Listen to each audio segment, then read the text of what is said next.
Hello everybody, welcome to Trial TV Live. I am the Squeegee of Justice. Thank you for joining us today. Just want to make sure my audio is okay.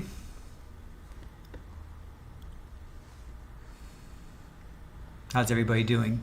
Hello everybody, welcome to Trial TV seems like we're good there. I've got a kitty on my lap. Kitty on my lap, keeping me warm. For those tuning in that were expecting South Carolina versus Hughes, that one got kicked down the road until February. So we were going to pivot and do Florida versus Segura, pick up on that. But then overnight, Therapist found this trial, which is Florida versus Tracey Nix. And then Aaron put together the thumbnail and the description and told me about it at 5 o'clock this morning, and actually 4:30, I think. So here we are. We're going to do a live trial. So let's see what's going on here. Long-suffering Vikings empath forked again. How are you, Julie? How are you this morning? Pammy, good morning to you. Regina Crawford, good morning. Good to see you in the chat. Dream Landry, thank you for joining us. Good to see you. Cajun Bayou Queen, only fan. Good morning, good morning. Our cases we follow, good morning to you. Rachel B. Why was I up at 4:30? Went to go to the restroom, and Aaron told me, hey, we found a new trial. Candace Hoff, yeah, this case does appear to be nuts. Capri Law, hello to you. Gina, Jenny, sorry. Lily Wayne, good morning, good morning. Hope Case Unwinder, how are you? All right, so this is supposed to start at 8:30 Eastern, which is 2 minutes from now. And I watched a few clips as to what this is about. So basically, Tracey Nix is a grandmother who is charged with aggravated manslaughter following the passing of her 7-month-old granddaughter, Uriel. So Tracey left Uriel in a hot car when it was about 90 degrees. She went to lunch with friends, and then she took her dog out, practiced piano, and then she realized that Uriel was still in the car, and it was 90 degrees that day. Now, the thing that's even more tragic is that right before Christmas of the year before, she was babysitting her grandson, Ezra, and he drowned in a pool or a pond. So apparently Tracey had fallen asleep, and the little 16-month-old wandered off, and he drowned in a pond. So she was not indicted for that because the appeals courts, it's very hard to convict somebody if it's just, negligence for accidental drowning. But for this one, for Uriel, she's going on trial. And I watched a couple news clips, interviews with the mom, who trying to get mom's name, who is obviously the daughter to Tracey. And she's like, it's a no-win situation. It's a lose-lose-lose situation for me. She's lost 2 of her kids, and now she may lose her mom. So pretty tragic. Let's find out. Let's find out what is the mother's name. Let's see.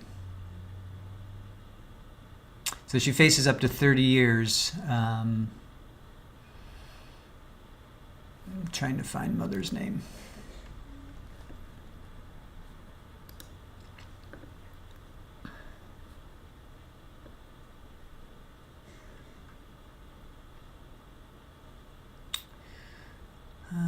let's see. So jury selection began yesterday, and they did seat a jury. Okay, so Kayla Nix is the mother. So let me put that in my description. So Kayla Nix is the mother, and it's her mother that's on trial.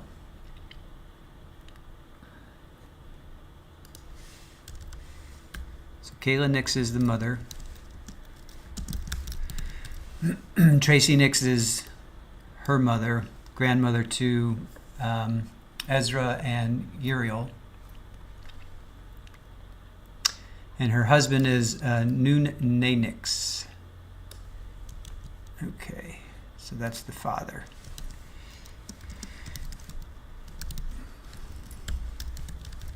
Okay. So, getting to know. So this is Wachula. So Tracey is 65, and it was a Alexis that the little Uriel was placed in.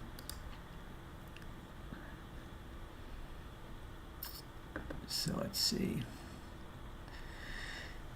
So Kayla sadly says, the mother in me, as I said before, requires justice for my kid. The mother in me requires justice for my daughter, but there is a 5-year-old that lives in me still that doesn't want bad things for my mom. I don't want it. I don't want to watch it. I don't want to be a part of it.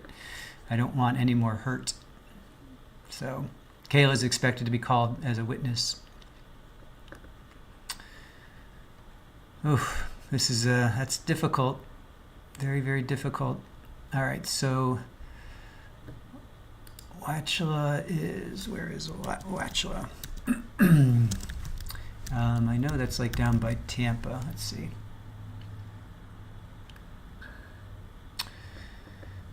Oh, it's a city. Wachula is a city. It's Hardee County. Where exactly is this? So this is southeast of Tampa and St. Petersburg. North of Port Charlotte, north of Fort Myers. So this is on the Atlantic, the Gulf Coast of Florida. So if you guys know where Tampa is, it's over there.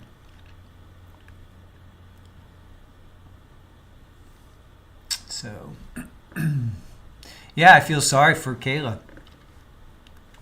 She literally is in a no-win situation. So earlier this month, after a judge told defense attorneys their expert witnesses could not testify at trial, they asked for a continuance or allow the defense counsel to withdraw. The motion was denied. The judge said the court does not accept counsel's assumption that they can no longer effectively represent Tracey.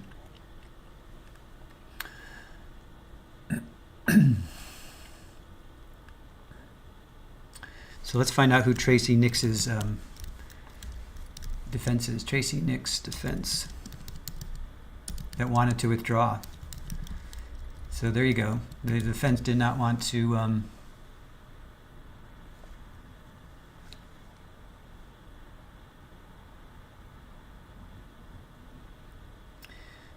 yeah, so she was a principal at a school.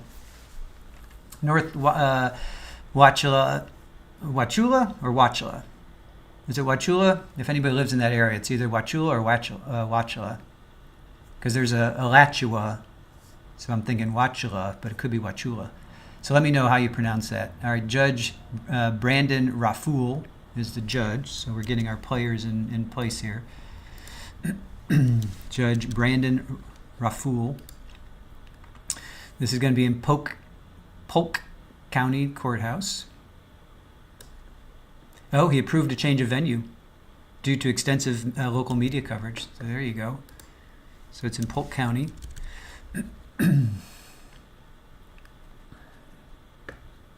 So defense is, looks like we've got some action in the courts. Let me pull that up.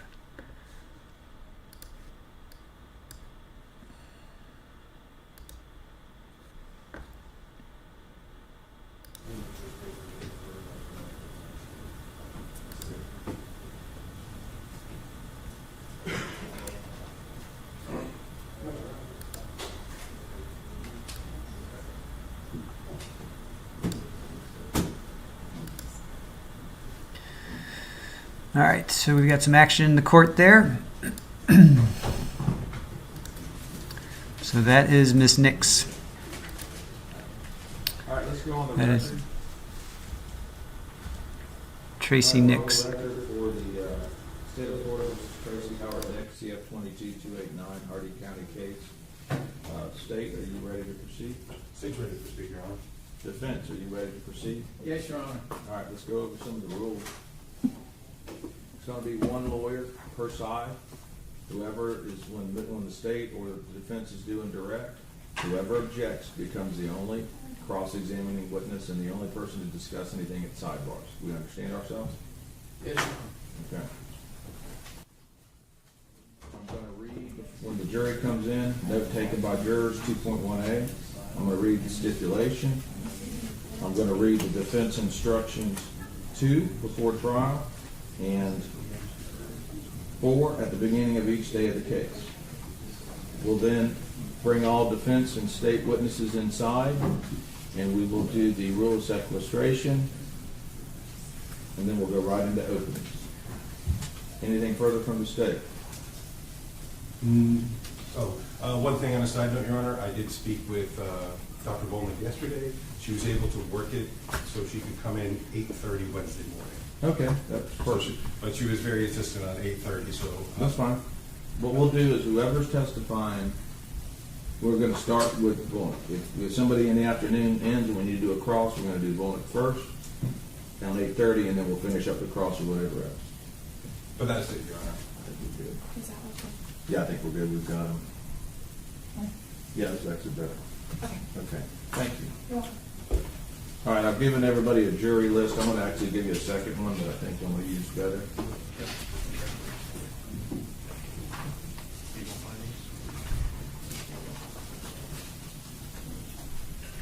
All right, we'll just be waiting until the jury comes in.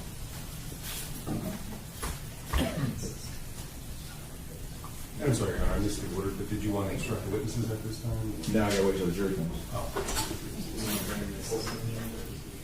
Jury's here? Jury's here, they're using the. Okay.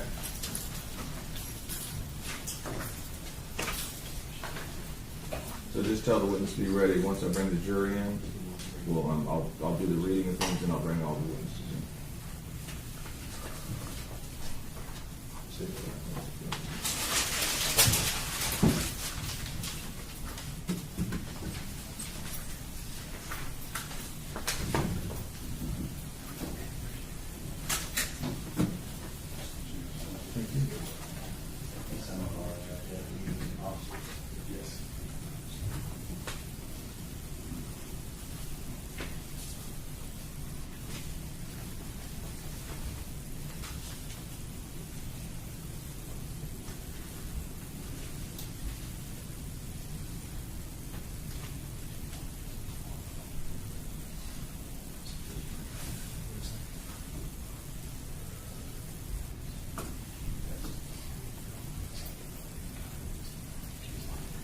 Who else? Ladies and gentlemen, this is kind of bringing us to the back room, and now all of them up here. Okay. That's what.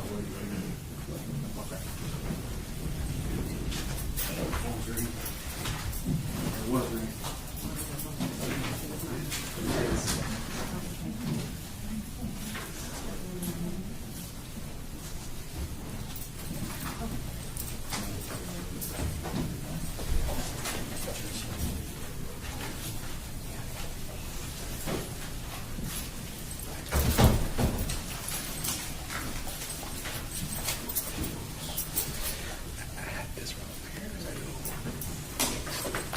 That's right here to check. Oh, actually, there's another one.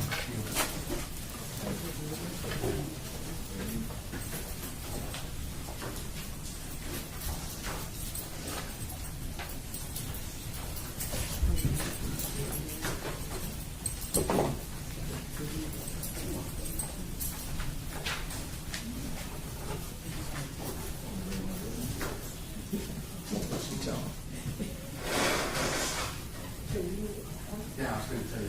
Did you get full of this? Copy of it?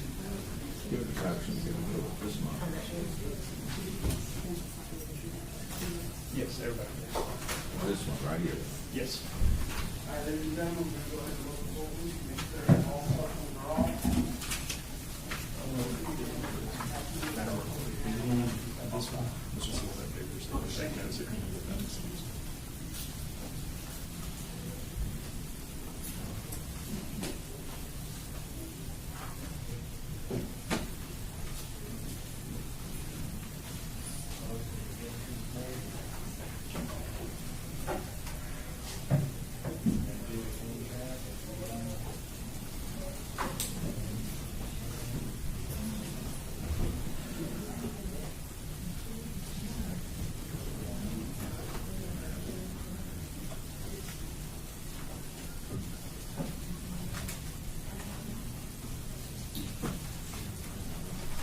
We don't have any of those, ma'am. It's live stream. If you're in the audience and you need a hard hearing device, just go live stream it. We don't have that for the audience.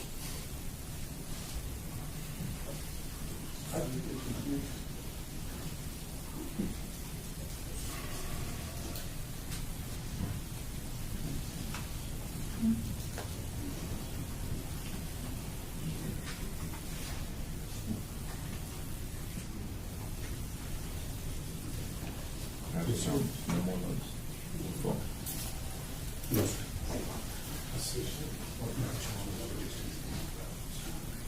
All right, ladies and gentlemen, if these are filled up, we're gonna have to have everybody else move back out.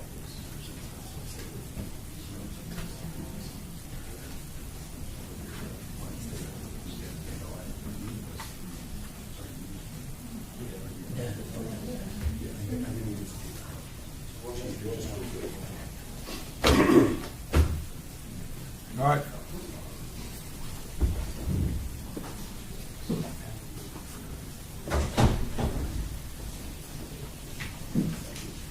Good morning.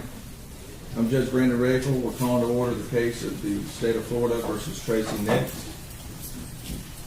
All rise. We're going to bring in the jury.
Are you on?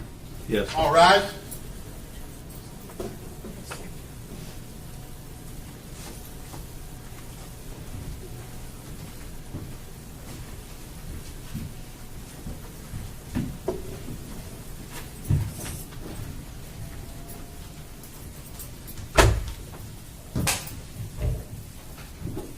All right, everyone have a seat. Good morning, members of the jury. I gave y'all some instructions yesterday when we broke. Is there anything we need to go over about the instructions or anything? All right, let's go ahead and get started. Let me go over a few things. We have some more instructions. Essentially, the Sixth Amendment of the Constitution guarantees a trial by an impartial jury. This means that as jurors, you must decide the case based solely on the evidence and the law presented to you here in the courtroom. Until all the evidence and arguments have been presented and you begin to deliberate, you may not discuss this case with anyone, even your fellow jurors. That's very important. After you start to deliberate, you may discuss the case, the evidence, and the law as it has been presented, but only with your fellow jurors. You cannot discuss it with anyone else until you have returned a verdict and the case has come to an end. Now I'll walk through some specific examples of what that means. First, this means during the trial you must not conduct any independent research about this case or the matters, legal issues, individuals, or the other entities involved in this case. Just as you must not search or review any traditional sources of information about this case, such as dictionaries, reference materials, or television news or entertainment programs, you must also not search the internet or any other electronic resources for information about this case or the witnesses or the parties involved in it. The bottom line is, for the important work you'll be doing, is that you must base your verdict only on the evidence presented in the courtroom, along with the instructions on the law that I will provide. Second, this means you must not communicate about the case with anyone, including your family and friends, until deliberations, when you will discuss the case with only other jurors. During deliberations, you must continue not to communicate about the case with anyone else. Most of us use smartphones, tablets, computers in our daily lives to access the internet for information and to participate in social media platforms. To remain impartial jurors, however, you must not communicate with anyone about the case, whether in person, in writing, through email, text messaging, blogs, or social media websites and apps like Twitter, Facebook, Instagram, LinkedIn, YouTube, WhatsApp, TikTok, and Snapchat. Please note that these restrictions are about all kinds of communications about this case, even those that are not directed at any particular person or group. Communications like blog posts or tweets can be shared to an ever-expanding circle of people and can have an unexpected impact on this trial. For example, a post you make on your social media account might be viewable by a witness who is not supposed to know what has happened in the courtroom before he or she testifies. For these reasons, you must inform me immediately if you learn about or share any information about the case outside of this courtroom, even by accident, or if you discover that another juror has done so. But frankly, y'all know the rules. You're not to go posting about this case or discussing this case. Let's just follow those rules and we won't have any mishaps. Finally, a word about an even newer challenge for trials, such as this. One person and entities may seek to manipulate your opinions or your impartiality during deliberations using communications that I've already discussed, or using fake social media accounts. But these misinformation efforts might also be undertaken through targeted advertising online or in social media. Many of the tools you use to access email, social media, and the internet display third-party notifications, pop-ups, or ads while you're using them. These communications may be intended to persuade you or your community on an issue and could influence you in your service as a juror in this case. For example, while accessing your email, social media, or internet through no fault of your own, you might see pop-ups containing information about this case or the matters, legal principles, individuals, or other entities involved in this case. Please be aware of this possibility. Ignore any of those pop-ups or ads that might be relevant to what we are doing here, and certainly do not click through to learn more if these notifications or ads appear. If you have emails that you're not familiar with, you may just want to pass them over until we finish this trial. If this happens, please let me know. Because it is so important to the parties' rights that you decide this case based solely on the evidence and my instructions on the law. At the beginning of each day, I may ask you whether you have learned about or shared any information outside this courtroom. I hope that for all of you, this case is interesting and noteworthy. So as I reminded y'all last night and continue to emphasize today, it's important that you decide the case based solely on the evidence and the law presented. So you must not learn any additional information about the case from sources outside the courtroom. To ensure, I'll ask each of you, and you've already told me you haven't had any information. Okay. All right. Let me go ahead and give you some instructions, and then we're going to go. Okay. All right. Let me go ahead and give you some instructions, and then we're going to go into some rules and some the openings. Note taking by jurors. As you note, each one of you has a notepad and a pen in your chair. If you'd like to take notes during the trial, you may do so. On the other hand, of course, you're not required to take notes if you do not want to. That will be left up to you individually. We provided you with a notepad and pen for your use if you wish to take notes. Any notes that you have taken will be for your personal use. However, you should not take them with you from the courtroom.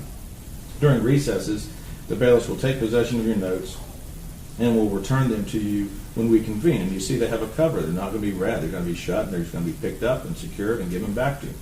After you've completed your deliberations, the bailiffs will deliver your notes to me. They will be destroyed. I'm not going to read your notes, and no one else will ever read your notes. If you take notes, do not get so involved in note-taking that you become distracted from the proceedings. Your notes should be used only as aids to your memory.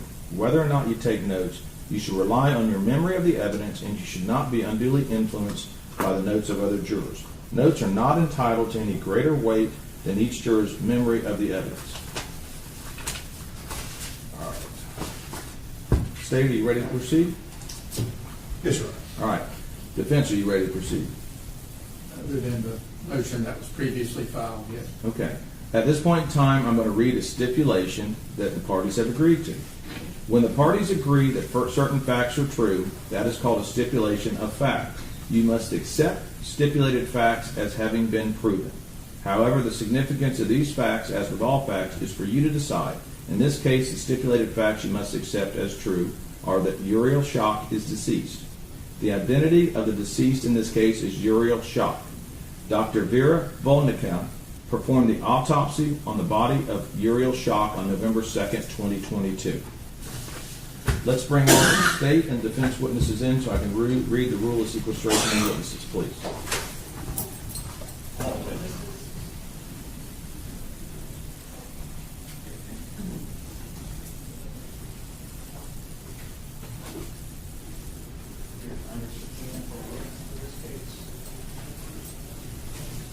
Come on up. All witnesses come through the bar, please, and we'll stand right here.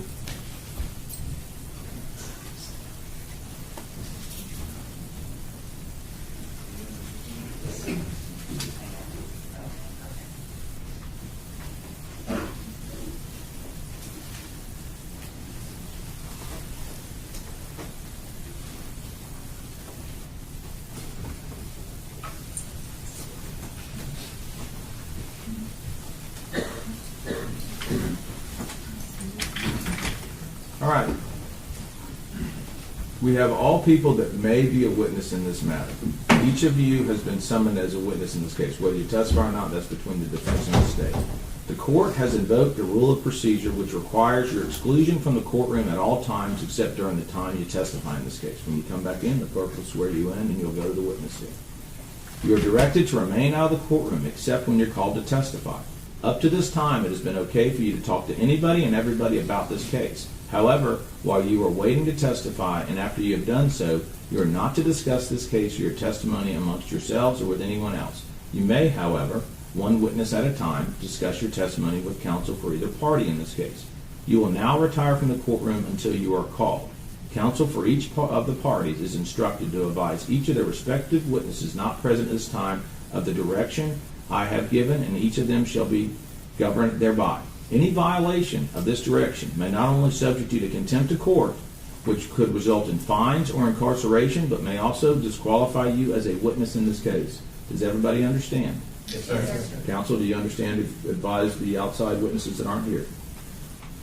Yes, Your Honor. Yes, Your Honor. All right, thank you. Thank you. Wait outside and we'll be calling witnesses. All right, at this point in time, once the witnesses leave, we will start opening statements.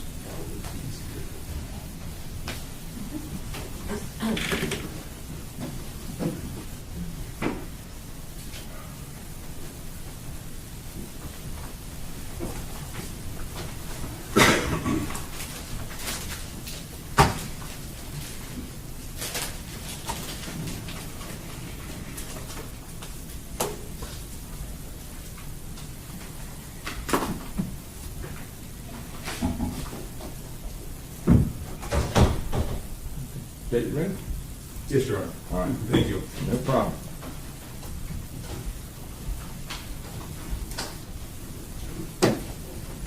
Court, counsel, Good morning.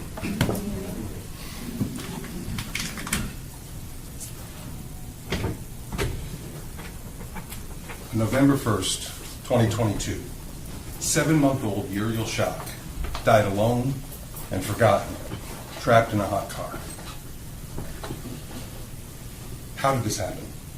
How did this tragedy happen? How did this 7-month-old baby girl come to be where she was? Her grandmother, the defendant, Tracey Nix. To understand how all this happened, let's go back to that day, November 1st, 2022. Tracey Nix that day, the defendant, went to a prayer meeting with some friends. Brenda Knight, Barbara Knight, Judy, Terrell. They had a meeting. During that meeting, it was discussed that we should go to lunch. Let's go to Beef O'Brady's. Okay. The defendant didn't go there right away. You see, she has a daughter, Kayla. Kayla Nix. Kayla Nix also has a daughter, Uriel Schock, also known as Yuri. That day, Kayla had a hair appointment. And with any 7-month-old, she needed someone to babysit so she could go get that done. So she called her mother. Who else would you call, right? A good babysitter that you can leave her with. So that's what Kayla did. And it was agreed that the defendant would come to Kayla and her husband Drew Schock's business and pick up little Yuri. And then take care of her for most of the day till the end of the day, around 5 o'clock after the business closed. And that would be that. So the defendant got in her vehicle. She leaves that prayer meeting. She drives to Kayla's business. She picks up 7-month-old little Yuri. She gets a car seat, puts it in the back of her vehicle. She gets a diaper bag because she's going to be taking care of a 7-month-old. She needs all the supplies. She needs diapers, she needs wipes, she needs food, she needs extra clothing. So she gets all that, puts it in her vehicle. Brenda Knight, Gail, who's also she's known as, it can be confusing sometimes, but we heard her call Gail. She was with her at that time. And she saw her get all this stuff. They then proceeded to Beef O'Brady's. Now, this is around a little after the 12 o'clock hour or so. They get there. They eat lunch there. It's the defendant, Gail, Brenda, and Judy. They eat their lunch. The defendant, and Yuri's there with the defendant. She's taking care of her. She's being attentive towards her. She brings the diaper bag in, sets it down, does everything that's expected of a good babysitter. Looks out for Yuri that entire meal. Is attentive to her, holds her, bounces her on her knee, feeds her, takes a straw, puts it in the water, puts it in little Yuri's mouth. Everything a good babysitter should do. That's what she did. That's what you're going to see. Now, when did they leave? Well, you're going to hear from all the ladies that were with the defendant that day that Gail had a young grandson who was 5 years old. And she was pretty insistent to make sure they all knew, I got to go pick him up at 1:50. So they all know. We left probably around 1:40. Between 1:40 and 1:50 because Gail had to get there. She was insistent. They leave Beef's.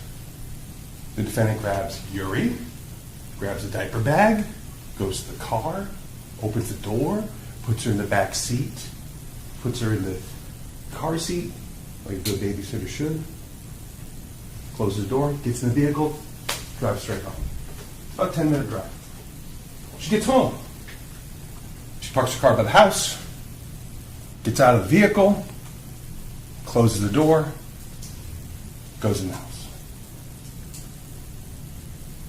Never grabs Yuri. Yuri's still in the back seat. Waiting. Sleeping. Whatever it may be, she's back there. Grandma doesn't get her. She goes in the house, plays with her dog, practices piano. While she's playing with her dog, time passes. And Yuri's suffering. While she's playing the piano, time's passing. And Yuri's alone in that vehicle. She's also on her mind, what's her primary focus, is that she's got another grandchild that she's supposed to spend time with that day, and she's focused on that. She's messaging back and forth with the mom, Rebecca Tucker. She's focused on all these other things. And while she's focused on that, time passes, and Uri suffers. Hours go by. Hours. You're going to hear that Nix is there. That's Kayla's dad. And he's out there doing things that dads do, and nowadays moms do, but mowing the lawn, taking care of the property. And their property, they have a house proper, then they have a garage, more barn. It's a large structure towards the back, and that's where he is. And the defendant thinks, oh, I should bring him some tea. So she grabs for herself, for him, gets into the vehicle where little Uri has been this entire time. And now we're closer to the 5 o'clock hour. The entire time. And drives to the back of the property, next to that barn, or next to the barn/garage. And she's still there. And she's still not thinking about it. Suddenly, oh my God, she realizes it. Hours later, she remembers, oh, I have this 7-month-old that I'm responsible for that's completely dependent upon me. She obviously lets Nay know. From there on out, it's a mad rush. He grabs her out of the vehicle, puts her on the ground, starts doing CPR. 911's called. By that time, sometime in this period when Uri's being taken from the vehicle, put on the ground, that's when Rebecca Tucker gets there with the grandson that the defendant was so focused on. She calls 911. And you can hear it in her voice, the desperation. And all she can think about, Rebecca Tucker, is, I need to get my son away from this. This isn't good. And you can hear her tell the 911 operator that it's like, my mother will call you, my mother will call you. And meanwhile, May is frantically trying to do CPR to this little 7-month-old. EMTs arrive to the scene, and they take over, and they do their best. They do what they can. But, unfortunately, they noticed it's too late.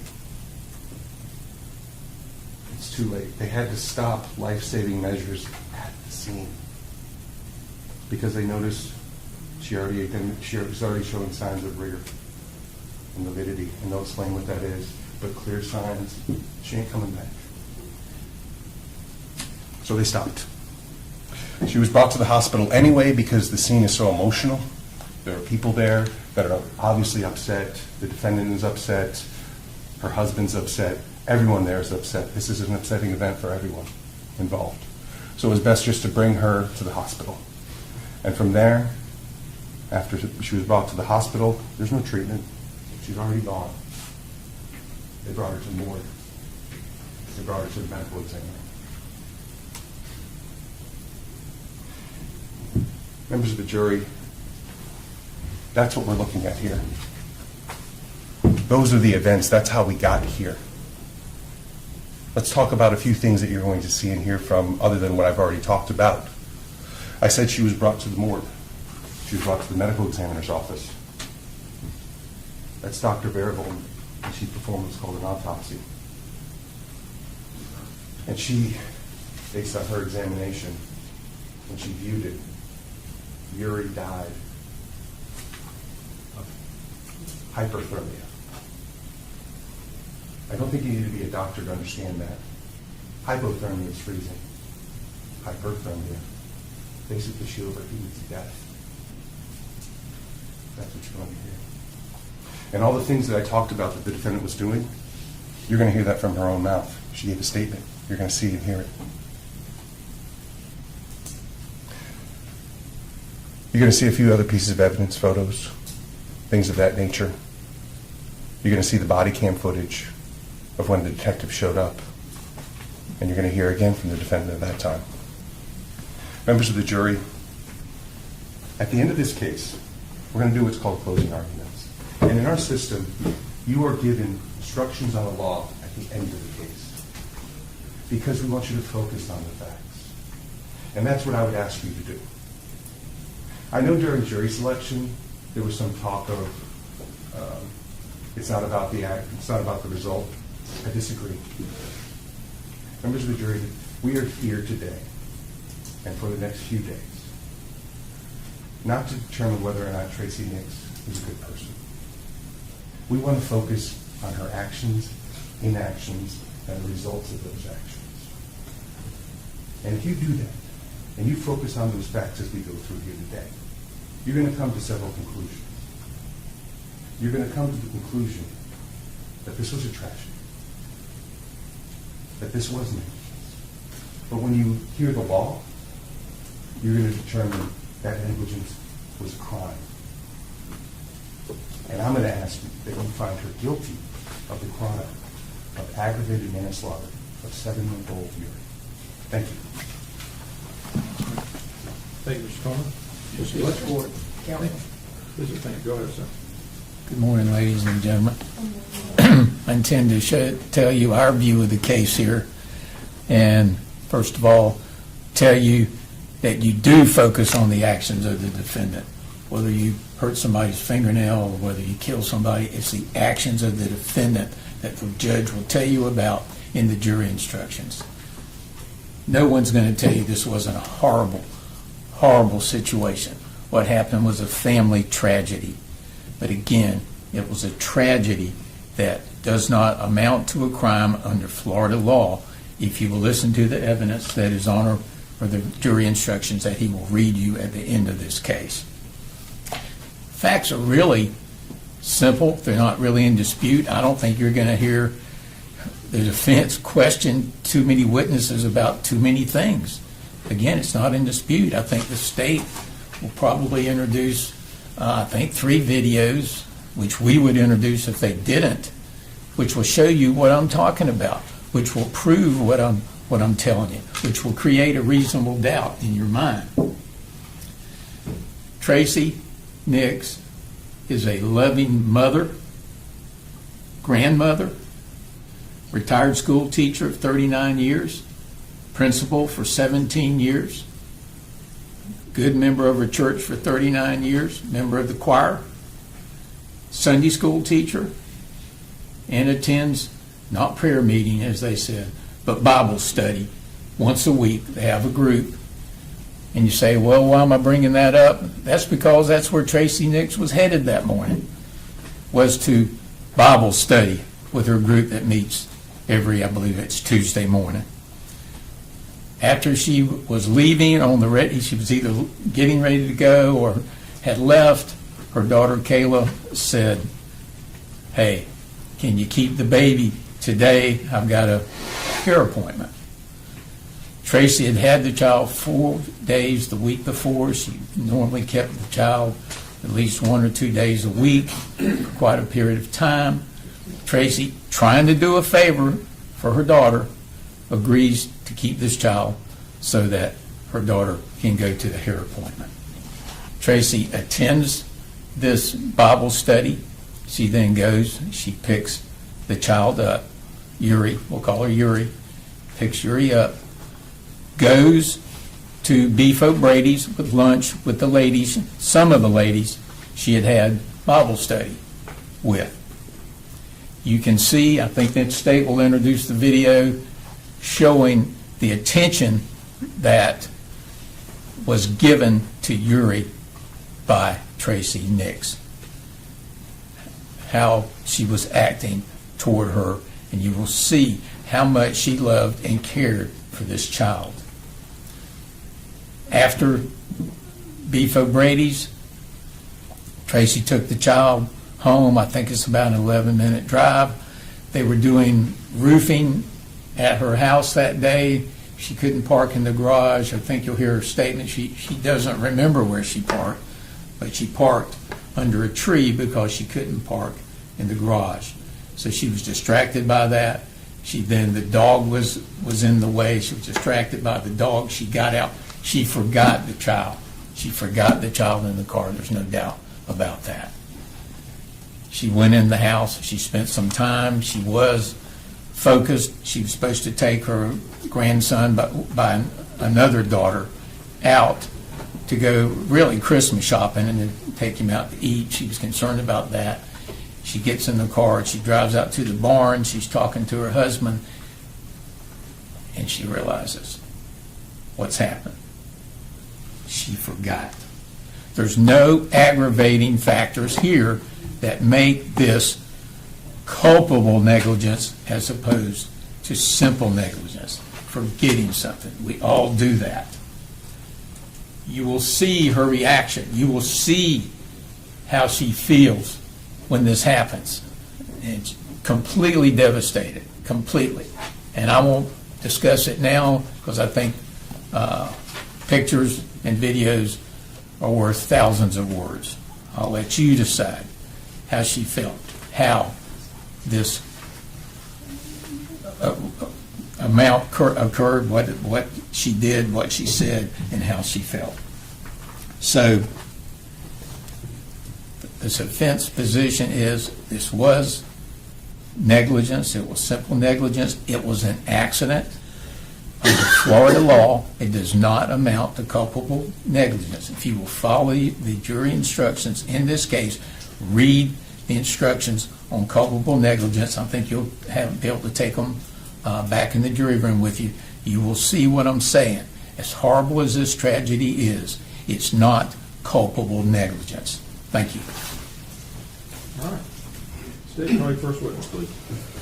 Yes, Your Honor, the state would call Kayla Nix.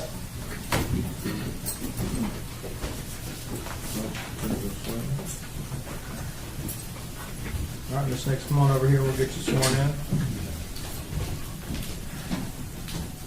Do you solemnly swear or affirm to tell the truth, the whole truth, and nothing but the truth, so help you God? And you're going to step this way, watch your step.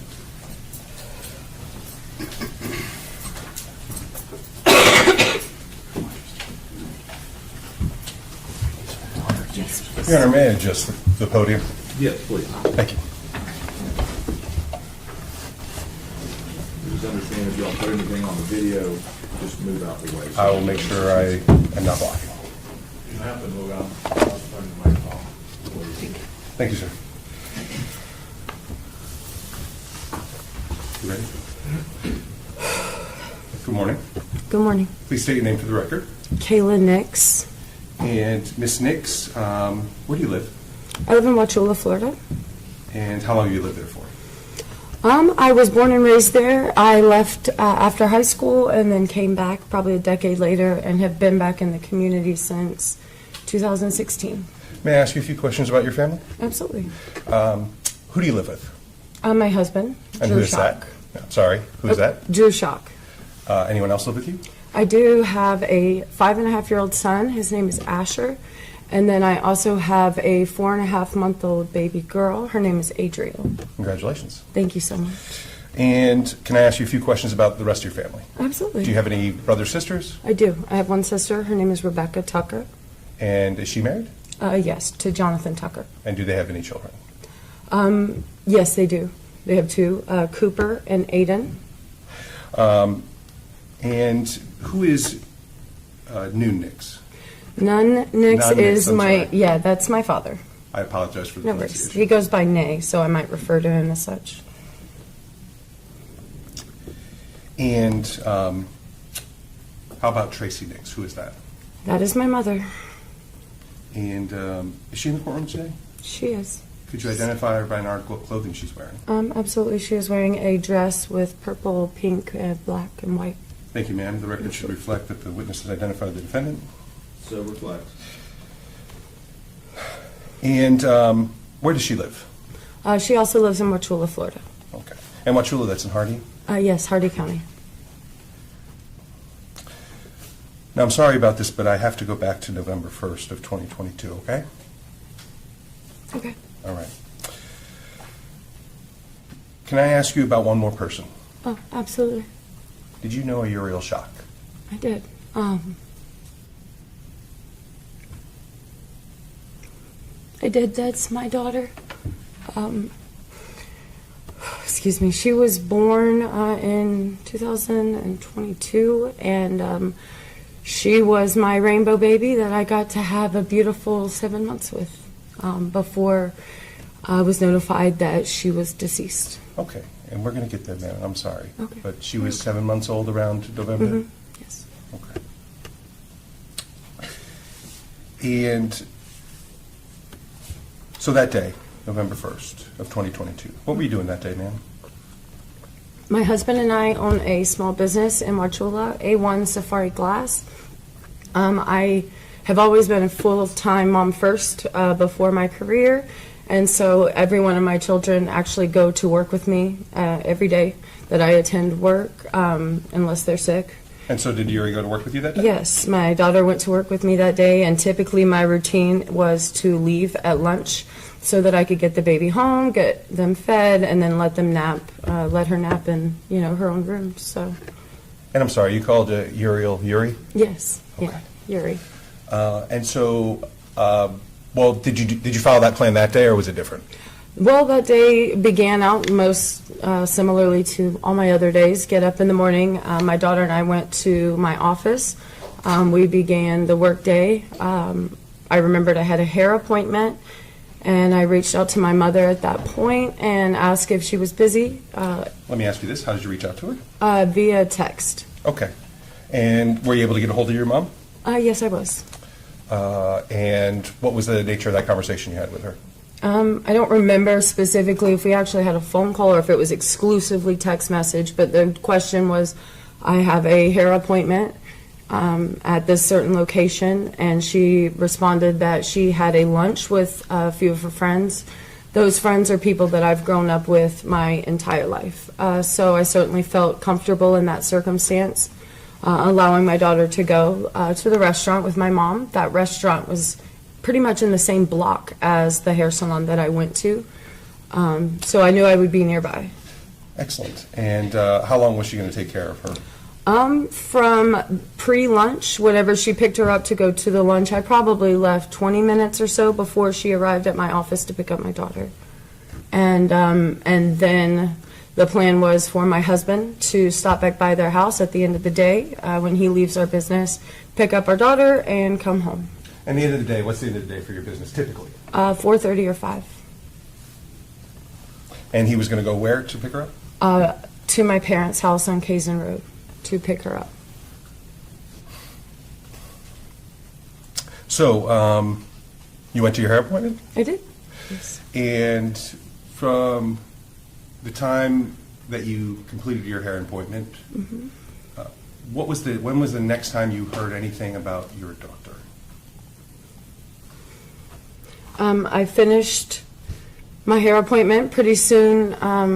It was not a long appointment. I'd say it was about 75 minutes. And at that point, I went home to begin dinner and move the laundry and just start an evening routine that I would typically do at home with my child. So I went home expecting my husband to pick up my daughter from my parents' house. Okay.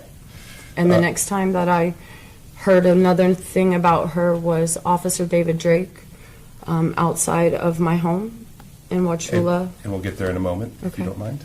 Absolutely. So between the time that you saw the officer and the time that you left your hair appointment, did you have any communications with your mother? I do not believe that I did. Okay. Now, let me back up for one moment. I apologize. Does your mom have everything she needs to take care of Yuri whenever she takes her, or do you have to supply those to her? Absolutely. I always pack her bag for the office, so she comes every day that we leave the house. She does come with a bag full of multiple supplies items. But then at her house, my sister had children, and they actually lived in her home for a while. So there was a bedroom dedicated to just whatever grandchild was at the house at that time. And so she actually has a crib there, changing table, or no, not a changing table, just simply a dresser with diapers and clothing and Okay. all of the things. And then on that day, did you did you supply your mom with anything to help take care of Uri? Absolutely, yes. I sent her with a standard bag that I would pack for myself. So she would have multiple clothes, diapers, wipes, creams, food. And does she have a car seat in her vehicle, or does one have to be put in there? One has to be put in there. Okay.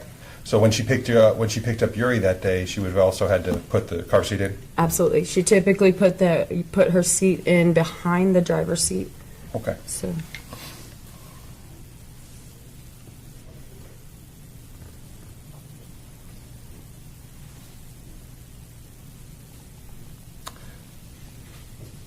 So let's go to the point where the officer showed up at your door.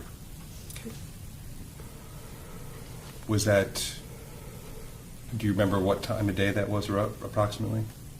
My guess would be 2:30, 3 o'clock. I was not on any sort of a regimented schedule at that point, so it would have been sometime between probably 3 and 4, I would imagine. Now, this was a while ago? Absolutely, it's 2 years ago. Okay.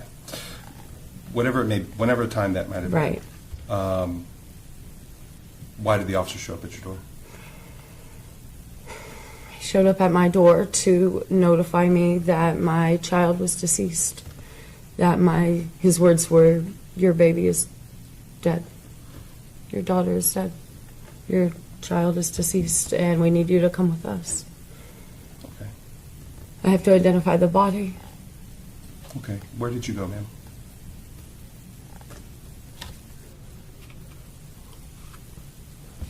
I got in the vehicle with the sheriff that came to get me. They did not believe that I should be driving, which I agree. And he took me to the Florida Advent Hospital in Wauchula. Okay. And you said you had to identify Uri? Yes, I did. And you saw her? I was not with my husband in that moment, and so as soon as we found each other in that parking lot, which was sheer insanity, then we went in together to look at our daughter and identify her body. I'm sorry we had to go through this. I have no It's further okay. questions, okay? I appreciate that. Thank Thank you. you. Thank you. Just hold on one second, I need to make a note.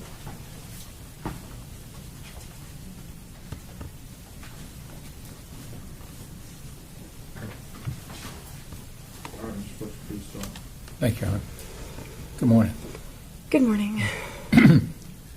And you indicated that you had a hair appointment that day. Yes, I did. And when did you make that hair appointment?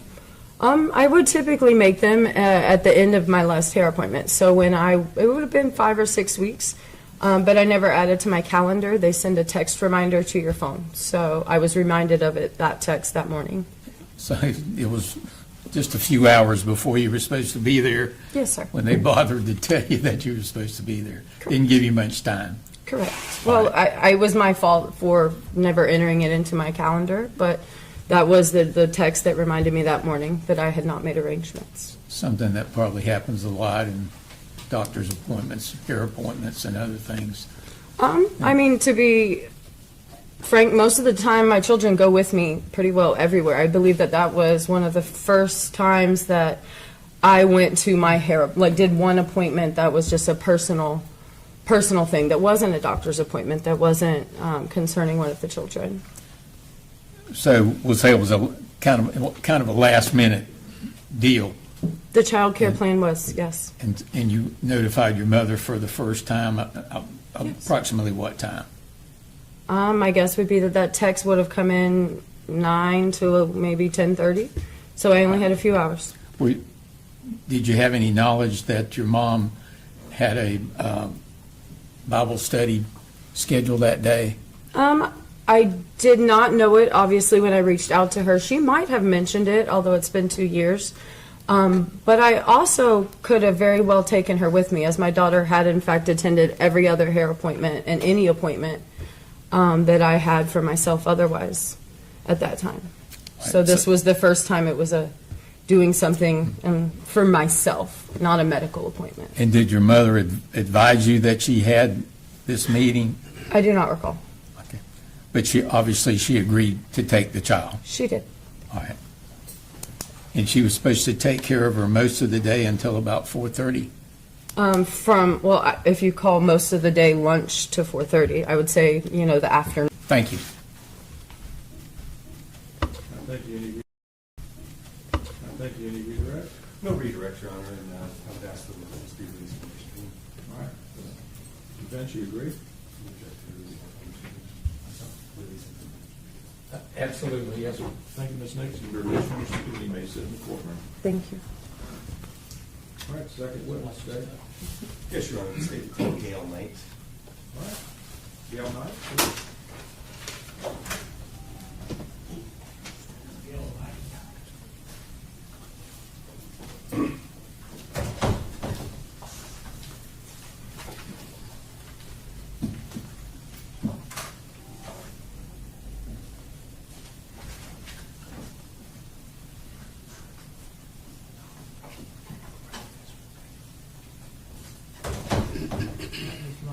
I'm going to get you sworn in, please. Please raise your right hand. Do you solemnly swear or affirm to tell the truth, the whole truth, and nothing but the truth, so help you God? And you're going to step this way. Have a seat, brother. Just step right now. You have a seat right there.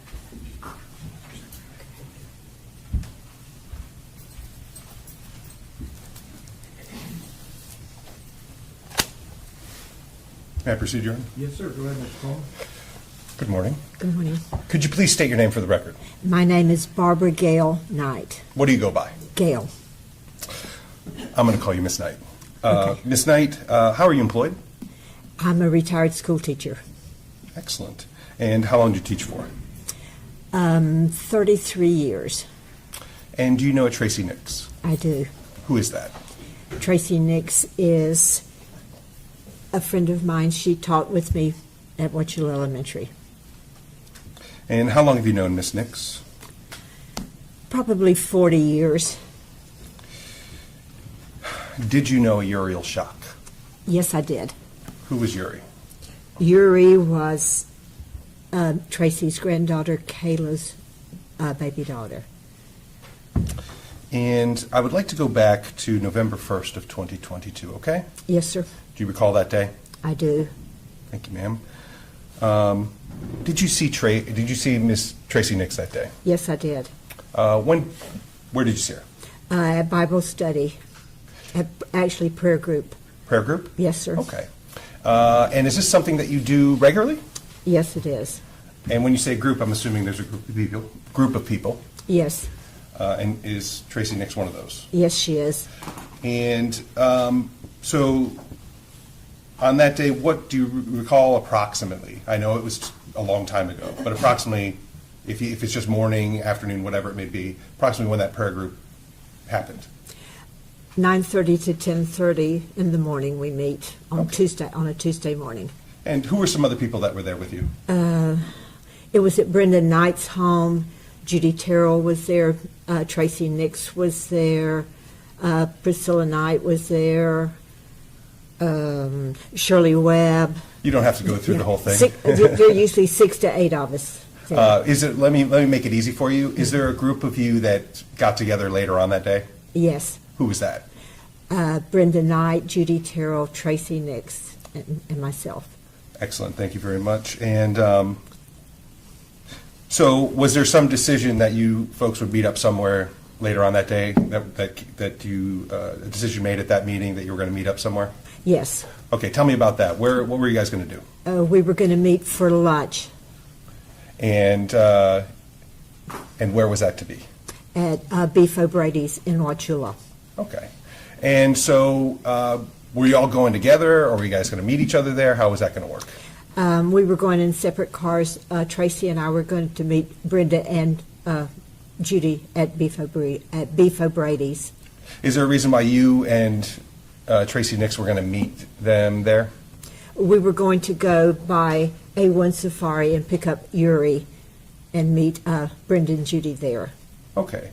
And once again, Uri was Tracey Nix's baby granddaughter? Yes. Okay. Yes. And so did you guys go to A1 Safari? Yes, we did. Okay. And what happened when you got there? We went into one of the back offices, and the baby was there, and we got the baby, talked a few minutes, got the baby, and went back to the car and drove to Beef O'Brady's. Okay. You guys just didn't put the baby in the car, right? Did you have a car seat? Yes, we had a Okay. car seat, and the baby was in a car seat behind Tracey. Okay. Now, was that car seat already in Tracey's car, or did it have to be put in Tracey's car? It had to be put in Tracey's car. Okay. And so after you picked up Uri, you said did you go to Beef's at that point? Yes, we did. All right. And again, a rough approximation, what time do you think you got there around? 12, I would say around 12:50, between 12:15 and 12:30. Okay. Now, so when you got there, who all was there? Okay, when we got there, Brenda and Judy were at the table, and some friends of ours from church were at a table opposite us. Okay, and who did you sit with? When we came in, I sat at this table with Judy, and Brenda and Tracey were on the other side. And Uri was there? Uri was there. Okay. And is it safe to say that Uri could be the center of attention sometimes? Very much so, yes, Okay. very much so. And who was focused on taking care of Uri? Tracey, And did she give all the things that Uri needed at that time? yes, she did. She was very attentive. Okay. And did you guys have lunch there? We did. Let me ask you this. Did you have something else you had to do that day? I did, yes. What did you have to do that day? My young niece was in kindergarten at Wauchula Elementary at that time, and I was very aware that I had to be in line to pick her up. And the first dismissal was around 1:50, so I was always in line at 1:50 to pick her up. And I believe I might have said earlier it was grandson, but it was granddaughter. Great niece. Great niece. I am so sorry. That That's is much okay. different, but still, someone you're responsible for. Yes. Yeah? And I'm sorry, what time did you have to pick her up? And I was in line to pick her up at 1:50 when I got her every day. Well, I didn't get her every day. The days that I picked her up. And was this one of those days? Yes, it was. Did you let everyone else know that you had to? Oh, yes, we were all looking at watches because she's a 5-year-old kindergartner, and she wanted me to be there. And so what time do you think you left that day? We left Beef O'Brady's probably 1:40-ish, I would say. Okay.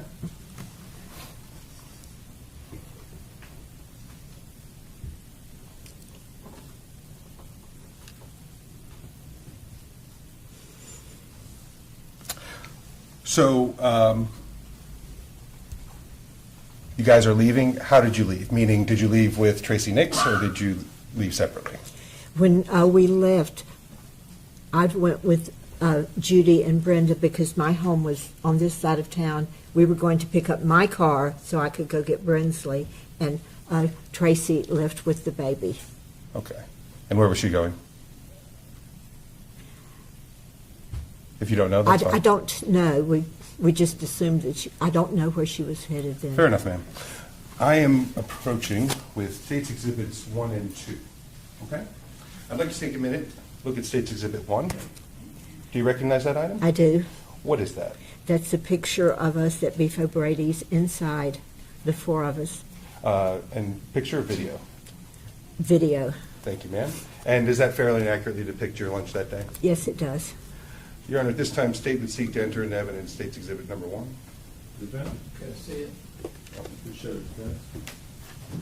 You have an exhibit, state, you have an exhibit sheet for me? She said, You have an exhibit sheet for me? I did give it to the clerk. Just make sure you have an extra one, or we need to make one? Yeah, it's the same one. No objection, Your Honor. All right, we're gonna make an extra copy of the exhibit sheet, please. Go ahead, no objection, state exhibit number 1 comes into evidence. And Your Honor, just so you know, we did show these earlier, but when she said picture. I understand. Yes, Your Honor. Thank you. I'm now showing you States Exhibit number 2. Do you it might be easier if I make it easier for you to see. Do you recognize that item? Yes, I do. It's a video of the parking lot with us leaving Beef's that day. And is this a fair and accurate depiction of you leaving that day? Yes, it is. Thank you, ma'am. At this time, state would seek to enter into evidence State's Exhibit number 2.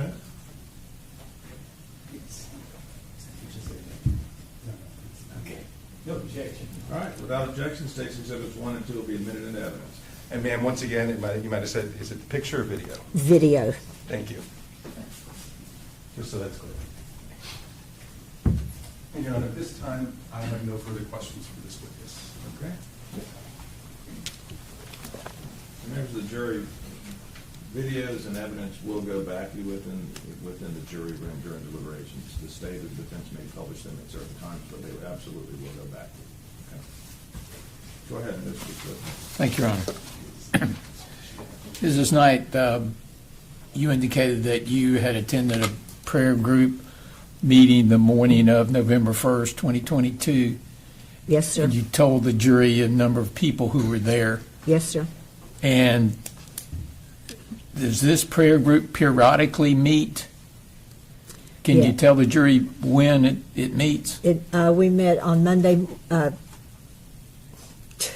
me think, Tuesday mornings, sometimes 9:30, sometimes 10:30. We had moved the time, changed the time around a little so that everybody could be there. And how often do you meet? Weekly. It's a weekly thing? Weekly at that time, yes. All right. And approximately how many people regularly attend this group? 6 to 8. Okay, 6 thank to you. 8. How do you know Tracey Nix? I know Tracey Nix because we taught together at Wauchula Elementary School for over 13 years. I know her from school. We've done Bible school together. She's also my Sunday school teacher.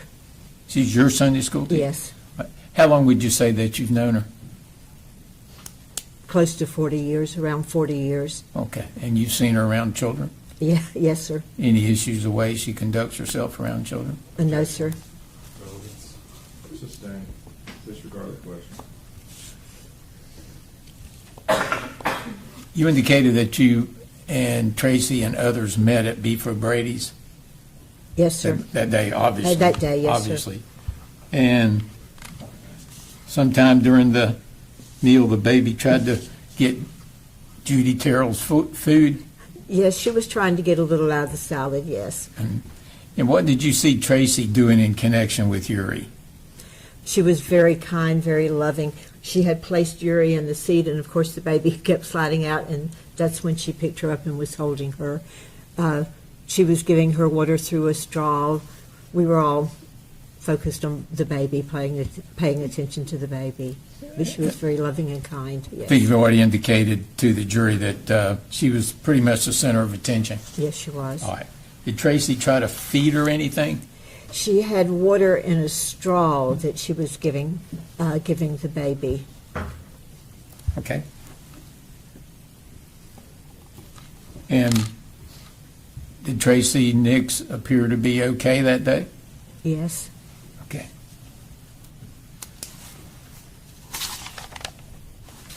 Thank you. All right, any redirect? No redirect, Your Honor. All right, she made this witness be excused. I would ask that she be excused from her subpoena also. All right, defense, do you agree? I agree, Your Honor. All right, ma'am, you may be excused from your subpoena. You can go home and go wherever you like. Okay, thank you, All right, Judge. ma'am. All right, state third witness. Yes, Your Honor. The state would call Judy Terrell. All right, Judith Terrell.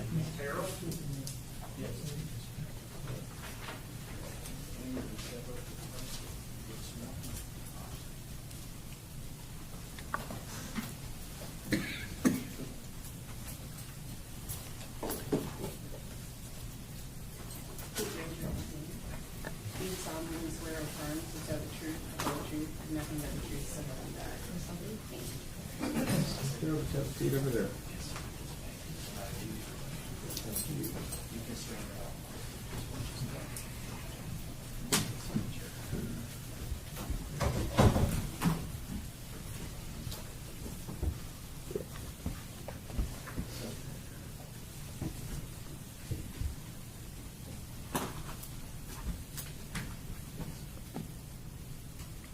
May I proceed, Your Honor? Yes, please, go ahead. Please state your name for the record. Judy Terrell, And Ms. Terrell, where do you live? Wauchula. And my, how? my Go ahead. physical address, No, that's fine. Wauchula's fine. And how long have you lived there for? 70-something years.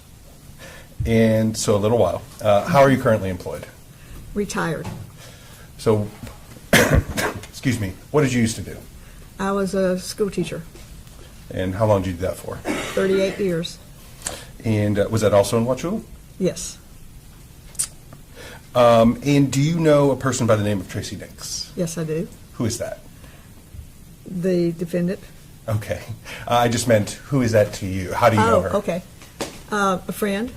I've known her 40 years or so. Okay. And did you know her through your job or? I knew her through my job. I knew her through my church. And through your church. So did you also spend time with her through the church? Did I spend time with her through the church? Yes. Yes, ma'am. And do you also know, or did you know a person by the name of Uriel Schock? Yes. I think sometimes called Uri. Yuri. And who was that? That was Tracy's granddaughter, Kayla's daughter. And ma'am, I'd like to go back to November 1st of 2022, if that's okay. Do you recall that day? Yes. Do you recall spending time with Miss Tracey Nix that day? Yes. When was the first time that you spent time with her that day? At our prayer group on Tuesday morning.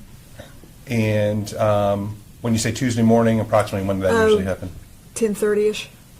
Okay. And I take it a group implies there were several people there? Yes. Let me make it easier. Was there a group from your prayer group that you later met up with that day? Yes. Okay. Who was that? Who was in that group? By name? Yes. Okay, Gail Knight, Brenda Knight, myself, and Tracy. Okay. So how did it come to be that you guys met up after the prayer group? Well, as we normally do, after we have been there for an hour and a half, 2 hours, whatever, several of us want to go eat. And so we said, let's go eat. And was there a place decided upon? Yes, Where was that? Beef O'Brady's. And so how is everybody going to get to Beef O'Brady's? Tracy Kayla had asked Tracy to take Uri. And so Gail went with Tracy, and Brenda wanted to change clothes. So I said, I'll wait and I'll take Brenda and I'll come later. Or we'll come as soon as Brenda gets there. Okay, so you two are going to meet up with Tracey Nix and Gail at Beef's. Who got there first? We did. Brenda and I did. And do you know, and I know it's 2 years ago, and it's asking a lot, but do you recall roughly about what time you got there? It would have had to have been after 12. Okay, good enough. And let me ask you this, and we'll get there in a moment, but you do know when you left, though, right? Definitely. Okay. We'll talk about that in a moment. So you said it was, I'm sorry, Barbara? Brenda. Brenda, I'm sorry.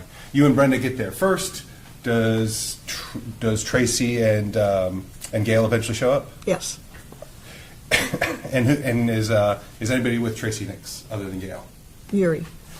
And so did Uri stay with you guys throughout your entire lunch? Yes. And who was taking care of Uri? Tracy. And what types of things was she doing? Well, she was holding her and putting her up on the table, and because Uri was bouncing around and everything, and we're all exclaiming with the baby and oohing and aahing. And then we finally got a baby chair, and she sat her in the baby chair. She was in her lap till we got the baby chair, and then we put her in the baby chair. So and you said Tracy pulled her kind of over toward her. So you said you all were oohing and ahhing? Mm-hmm. Yeah, when a baby's in a room, everybody takes notice, Everybody right? takes notice. Okay.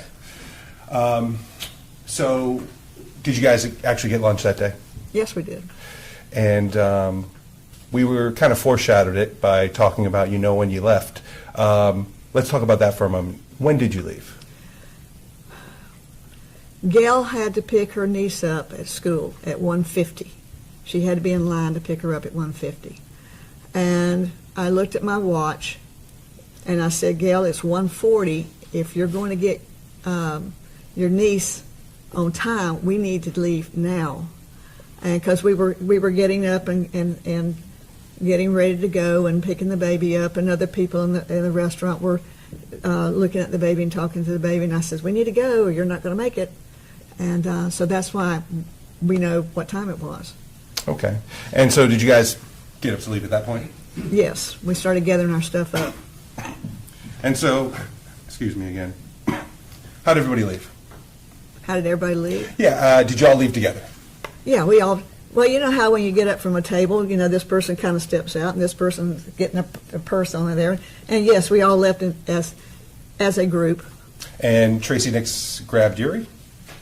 She had Uri, yes. Okay. So she took her with her out of the restaurant? Yes, she did. Okay. And when I meant, I guess I asked a bad question. I'm terribly sorry for that. But did you all leave in the same vehicle together? No. Okay. Can you explain how that happened? Well, when Brenda and I got there first, because we were in my vehicle, and then Tracey and Gail came with Uri in Tracey's vehicle. What type of vehicle did Tracey drive? Lexus, Do you remember the color of the Lexus? red. Okay.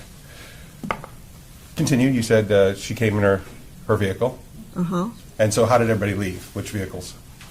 I got in my vehicle, Gail got in my vehicle, and Brenda got in mine because Brenda lives near Gail, so I would take them home. We go south, Tracey would go north. Is that where she lives? She lives northwest. I got you. How far do you think she lives from there? From Beefs? Yeah. I have no idea, 3 or 4 miles, Okay, 3 or 4 miles. I guess. Excuse me, ma'am. Terribly sorry. And so she didn't load. So she brought Tracey brought Uri out of the Beefs, then, correct? Yes. And put her in her car? Put her in her car, yes. Not your car, her car. No, her car. Okay. One moment, ma'am. Yes.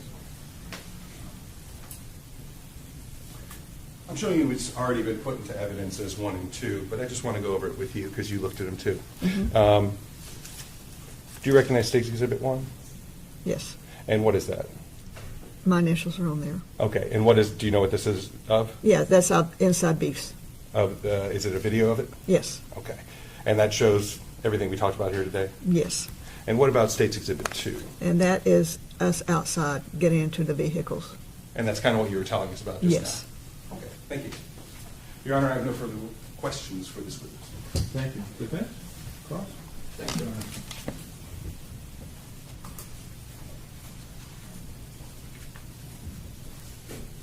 Good morning, Ms. Terrell. Good morning. You indicated that you had known Tracey for how long? 40-something years. Okay. And how do you know her? Through school activities and through church activities, mainly church activities. Mainly church. All right, we'll talk about the lesser first. You said through school activities. What is your connection, relationship with Tracey Nix through the school? School system. We would have meetings together or whatever. I was a high school teacher. She was elementary. Okay, not the same school then? No. All right. And over what period of time did that occur? On and off for 40 years. 40 years? Or 38 years, rather. Okay. And then I know you had answered in response to the state's question that you had known her primarily through church activities. Mm-hmm. Is that for 40 years also? Pretty much so, yeah. Pretty much so. And what are we talking about when you say church activities? We sang in the choir together. We went to choir. We were at choir gatherings together. We went on several children's weekend trips together. She is one of my Sunday school teachers now. All right. That pretty much explained 40 years worth of relationship at the church. All right. So she was around kids a lot that you saw. Okay. Would it be fair to say that all of you were oohing and awing over this child at lunch that day? Yes, Okay. And you also indicated that Tracey was paying a lot of attention to definitely, Uri. definitely. Okay.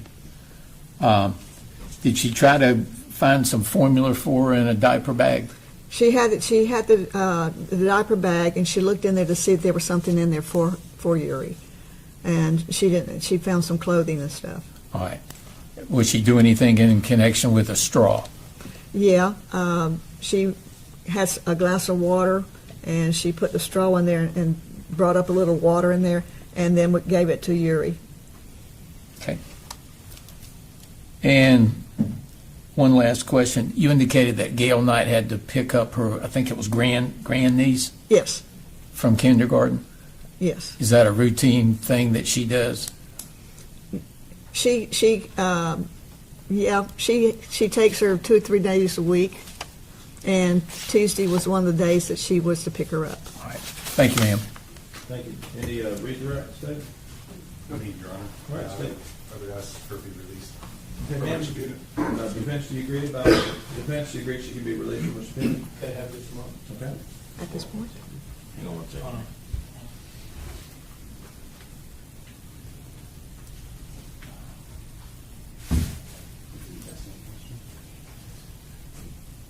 Your Honor, defense wanted to ask another question. I don't object to that. I know he Just rested. have a seat, ma'am. We'll have. Outside? No, just have a seat here. I have no more questions. I have no objection to another question. Thank you. Without objection, I'll let it go this time. I'm sure y'all were drinking at Beef O'Brady's. What were y'all drinking? Water? Water? Thank you. All right, may she be released from her subpoena, defense? Yes, Your Honor. All right, ma'am, you're released from your subpoena. You can go out and do whatever business you'd like. Thank you, Your Honor. Thank you. State witness 4. Yes, Your Honor. The state would call Brenda Knight. All right, let's bring in this now.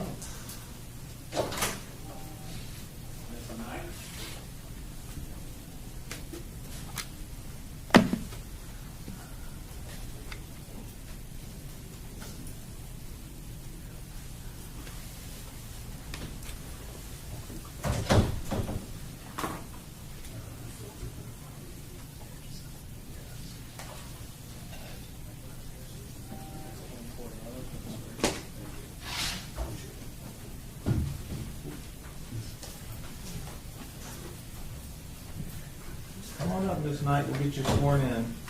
Welcome to Polk County. Please raise your right hand. Do you solemnly swear or affirm to tell the truth, the whole truth, and nothing but the truth, so help you God? I do. Thank you.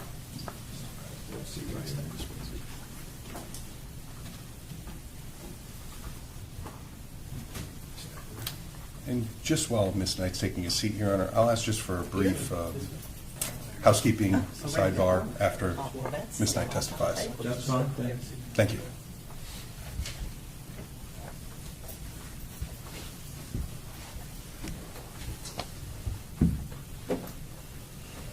May I proceed? Yes, go ahead, sir. Good morning. Good morning. Please state your name for the record. Brenda Knight. And Ms. Knight, where do you live? You want my address? You can just give me your city, ma'am. Okay, Wauchula. I live in Wauchula, Florida. How long have you lived in Wauchula? 75 years. So a little bit of time. Yes. Yeah? Okay. And how are you currently employed? I'm retired. Congratulations. What did you used to do? I was a teacher, And, 32 years. You already got out in front of me. So did you teach a specific grade, or you teach all different types of grades? I taught in the middle school. So the rough grades age. 8, mostly, some 7th and 6th. So the rough ages, right? I loved it. Okay. I did. Well, do you know a Tracey Nix? Yes, I do. And how do you know her? My experience with Tracey has been through the church. She was joining our choir, and I had been singing in the choir for years. And she came when she was married to Nay, and there she was in choir. And so we became friends and worked together in Bible school and children's choirs and adult choir for all these years. Did you also know a person by the name of Uriel Schock? Only through pictures and when she would be with Tracy, And who was Uri? Tracy's granddaughter. Okay. The reason I bring that up is because I have to go back to November 1st of 2022. Do you recall that day? Yes, sir. Did you spend time with Miss Tracey Nix that day? Yes, I did. What was the first time that you spent with her? The Like- first Like day. how did your day with her start out? We began with our prayer meeting. We had been meeting at my home, and we would pray about a number of concerns in the community and through our church. So we would be having prayer meeting at my home. And I know it's 2 years ago, but so when did that normally occur? What time of day? Tuesday in the morning. In the morning. Now, was that the only time that you spent with Tracey Nix that day, or was there some additional time later on? That day, when we concluded our prayer time, several of us decided to go eat lunch together. And so Tracy and I and Gail and Judy went to eat lunch, and we had Uriel with us. Okay. And so where did you guys decide to eat lunch? We ate at Beef O'Brady's. Now, did you all go there together or separate? We were in two different cars.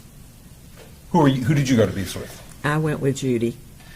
And so I guess through, I'm okay at math, but I'm guessing then Gail and Tracy would have went separately. Yes. And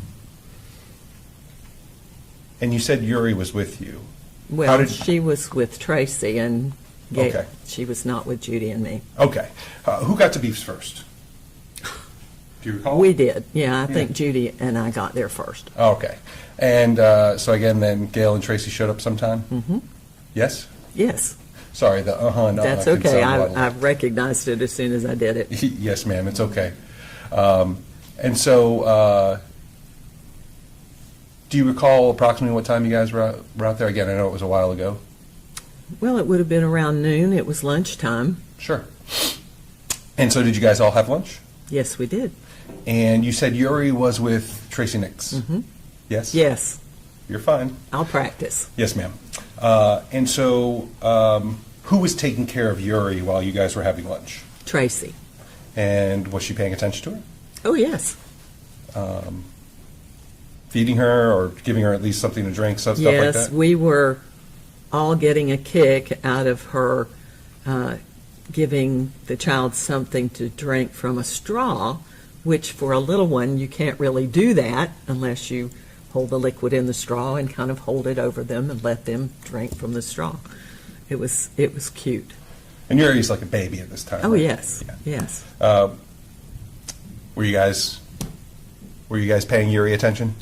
Certainly. How about anybody else in that? She's getting a lot of attention. Sure. How about anyone else in that restaurant? Yes, we saw some friends from church who, of course, wanted to ooh and ah over the baby, and we spoke with them. It's funny how a baby can become the center of attention, right? She was. Okay.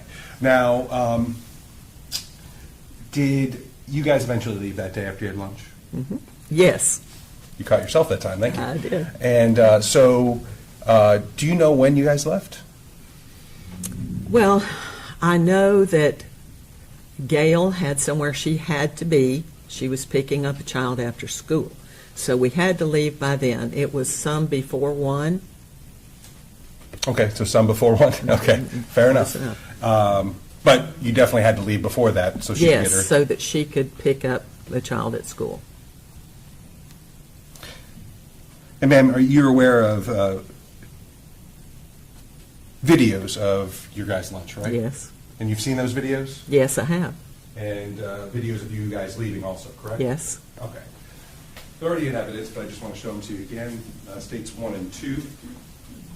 States Exhibit number 1. Do you recognize that? Yes, I do. What is that? That's my signature right there, and that was inside. Okay. And Beef's? Yes, inside the restaurant. And States Exhibit 2? And that one's in the parking lot, and yes, that's my signature there. Okay. And this isn't, these show your video at lunch and leaving, correct? Right. No further questions, Your Honor. All right, thank you. Cross-examination? Yes, Your Honor, thank you. Go ahead.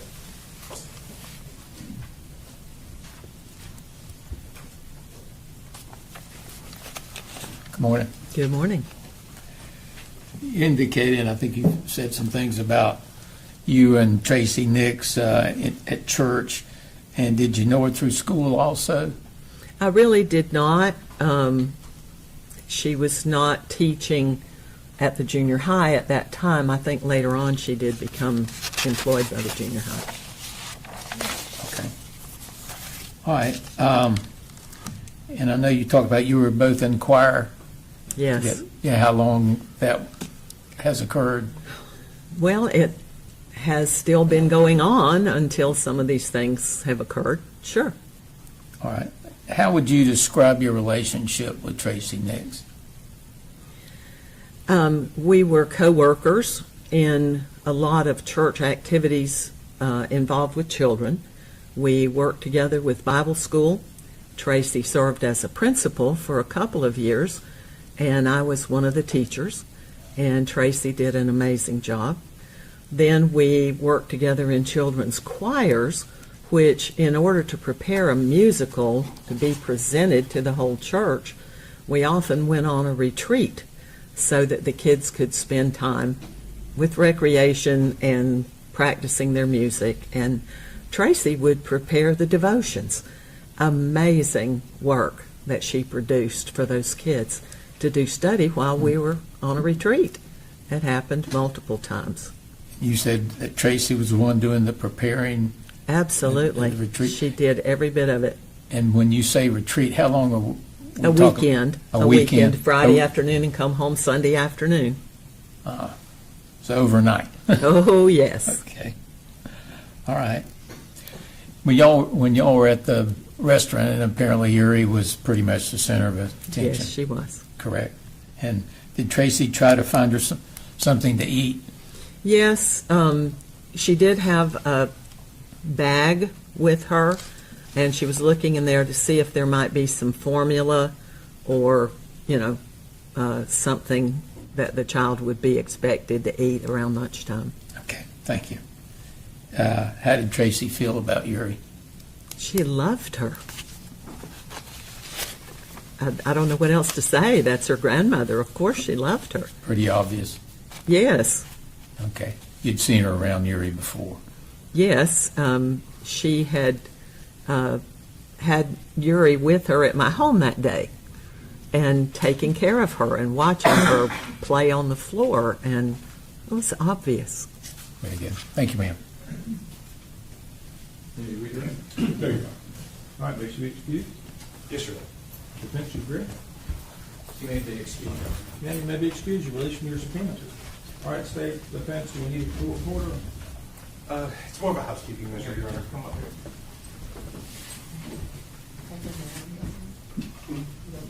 No, no, no.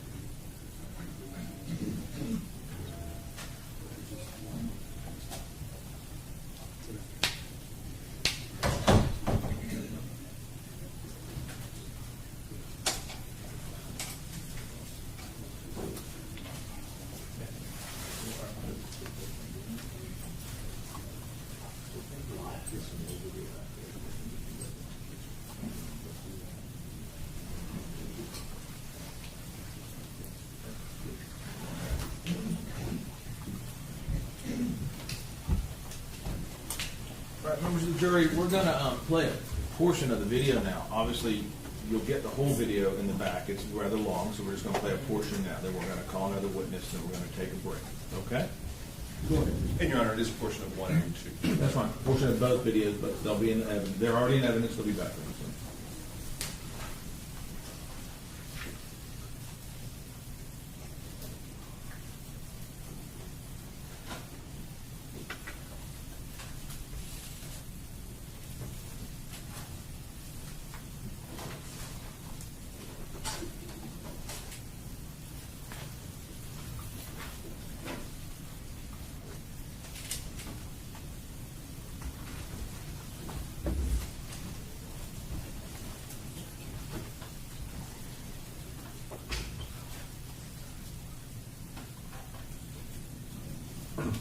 And just so it's clear for the record, Your Honor, Go ahead, Jim.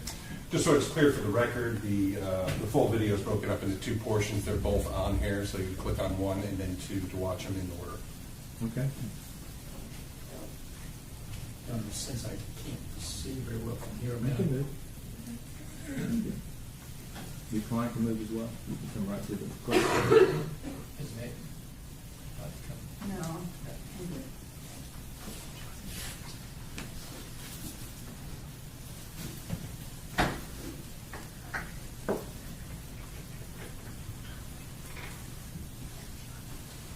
For the record, Your Honor, I'm going to fast forward a bit at this point. That's fine.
this time the state's going to skip forward in time for That's it. fine.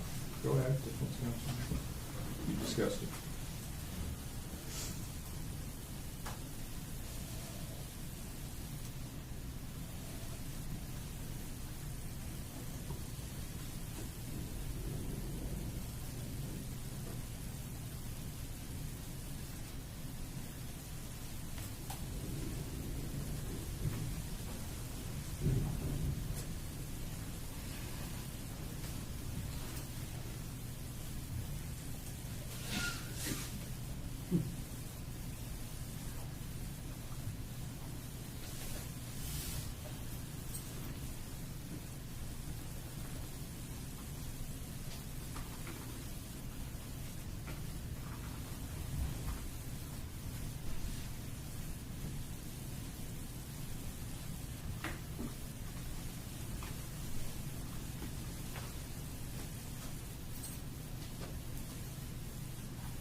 Once again, Your Honor, the state will skip forward in time. That's fine.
Your Honor, the state will now move to the second part of the video, just briefly for me.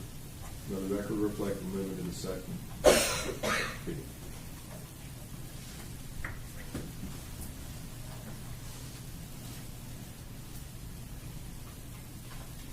Second part, I should say, still on State's Exhibit 1. Still on State's Exhibit 1. Yes, thank you, Your Honor. And once again, I will skip forward in time.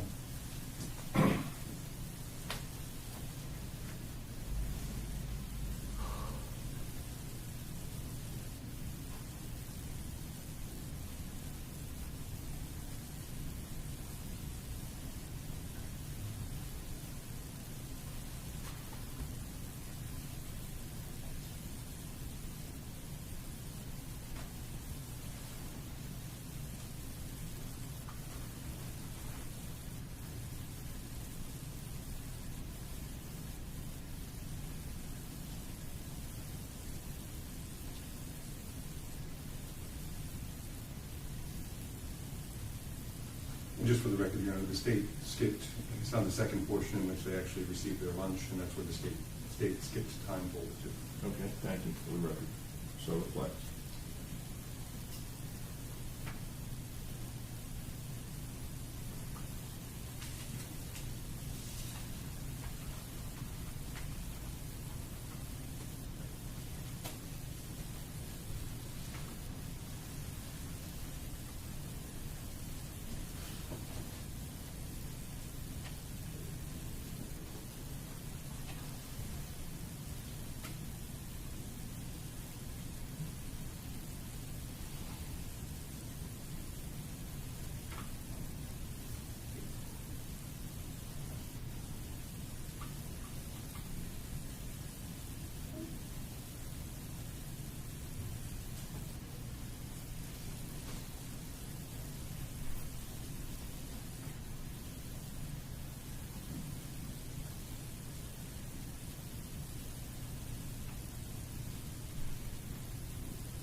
this time they would skip towards when it exit. All right? Let the record so reflect.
For the record, the state is now closing State's Exhibit 1 and is finished publishing.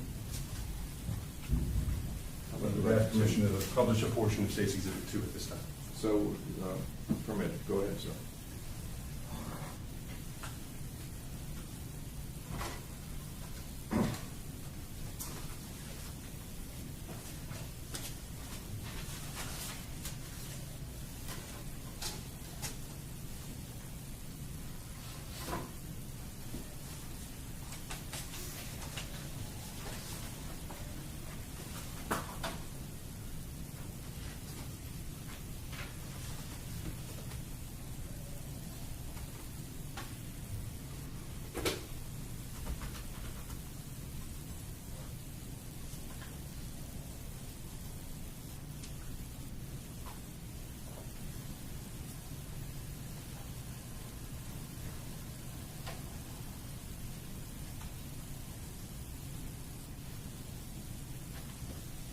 For the record, Your Honor, I will be fast forwarding the video to approximately 6 minutes. All right, let the record reflect.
The state has concluded publishing Exhibit number 2. All right, I think what I'm going to do is do the mid-morning break now. We're going to take about 10 minutes over the jury, and then we'll all be back in court. All rise. All right.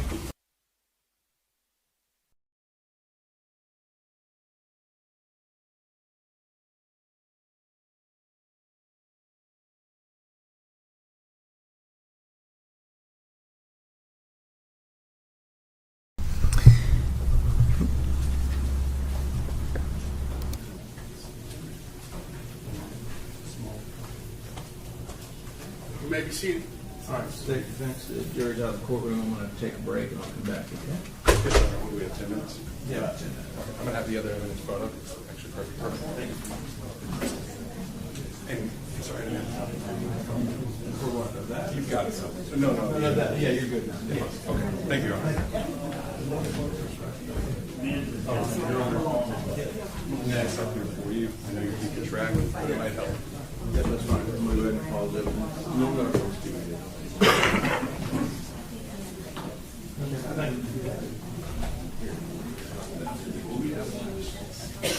I'll keep that. You can use it. Thank you. That's just for you when you're doing it.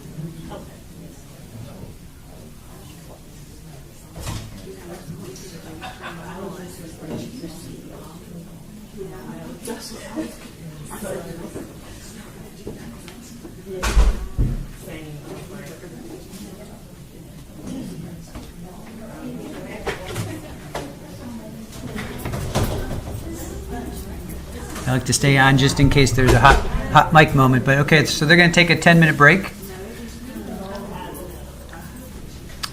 And we can quickly recap what happened.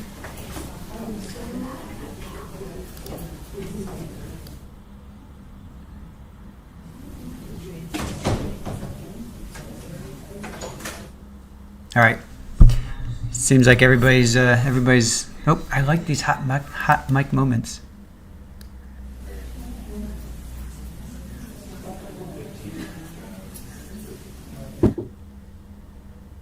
All right. It's either hot mic moment or a recap, so it's going to be a recap. So state opening statement. All right. So poor Uriel. State opened up with Uri was trapped in a car on November 1st of 2022. He said you'll hear about the defendant, Tracey. She was heading to Bible study. She then went to have lunch with her friends. Kayla, who is the mother to Uri, she had a hair appointment, so she called mom to take care of Uri. He said you're going to hear about she got food. She has diapers, she's got food, she has all the items that is needed to take care of little Uri, who is 7 months old at this time. And then a little after noon, they ate lunch with 3 women, Gail, Brenda, and Judy. State says they were, Tracey was attentive all during lunch, and then she left around 1:40ish.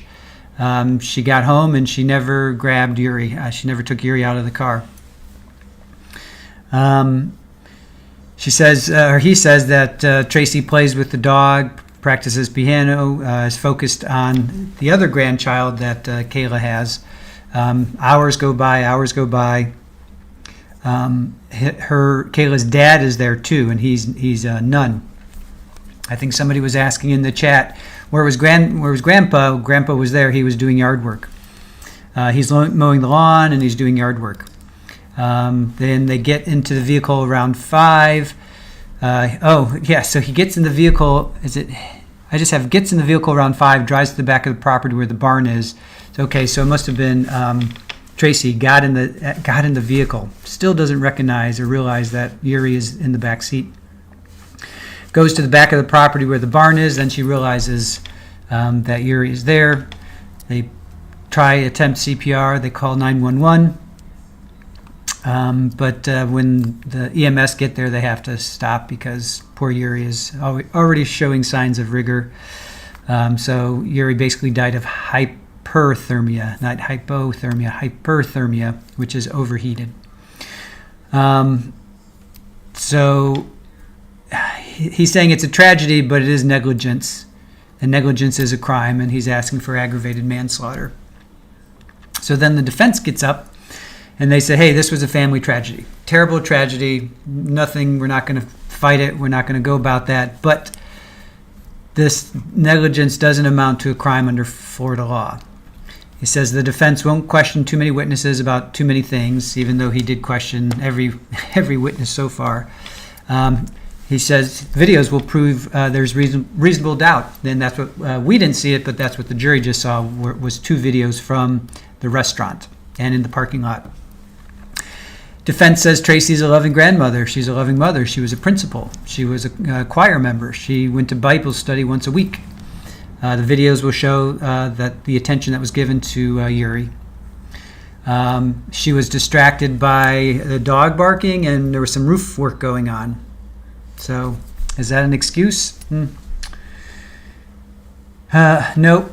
This sounds like that other that babysitter that was left the child in. We covered that earlier, well, last year now. Also in Florida. I forget her name right now, but some of you may remember that trial. And she was found guilty. No aggravating factors. She just forgot. Culpable negligence is not. Oh, this is not culpable negligence. So that's what the defense is arguing. Now, the thing that makes this all very questionable, if you will, is that a couple months, 11 months earlier, in December of 2021, this happened November 1st of 22, so rewind it to December of 2021. Grandson got out. He was being watched. She fell asleep. Grandson got out, went underneath a fence, I guess, and drowned in a pond. Poor kid fell in a pond, and she was not found culpable of anything. That was just a tragic, another tragedy. But she was not found guilty. So this is 2 grandchildren by the same daughter. So then first up was the daughter, Kayla Nix. And we have someone in our chat that actually went to school with Kayla. So I feel sorry for her and for you if you're still friends with her. So Kayla Nix, she lives with her husband, and they have 2 children. I think they just had another child, but they have a son and a daughter. Doesn't make up, obviously, for the 2 that they've lost, but they do have a son and a daughter. She also has a sister who has 2 kids. Nunn is her dad, and he was at the house as well. He was doing the yard work. Tracey is her mom. So Uri was born 7 months before September. Before November. Sorry, she was born, April, I guess she was born. So Kayla and her husband own Safari Glass, and her kids go with her often. And she says when she went to go get her hair done that day, and she asked Mom, oh man, I love a hot moment. Let me hear what's going on. Anything? Well, that, and I think we're sick. I said we're sick building. Formally sick.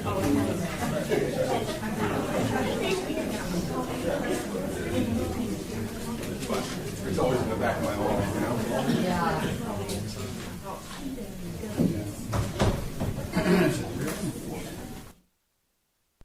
I love my hot mic moments. He's talking about a sick building. Yeah, there's a lot of stuff going around.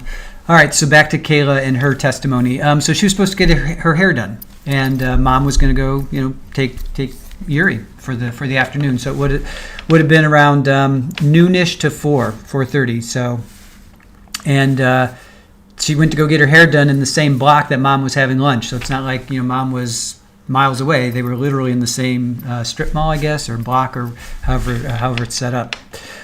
She did not communicate with her mom between that hair appointment and the time she went. And the husband was supposed to go pick up Uri around 4:30 or 5.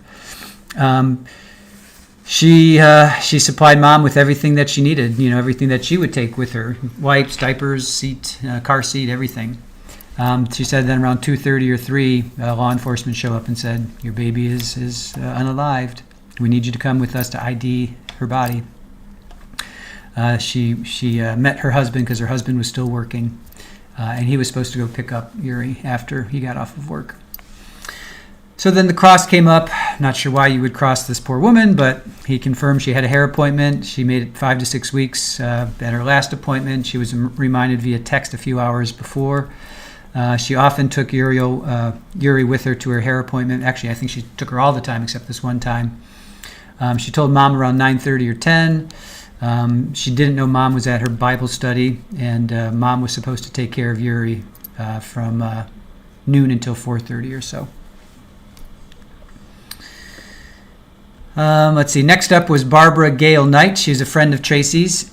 She's a retired school teacher. So next we heard from the 3 women that were all there having lunch. So first up was Barbara Gail. She goes by Gail Knight. She's a retired school teacher. She's been friends with Tracey for 40 years. She was at Tracey at the prayer group meeting that day. Here comes Tracey back into court. The meeting was between like 9:30 to 10:30. She picked up, Barbara picked up Uriel and then went to eat around 12:15 to 12:30. That's when they ate. Car seat had to be placed in the car. Brenda and Judy were already at the table. And friends from church were at a nearby table. Yuri was there, center of attention. We all hear from all 3 of these women that were there. Yuri was the center of attention. You hear about the straw. Gail was feeding. All right, let me hear what's going on.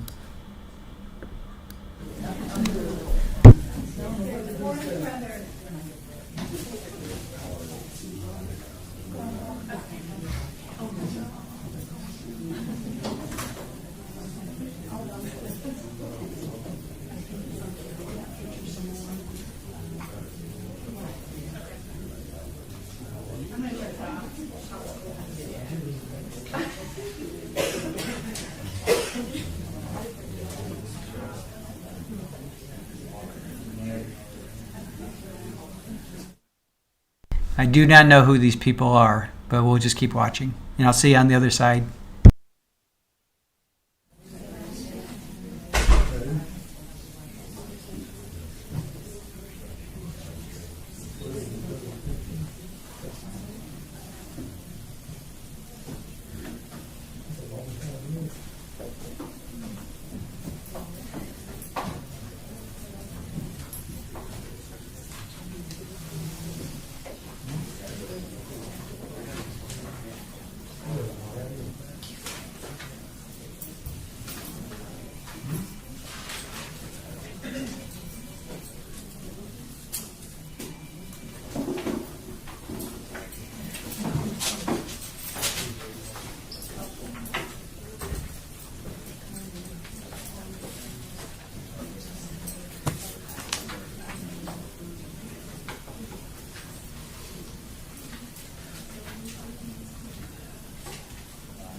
rise and come to order, please. All right, everyone have a seat. State your defense. You ready?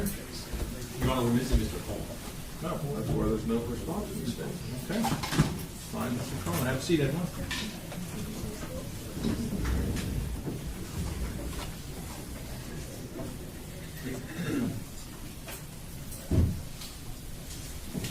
State you ready?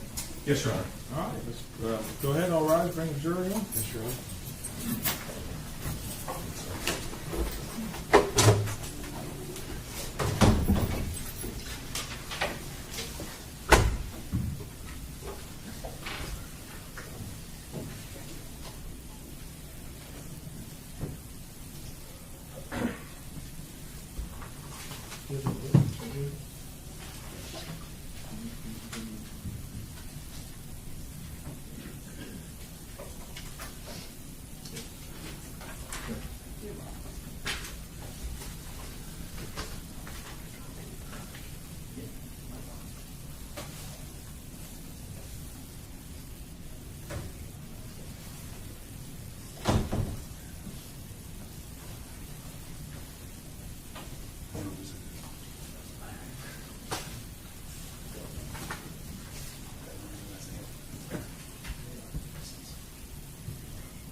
Yes.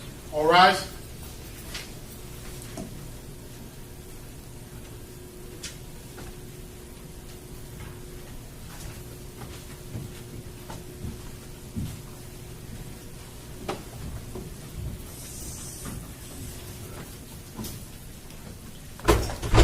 All right, everyone have a seat.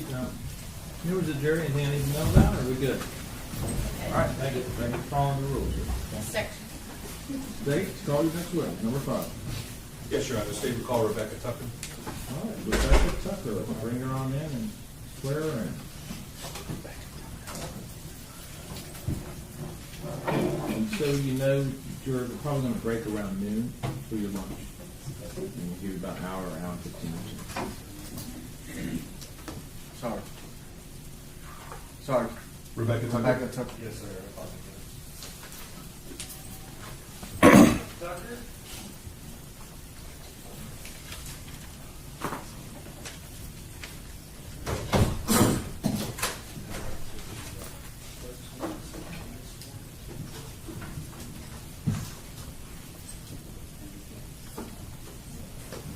Secretary, come on over here, we'll get you sworn in. Please raise your right hand. Do you solemnly swear or affirm to tell the truth, the whole truth, and nothing but the truth, so help you God? Yes. You gonna step this way, man? That's it.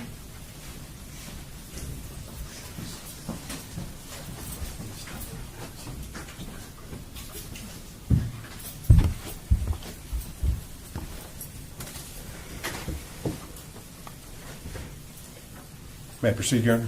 Yes, please, go ahead. Thank you. Thank you. Good morning, ma'am. Please state your name for the record. My name is Rebecca Tucker. And you are soft-spoken, so if you could try to speak up for us a little bit. I said my name is Rebecca Tucker. Thank you, ma'am. And where do you live? I live in Wauchula How long you lived there for? my whole life. Your whole life. And what do you do for a living, ma'am? I'm a business owner. And what business do you own? Like the name of it? Sure. It's called Frontline Roofing. And do you own that with somebody else? Yes, I do. With who? With my husband. And his name is? His name is Jonathan Tucker. And do you have children? I do. And what are their names? Just their first names. I guess we know their last names. Aiden and Cooper. And do you know a Kayla Nix? Yes. Who is that? She's my sister. And how about finally Tracey Nix? Do you know She's- her? Yes. And who is that? She's my mom. And did you know a Uriel Schock? Who was that?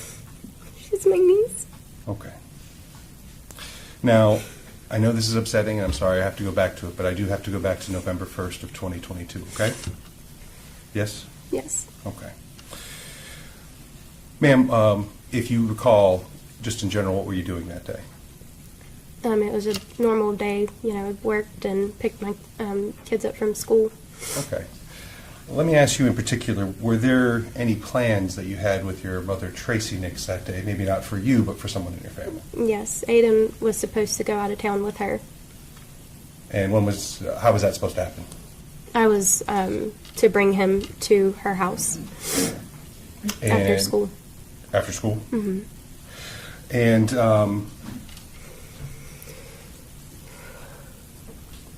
how did you communicate with your mother that day? Through texting, I believe.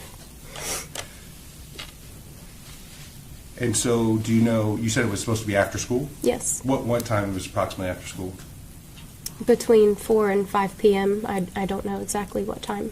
Okay, but roughly around then. Right. And did you bring Aiden to your mother's house that day? I did. And was it roughly in that between 4 and 5 o'clock hour? Yes. And what happened when you got out to your mom's house? Or let me ask you this, where does your mom live? She lives on Kaysen Road in Wauchula. And what was going on when you got out there? Whenever Aiden and I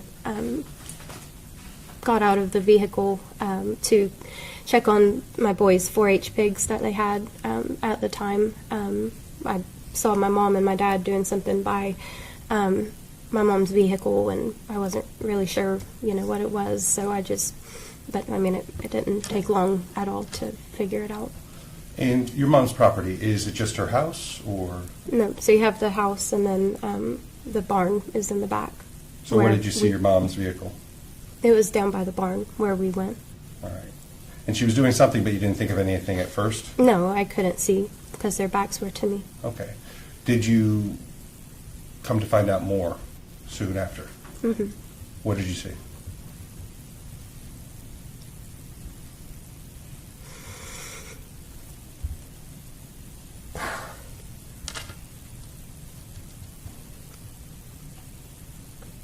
I saw them get Uri out of her car seat. And when you say them, who were you talking to? My mom or my dad, I'm not really sure which one was the one that got her out, but it was one of them. And your dad's name? His name is Nay. Got Uri out of the car seat? Yes. Where was Uri put? Where you said where was she placed? On the ground. Okay. Anything else that was done? My dad started performing CPR. What did you do? I called 911. All right. You said you called 911? Yes. All right. And obviously, was that for Uri? Yes. Okay.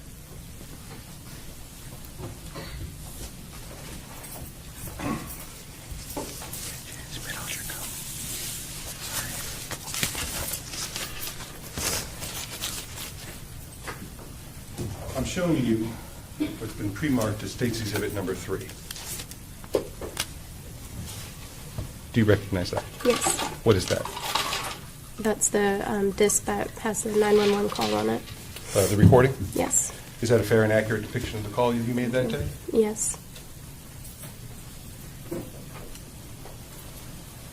And Ms. Tucker, I'm done going into the details of what you saw. Did you stay around there or did you leave? I was there probably for 5 or 6, I don't know, a few minutes while on the phone. Oh, yes. And then, once I heard the ambulance nearby, I left because I didn't want Aiden to go through that, You want to get your son out of there? Right. Ms. Tucker, I'm sorry I had to ask you the questions. Thank you very much for answering them. I have no further questions. Thank you. Defense? Hold on.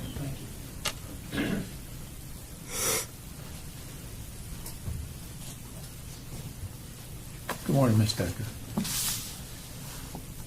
That particular day, was your mom going to take Aiden, you indicate, I think, out to eat? Yes. And was he also supposed to do something else, like, say, find Christmas gifts or look at Christmas gifts for him? Yes. Okay.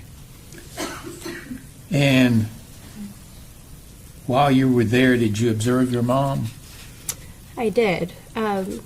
While my dad was doing CPR, she went around to the other side of the barn, and while I was trying to figure out what, excuse me, what had happened, I walked, around to where she was, and that's where I saw her on her hands and knees and was, just completely, pale and breathing really heavy, and I don't know. It all happened so quickly. Was she gagging? Mm-hmm. I'm pretty sure she threw up. And was she breathing heavily? Yeah. Did you call that hyperventilating? Yes. Okay. Could you see her eyes? Yeah, they were huge. Okay. I assume that was a pretty traumatic experience. Yep. Okay. Thank you. Steve? No further questions, Your Honor? All right, may she be released? Yes, Your Honor. Okay? All right. Mayor, thank you. You may be released. Stay for our next witness. Before we call the next witness, Your Honor, we would like, once the witness has left the stand in the courtroom, we'd like to publish State Exhibit Number 3. All right, let's do that after she leaves the courtroom.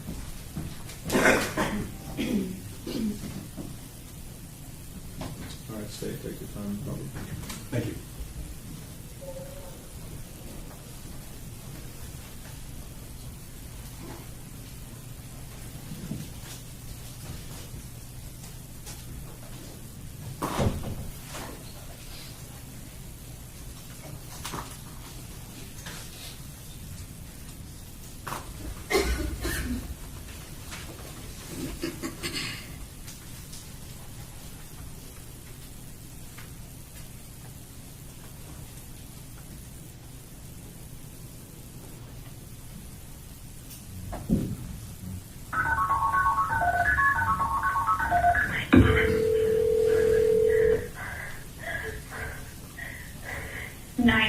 Where is your emergency? 1478 Caven Road. What's happening at 1478 Caven Road? I'm with my niece and the clock. I don't know. I just pulled up, but we need EMS, like, immediately. Please. All right. Your niece was left in the car? Is she breathing? I don't know what happened. I have no idea. I can't even fathom this right now. My nephew just... Can you get to her so we can answer some questions? No, I don't know what's going on. I can't. My mom I can't. I literally can't. I have no idea. Talk to your dad if he's with your niece?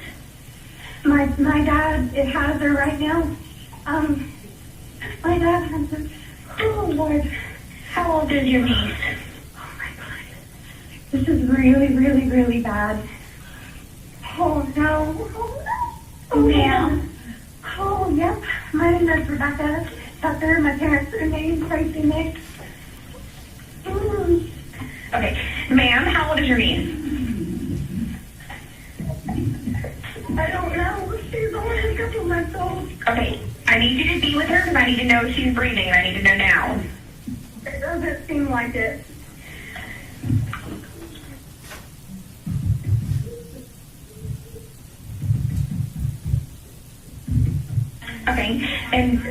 So it doesn't seem like she's breathing. No. Do you know how long she was left in the vehicle? I have no idea. I just pulled up.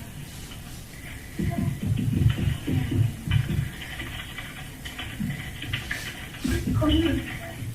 Okay. I have help on the way, but I'm going to stay on the phone with you while you're there. Oh, Lord. Okay. I have my 12-year-old son.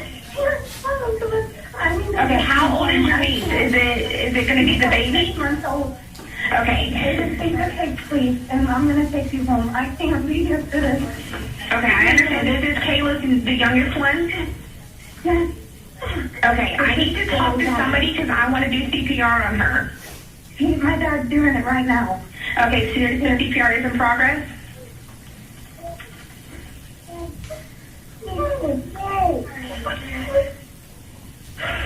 Are you doing CPR? Oh my God, she's dead. Okay, how does she look? Her eyes Eyes are open, she's not moving or breathing. Eyes are open, not moving or breathing? Take my son home. That's correct. Hey, Kayla, are you almost done, baby? No, oh my goodness, this is, whew, I'm sorry. I see cussing, I can't. Whew, okay. Whew, come on, honey, finish up, please. Let's go. Oh my goodness gracious. Oh Lord, okay. Okay. I know that you're wanting to leave. Is there any way I can talk to somebody that's there? Is Tracey there? I don't know where she's gone to. I don't know where she is. I don't know. Okay. Does your dad know how to do CPR on an infant? Yes, he does. Dad, you're doing it, right? Yes, he's doing it. Oh my goodness. Okay, I know you just got there. Is there any way that somebody can answer how long she's been like this? Mom! I don't know where she's at. How long was she in the car? A while. She was in the car. Took her to work with you. Okay. All right, ma'am. Okay, so she took her to lunch with her, and then whenever she got back, she was just left in the car? Yeah. Yes, ma'am. I am. I know y'all want me to say I have to take my son home. He cannot. I can't do this with him here. So, Did your mom call me?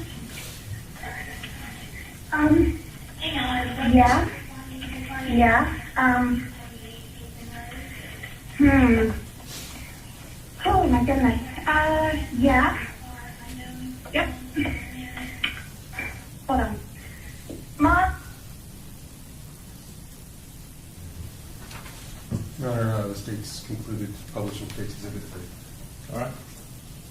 Thank you. State, next witness number 6.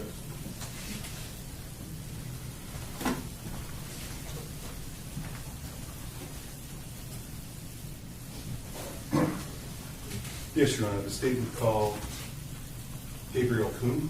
And I did admit that this can be evidence without objection, right? Gabriel? This was admitted to evidence without objection, correct? That's correct, Your Honor. All right, then we, Gabriel Schock, thank you.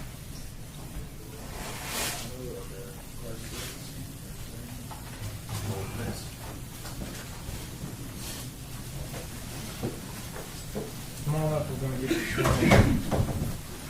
Please raise your right hand.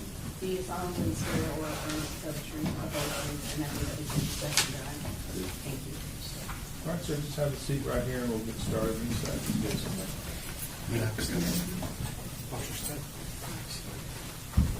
Need some water. Okay, thank you.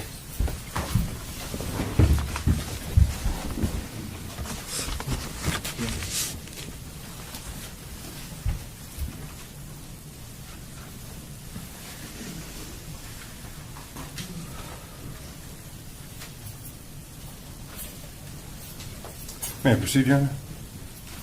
Yes, sir, go ahead, Mr. Coleman. Please state your name. Gabriel Coon, I think it's kind of obvious, but how are you employed? by Hardee County Fire Rescue. How long have you worked for Hardee County Fire Rescue? Actually, it'll be 9 years tomorrow. And what do you do for them? I'm a firefighter paramedic. I think we might have an idea, but why don't you just tell us what that is? So firefighter paramedic, of course, you know, the firefighter part, you know, we're in charge of suppression of all kind of fire incidents. Then the paramedic part is just the EMS part, emergency medical services. So any kind of emergency, medical emergency that people have, we'll go out and respond to it. So we're dual certified in both of those. And do you require any specialized training when it comes to the medical aspect? I'm sure at the firefighting, yes. I don't mean to ignore that. I did with Hardee County Fire Rescue, I did 4 years as an EMT and 5 years as a paramedic. So it's about 3 months to 6 months for EMT school, another 11 months with paramedic, and about 6 months for to become a firefighter. So you pretty well trained on rendering medical assistance? Yes. And I'm sorry, how long you said you've been doing that again? 9 years tomorrow. And let me ask you this, sir. Were you doing the same type of duty since it was 9 years on November 1st of 2022? Yes, sir. And let's just get to why you're here, okay? Do you recall participating in attempting to treat 7-month-old Uriel Schock on that day? Yes, sir. I was a charged paramedic. Can you explain how you became involved? So I was on a rescue that day. So we got dispatched to the call, and I believe it came out as a cardiac arrest. And with the additional notes, they said that the child has been left in the car since around noontime. Okay. And so how did you get there that day? We was in a rescue, the ambulance, and so we drove there to the scene. And do you remember where you went to? Yes, we went to, you want the address? You can refresh your recollection if you need to. Yeah, 1478 Kaysen Road in Wauchula, Florida. And what was going on when you got out there, sir? So when we arrived on scene, I think we was more directed to go towards the back of the house. As we was approaching, I guess it was the grandfather.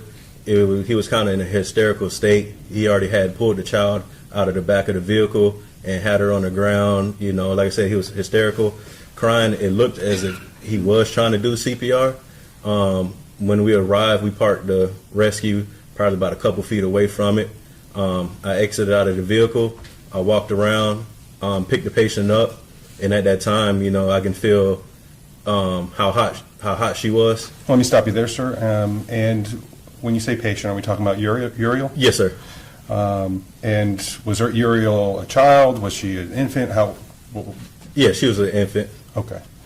Now, you said you picked her up, you noticed she was hot. Yes. So when I picked her up, I could feel it through my gloves. She was just hot to touch. She had on, I would say, something that you would normally put a child in during the wintertime. It was like a long sleeve onesie, like a real fuzzy onesie. Did you notice anything about the onesie she was in? Yes, it was very damp. Damp, you said? Damp. Okay. From, sweating. Okay. So once you pick her up, what did you do at this point? At that point, we went ahead, because we used the back of our rescue. We use it as more of like a controlled environment. So we entered into the rescue, and that's when we started proceeding to do CPR efforts at that time. And so is doing CPR on an infant a little more different than you would normally do? It can be. It could be more of a little bit more traumatic. But okay. Now, what else are you doing? You're doing CPR, or what other types of medical treatment are you rendering? Yep, so we're doing CPR, which is chest compressions at that time.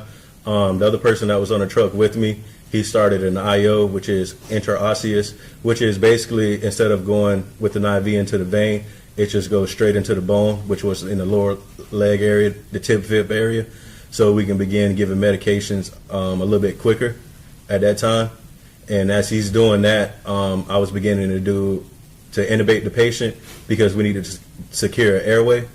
But at that time, when I was getting ready to insert the blade into the patient's mouth, I noticed that she was clenched, which means... Let me stop you there. You were getting ready to? What do you mean she was clenched? Which means her jaw was just kind of locked in place at that time. Usually we'll have to push medications like succinylcholine to kind of get them to relax. But at that time, once we started doing, further evaluation, we noticed that she started to have rigor mortis that was already set in. And I think we all have an idea of what that is, but what is rigor mortis? So that's just stiffening of the muscles and stuff. Once you kind of like pass away or death occurs, the chemicals in the muscles start to leave, and that's just when your muscles and stuff starts to constrict and stuff. But where did you notice the rigor? In her limbs, in her upper limbs. And how does that show? Just the arms itself will be just kind of in place. Okay. Stuck in place there. And so, did you make any other observations other than the rigor? Yes, that she also had lividity also, which is the pooling of the blood. So once the body, stops circulating blood, with the help of gravity, basically whatever lower portions to the body, gravity just pulls the blood down to the lower parts of the body. And what did that lead you to believe, sir? That she's been dead for a while. And so, what did you do at this point? Did you continue your life-saving treatment? No, at this point, we went ahead and radioed over to Advent Health Wauchula and spoke with the doctor on hand, Dr. DeWan, and we gave him our findings at that time, and he gave us the go ahead and basically call it a signal 7, which is dead on arrival at that point. And even though there was nothing that could be done, what was done with Uri at that time? At that point, we just basically just transported to the hospital because it's in our protocol. All pediatric cardiac arrest must be transported to the hospital at that point. So regardless of her status, you still took her to the hospital? Right. Right. All right, sir. I don't think I have any further questions for you. Okay. Defense any cross-examination? No question, John. All right, we're going to do one more witness, and I'm going to deal with another matter. Okay? Yes, sir. Okay. And Your Honor, this witness can use. Yes, you may be excused. All right. Sir. Thank you. You may be excused, correct? That's correct, John. All right, thank you. All right, state witness number 7. Thank you. Say we call Kyle Bodek. All right, let's bring him on in.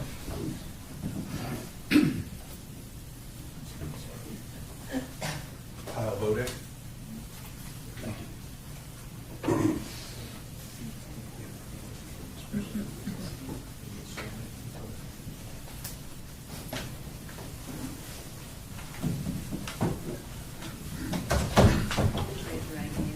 Do you solemnly swear or affirm to tell the truth, the whole truth, and nothing but the truth, so help you God? You gonna step around this way, sir? Mr. Rogers, have a seat, sir.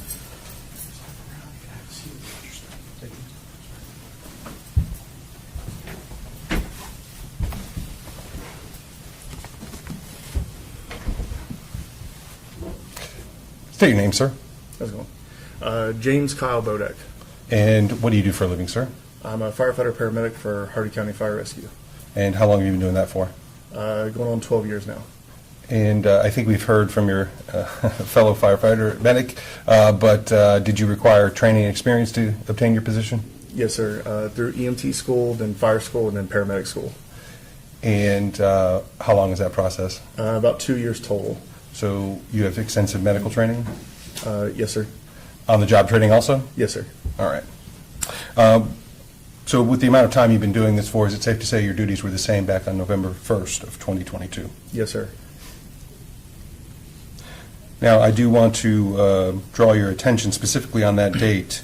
Do you recall participating in attempting to treat 7-month-old Uriel Schock on that day? Yes, sir, I do. How did you become involved in that? We were at the station, got dispatched for the call, and at our station in Wauchula, it was Rescue 1 and Engine 1 went to that call. Okay. And so how did you get to that call physically?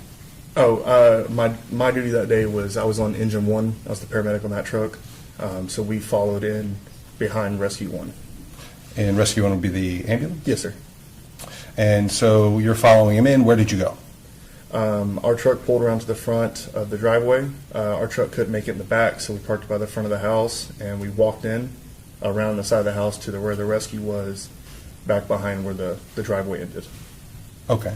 And so what was going on when you got there, sir? When we got there, the rescue crew had already moved the patient into the back of the truck, and then that's where we came in. I came in through the back door of the truck. And when you say patient, we're speaking of? Uri, or Miss Schock. And so she was already in the back. Do you use that truck to kind of as an impromptu area to? Well, the rescue is what we use to treat and transport patients to the hospital. Okay, and so she was already there? Yes, sir. So what did you do once you got there? Well, once you noticed all that? They had continued CPR from the family on scene. We took off the patient's clothing to expose her, which is normal for us. Started at IO, which is a needle that goes into the bone that we can help give medications to. What else? Did you make any observations when you were removing the clothing? Yes. The clothes were soaked from sweat, and she was hot to the touch. What was the weather like that day?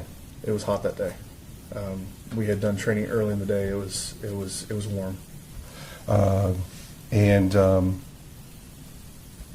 You said that you were speaking of the IO. I think we heard about that a little earlier. Yes, sir. At some point, did you continue to give her life-saving treatment or no? So I was placed at the bottom, and so my job would have been the IO and medications. They were doing CPR, and my partner at the top was trying to do innovation. He noticed that her mouth was clenched shut, and at that point we started noticing that the hand had rigor mortis already in it, which means the muscles had already contracted and they don't move anymore. And then we noted lividity once we turned her over a little bit to her back, which is the pooling of blood. So at that point, and your partner, would that have been? Mr. Gabriel Kuhn. Okay. And so at that point, what was decided to do? We were already trying to turn the truck around to get to leave, and once we saw those signs, those are obvious signs of death for us. We had contacted the hospital through the radio to get permission to discontinue CPR at the time. And did you do that? Yes, sir, we did. We contacted the ER physician at Advent Health Wauchula, which was Dr. Dewan, explained to him what we had, and he gave us permission to discontinue CPR because at this point, no further action would have changed anything. And then from there, because of the way the scene was, we transferred her to the hospital to get her away from the scene. And what do you mean the way the scene was? Just the chaoticness of law enforcement there. This situation has happened there before, so then we had left to kind of free up, I guess, to where she could be at peace somewhere else, not left on scene. Thank you, sir. I have no further questions. I have a question, John. We're going to take a break, and he's released. Yes, Your Honor. Please. Okay, so members of the jury, we're going to take an early lunch. You all could get back around 12:15, please. All rise. All right. Please leave your notepads on the desk. Yes, sir.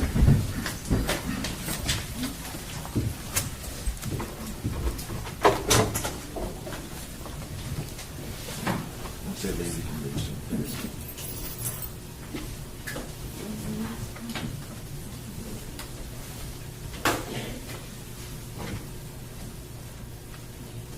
You may be seated. All right. Everyone have a seat. Everybody in the gallery. I made a rule. We're on the record. Somebody's taking pictures. I have one person's a designated photographer.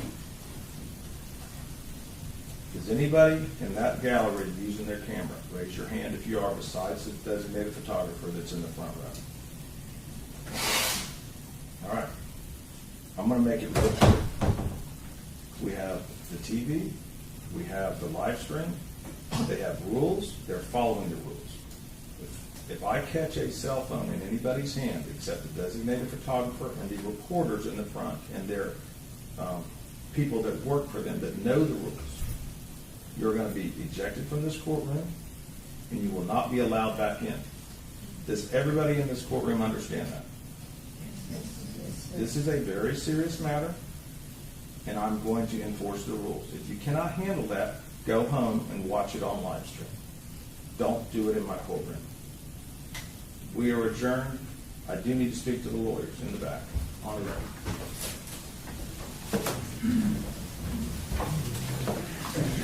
And the reporter, I need the reporter to wait. The reporter from the Terrell.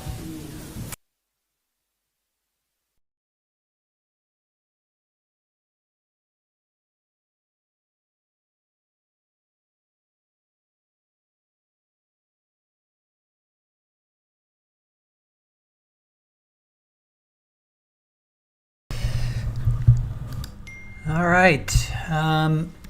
So there we have it. They're taking a lunch break. I think they'll be back at, I think he said 12:15. I need to take a quick comfort break myself.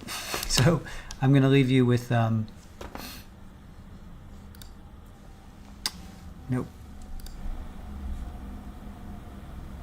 I'll be back in a second. Just hold on. All right. I'll be back in a minute.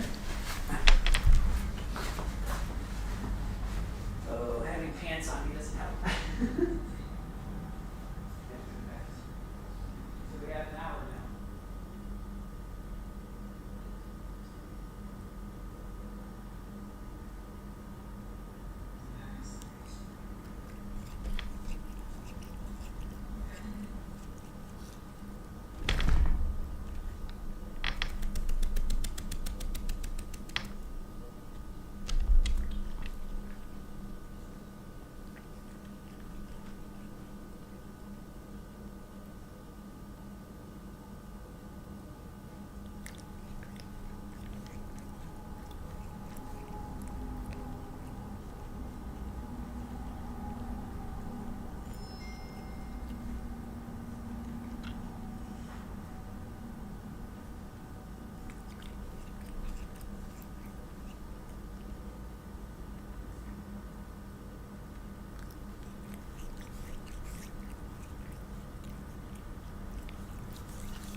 Super Bowl. You gonna join me? All right. As soon as I sit down, Pants pounces me. All right, let's get back to full screen here. All right, so we're going to. All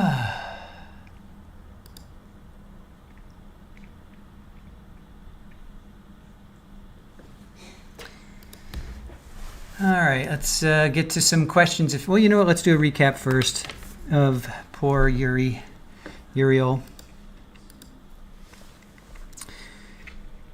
All right, so the court is on a lunch break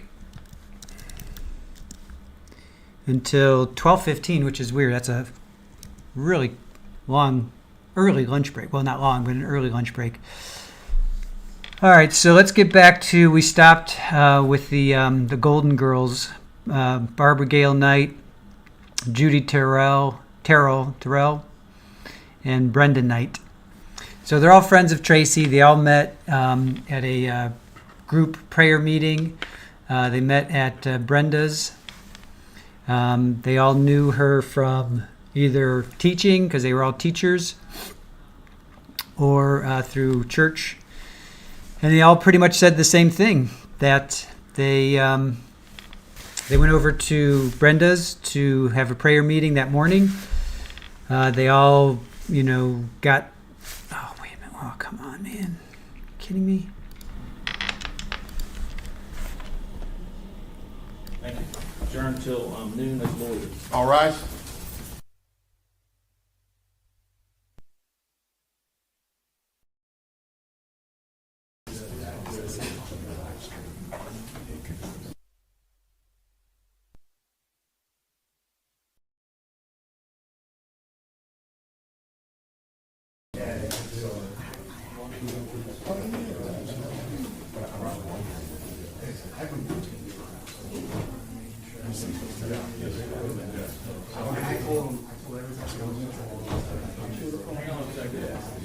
News people, news, ABC,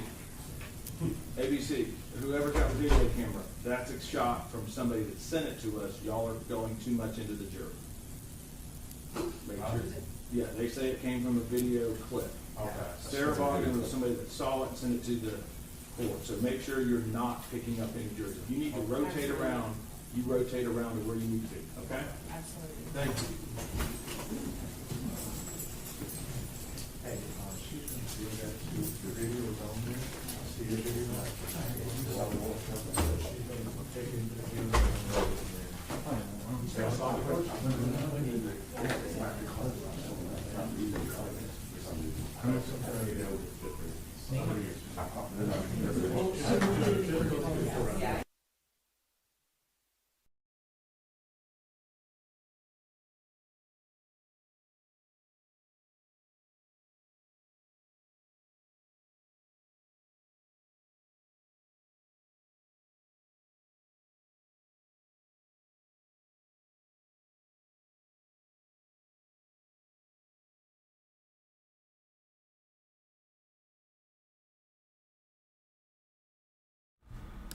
All right.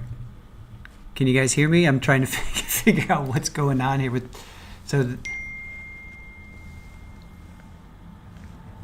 How's my audio? Audio okay? Doing a mic check here. Audio okay? How's my audio? Okay. Seems like it's all right. All right. Wow. So the camera, ABC, I guess, is the court camera. And they just got in trouble. Meanwhile, I've got my little court reporter here, trying to get comfortable. My little court reporter. All right, so the judge just admonished, sounds like ABC camera. And then before that, somebody was taking pictures in the gallery. Anyone caught will be ejected. Unbelievable. All right, so do you guys remember Rhonda Jewell? We covered that trial, and she was a babysitter that left a child in a car, in her SUV, and she was found guilty. So let's see what happens. There are a lot of parallels here. All right. So, to 235 of you watching, appreciate it. Thank you for being here with us. I was just going over the Golden Girls all came in and they basically all said the same thing. Gail, Judy, Brenda, they all got together with Tracey that morning. There was a prayer meeting. They all knew Tracey from they all knew her from teaching with her and the church. They were in choir together, or they just knew each other through church. So they were having a prayer meeting at Brenda's house. They got there, I guess, around 8:30 or so, 9, and then they went to go have lunch. Everybody said that Tracey was, being very attentive. She was putting a straw in poor Uri's little mouth, water. And Uri was like the life of the party, if you will. They're at this restaurant, Beef Brady's. I'm not familiar with that place, but anyway, Uri was the life of the party. She was, bubbly, outgoing, and Tracey was taking care of her. So we heard from those three friends, and then Rebecca Tucker, who was the sister to Kayla, obviously the daughter to Tracey. She owns a business with her husband. Now her child, one of her kids, she has two kids. Aiden was supposed to go, I think she said, out of town with Tracey. So she brought Aiden over around 4-ish, and she got out of the car, and when she pulled up into the driveway, she saw that her mom and dad were doing something at mom's vehicle. So she got out and she saw Uri out of the car seat. She was placed on the ground. Dad started CPR. So it was Rebecca that called 911. And then we heard the 911 call, and those are always the worst. I hate 911 calls. They're just, because that's just raw. That's just a raw moment.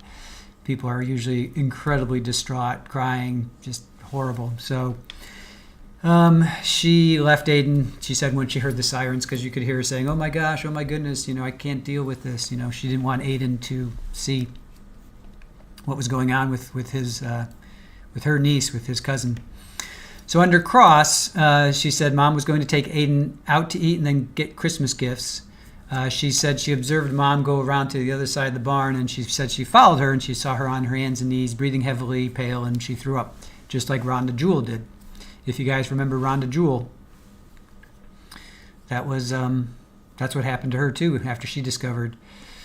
Then they played the 911 call, and she's like, I don't know what's going on. I can't talk. This is really bad. Doesn't seem like she's breathing. Don't know how long she's been left in the vehicle. Help is on the way. She said Uri's eyes were open, but she's not breathing. Dad knows how to do CPR, and he was doing it. And CPR was like, 911 was saying, how long has Uri been in the car? How long? And finally, Rebecca was able to get out of mom, or Tracey, a while. So then we get to the EMT guys, two of them, Gabriel and Kyle. Gabriel came in Rescue 1, Kyle came in Engine 1. They got the call, they responded. Gabriel was in the smaller rescue. He was more, I guess, in the ambulance, so he went to the back of the house. Kyle was in the truck, so they could not. So Gabriel was first up, and he said he saw the grandfather, and he was hysterical. He was trying to do CPR. So Gabriel picked up Uri. He felt how hot she was through his gloves.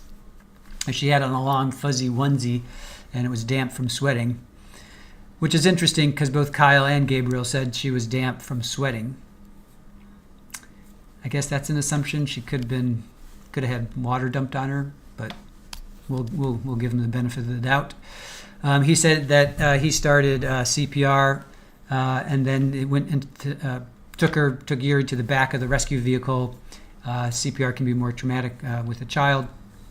And then both Gabriel and Kyle said they started an IO, which is basically an IE that goes directly into your, he said, directly into your bone, and this was the lower, he said he put it, one of her legs, put in straight into her bone, basically. He tried to insert a blade, I guess a stick, he called it a blade, well, I guess it's a blade to open up her mouth. and her mouth was clenched. He noticed that rigor mortis had set in on her arms and her hands. Same with Kyle. He said the same thing. And there was lividity, which is basically just pooling of blood, and which means she had been passed away for a while. Kyle said it was on her back, so I guess she was in the car seat, so there was pooling of her blood on her back.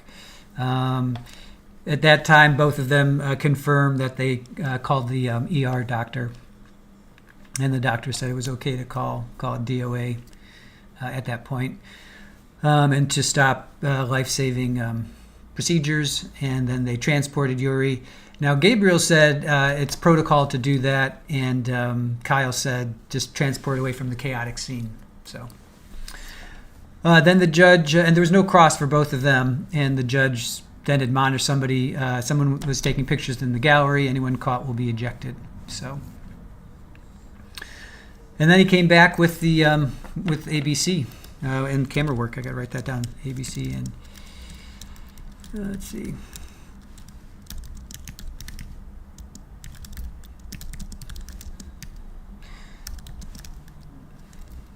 Don't show any more of the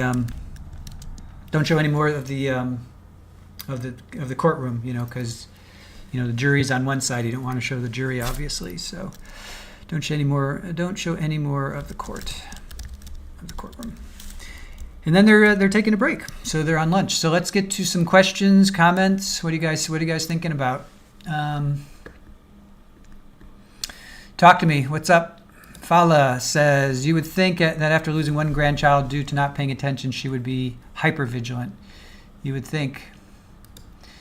Spartan says, you missed an important part of the testimony. Which part did I miss? Is that directed at me or is that somebody else? Spartan, help me out. What part?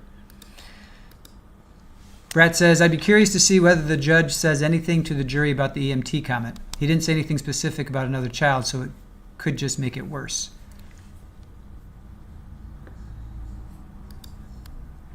Therapist says, Traveling Teresa. Oh, Traveling Teresa. Good to see you in our chat. The same method that a seatbelt alarm goes off is something, if something heavy enough is in the front seat, could do that in the back. Yeah, we were talking about that during Rhonda Jewell. Like, what can car manufacturers put into place? The EMT. So the EMT, there was testimony that was missed. Yeah, let me know what was missed because I thought I was here. Momo Shark says define a while. Exactly. All right, let's see. How many deaths in cars every year? In 2022, there were 42,795 fatalities in. Oh, that's a car accident. No, I don't want that. Let's see, car overheated. How many overheated? How many overheated deaths? Overheated. I know it's like, okay, the United States, about 37 children die each year from heat stroke after being left in a car. So there you go. 37 kids could be saved. Therapist, the last EMT said this has happened here before. Yes, and we're wondering if the judge will bring that up. Also, he opened the door to the previous death. Yes, I did catch that. That did not go past me. He said it was transported away from the chaotic scene because it had happened here before. Yep, it had. I'll put that in my notes. So yes, I did hear that and put that in my notes.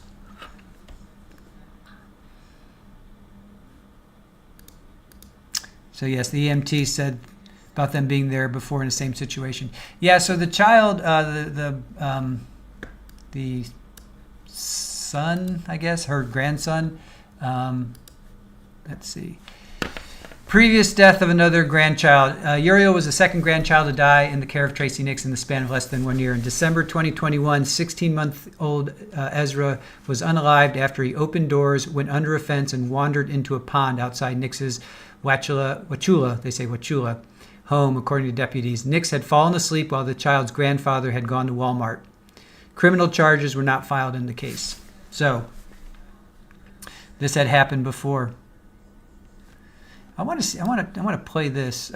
So she was charged with aggravated manslaughter, as we know, and then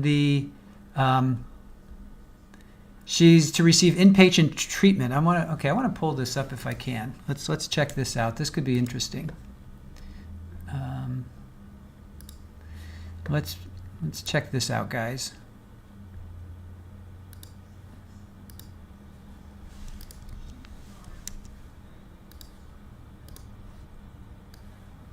It always takes a minute to pull up, but I found something interesting that let's see. So Tracey's husband, Noon, they call him Nay, asked the judge to allow her to get help to open up and talk about what happened. So I'm hoping this kicks in so we can watch this together. I don't know why. Sometimes it takes a little while to kick in. Yeah, how long does rigor set in, Momo? We were wondering about that. Is it about 2 hours? Mandy says, if I fell asleep and woke up to find my grandbaby drowned, I would never babysit a child again. Hey, Abe, good to see you. If a child has passed under my care, I wouldn't trust myself to care for children again. I never forget myself. Come on. Oh, wait, I have to show it? Okay, here we go. Oh, man, it's going to be one of those. Okay, here. All right, I'm going to play this. I'm going to play this, guys.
I don't think I have the audio on, right? Yeah, no sound. Okay, let me, hold on a sec.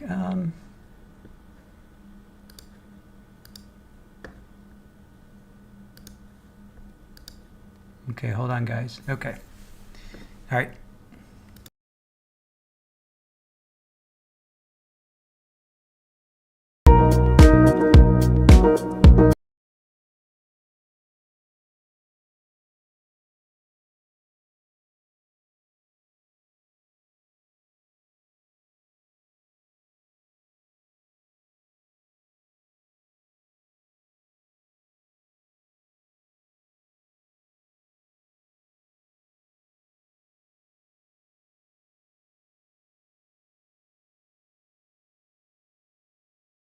This embrace between mother and daughter, it comes with an immeasurable amount of pain. In Hardee County, Tracey Nix faces a charge of aggravated manslaughter in the death of her granddaughter after leaving her in a car last November. It wasn't the only loss for that family. Less than 1 year earlier, Tracey's grandson drowned while in her care. Today in court, though, Tracey's husband asked the judge to allow her to get some help and open up to talk about what happened. Fox 13's Kimberly Quizon has more.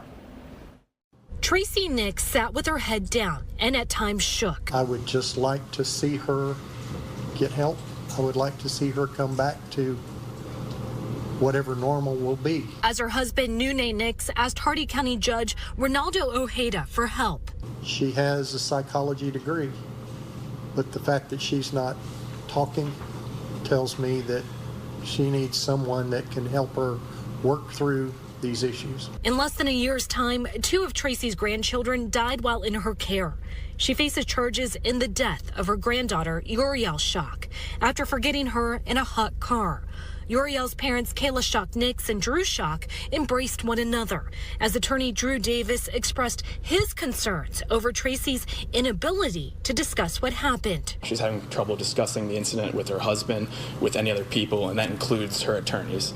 As we all know, that could very well prove a competency issue down the line, Judge. One of the main reasons we're filing this motion is to nip that in the bud early. Her husband asked to send Tracey to an inpatient facility for 30 days of treatment in St. Cloud. The state attorney and judge had concerns since the facility is not locked down. Do you acknowledge that Mrs. Nix has made statements about wanting to flee her situation down here before? I have heard that, yes. The judge agreed to let her go to the facility. The request on his face, it's not unreasonable. As court adjourned, Kayla Nix embraced her mother and father.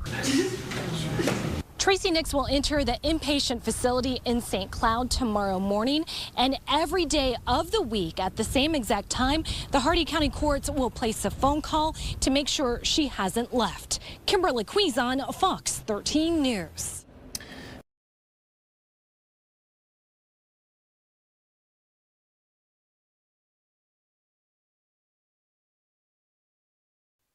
All right. So basically she's not talking, and her family is concerned about her. She's like not talking. So while in court Thursday, Tracey's husband, Nanu Nix, asked the judge to allow her to get help to open up and talk about what happened. The grandmother sat with her head down and at times shook during her court appearance. I would just like to see her get help. I would like to see her come back to whatever normal will be, said Nunu Nix. She's a very smart and intelligent person. She has a psychology degree, but the fact that she's not talking tells me she needs someone that can help her work through these issues. And then Davis, her attorney, says it goes directly to our ability to put on to try this case. She's having a greatly difficult time discussing the incident at all, said Davis. She's having a hard time discussing the incident with her husband and with other people, and that includes her attorneys. As we all very know, that could well prove a competency issue down the line, Judge. One of the main reasons why we're filing this motion is to nip it in the bud, but early. So Nune asked to send Tracey to an inpatient facility for 30 days of treatment in St. Cloud. The state attorney and judge had concerns over the facility is not locked down. Do you acknowledge that Ms. Nix has made statements that she wanted to flee her situation? Asked the state attorney. I've heard that, yes, responded Nune. Wow, so she wants to flee. Based on the fact that Tracey has lived in the area for over the past 40 years and was once an educator and highly regarded, Judge Ojeda agreed. The request on its face is not unreasonable. Ms. Nix is not asking to go out of state or the four corners of our state. She's asking to go an hour and a half away. So she entered the program in St. Cloud. Every day of the week at the exact same time, the courts will contact the facility to make sure Tracey has not left. So I thought that was kind of interesting. So Trial Junkies United says the experts would therefore serve to stack inferences that she is in fact senile and that the condition was exacerbated by inappropriate medication and or habit memory.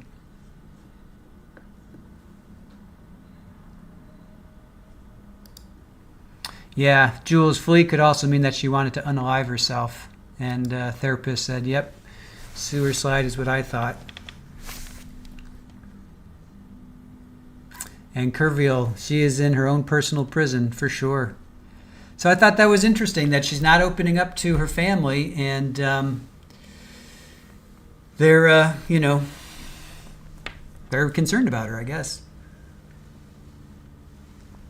as they should be. Paula says, well, I'm sure she's in her own Hades, but there has to be consequences.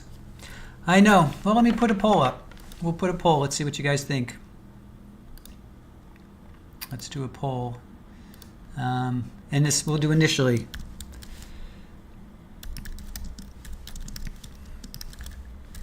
Well, first of all, we'll go, is Tracey guilty?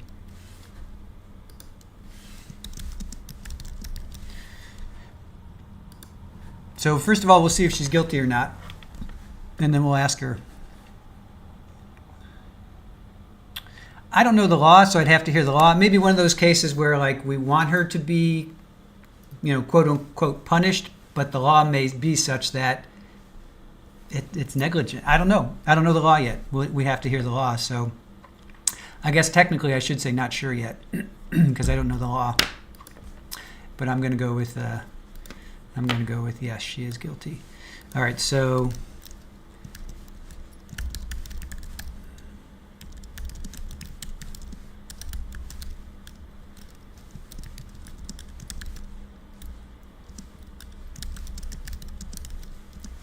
let's see what you guys think. And again, it could be one of those sticky situations where we want her to be held accountable, consequences and all that stuff, but the law may be such that we can't, I don't know. Ken Rosenberg says, bringing up the manslaughter statute and specifically the definition of culpable negligence is basically necessary to get a handle on this.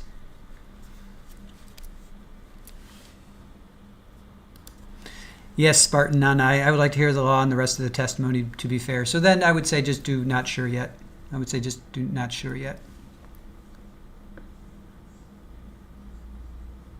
Amber waves a grain. Y'all are fired. None of you can be on a jury.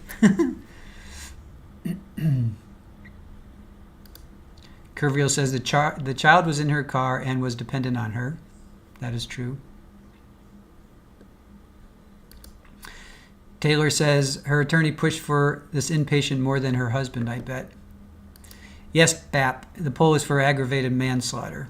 So this is just your initial feelings right now. So obviously we have a lot further to go. I just want to get, how do you guys feel right now, just initially?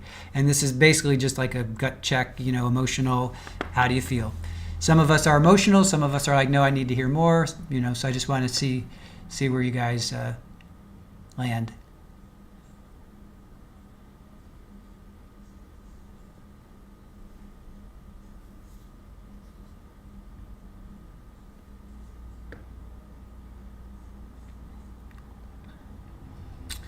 So what else do you guys have to say? Widespread Panic says she should be held accountable. At the very least, she should be forbidden to be in charge of anyone under the age of 5 ever again. Yeah, what was... okay, so Rhonda Jewell. Do you guys remember Rhonda Jewell? We covered that trial. What did she get? She was found guilty, of course. Rhonda Jewell was convicted. Aria Page. This was in December. She got 17 years, and she was 47. So on November 8th, Rhonda Jewell was convicted of third-degree felony murder as well as leaving a child unattended or unsupervised in a motor vehicle, causing great bodily injury for the hot car passing of Ariana Page, 10-month-old. She was found not guilty on an aggravated manslaughter.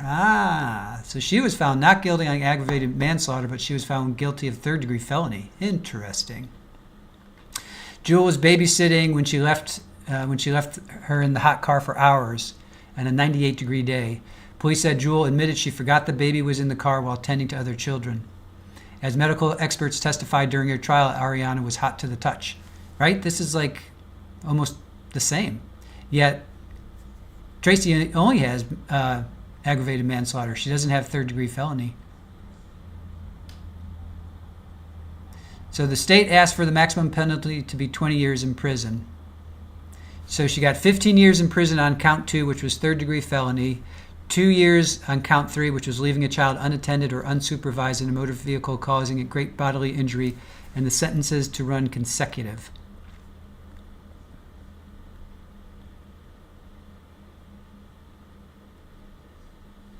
So interesting. So very similar cases, but she's not being charged.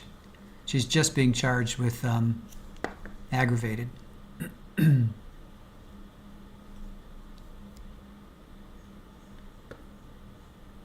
Haley Cobb says 20 to 30 she can 20, yeah, that's what she's up against, is 20 to 30 years she can get, but mind you, she has a clean record due to the first incident being legally ruled an accident. That is true.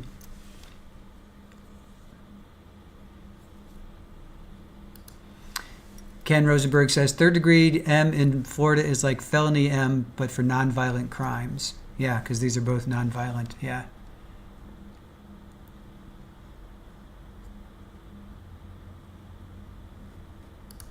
Fala says the prosecution, I'm assuming the prosecution may also be taking into account this has happened before.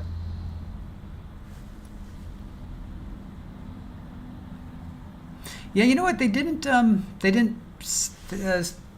When they read the charge, they didn't even read the charges. To be quite honest. All right, let's see if we can get some. Let's get some research here for her. Tracey Nix charges. Because usually they read the charges right at the very beginning. And the other weird thing is they brought in all the witnesses at the very beginning. I thought that was like very interesting. So she's just charged with aggravated manslaughter. Aggravated manslaughter.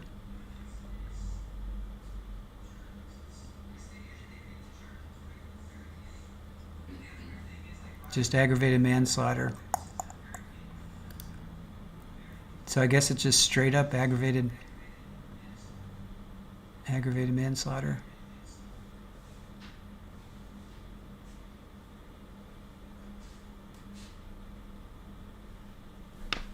So let's look up aggravated manslaughter in Florida. Aggravated manslaughter in Florida. What exactly is aggravated manslaughter in Florida? First degree felony that occurs when someone is offed through culpable negligence. It can result in a prison sentence of up to 30 years and a $10,000 fine. When is it charged? When a victim is a child, elderly person, disabled adult, or law enforcement officer. When offing was caused by reckless disregard for human life.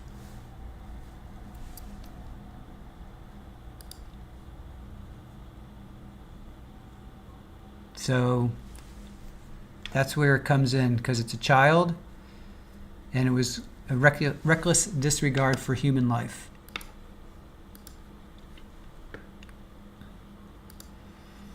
Abe says if her daughter supports her, that may be why they're going to trial. They want her to be free. That is true. I saw that some of you want, why are you putting the family through this? Just confess, basically, take a plea deal or whatever. Maybe a plea wasn't offered her. I don't know that. But then also she has a chance now to go free if the jury finds her not guilty.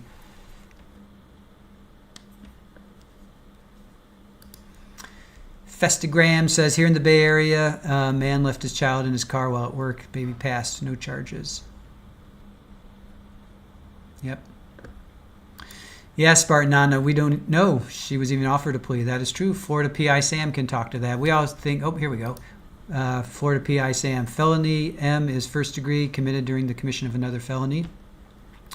And as Sam tells us all the time, we all think, why didn't she take a plea? Take the plea. Maybe a plea wasn't offered her.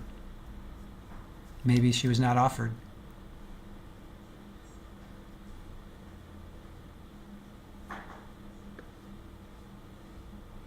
There are not, Little Miss, not that I saw. I only just saw that aggravated manslaughter. That was it. Bratt says culpable negligence is defined under point 2 of Florida statute 83103. All right, let's see if we can pull up Florida statute 83103. Let's all go get our law license. 83103 is forging or counterfeiting private labels. Did I type that in wrong? No? All right. That didn't come up, right? Brat, what are you sending me? What rabbit hole are you sending me down? Culpable negligence. Oh, maybe it is. Maybe it's still negligence.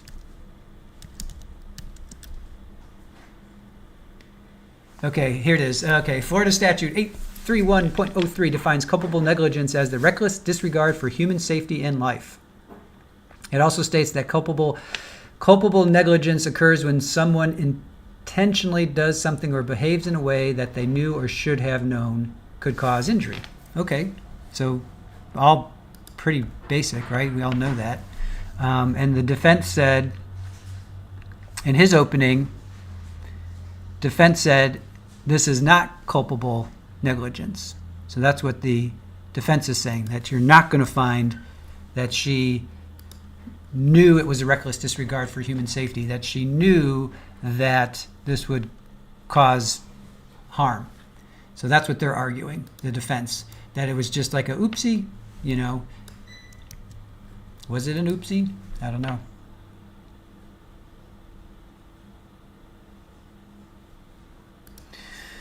And Mandy says, it's easy to say what we would do, but unless we were in the exact same situation, we don't know. That is so true.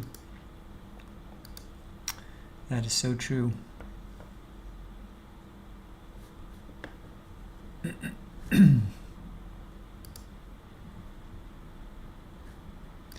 Sounds like it, Mandy. Sounds like it. Intent is required. I would think so.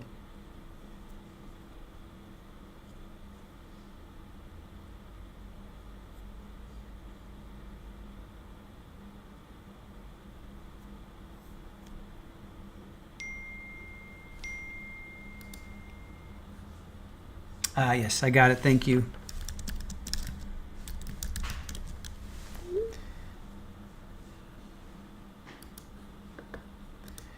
All right, Florida PI Sam, one of our fantastic moderators. So we don't have who is a licensed private investigator here in Florida. So we don't have DAs, we have state attorneys and assistant state attorneys, and yes, we can ask for an offer, but state is not required to offer. Right, so we all assume, you know, take the plea, but sometimes a plea, right, Sam? That's what you always say. We always assume that a plea was offered, but more often than not, probably it wasn't offered, right?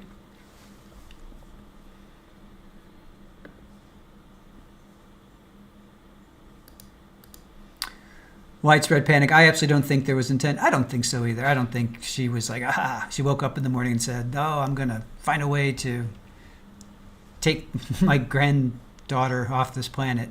I don't think so either. I agree with you. I don't think there was intent. Thank you, Sam. Appreciate it. So Spartan Nana, culpable negligence is the charge. They would need to prove her intent to me. How are they going to prove that? How are they going to prove that? All right, we're going to end our poll for now.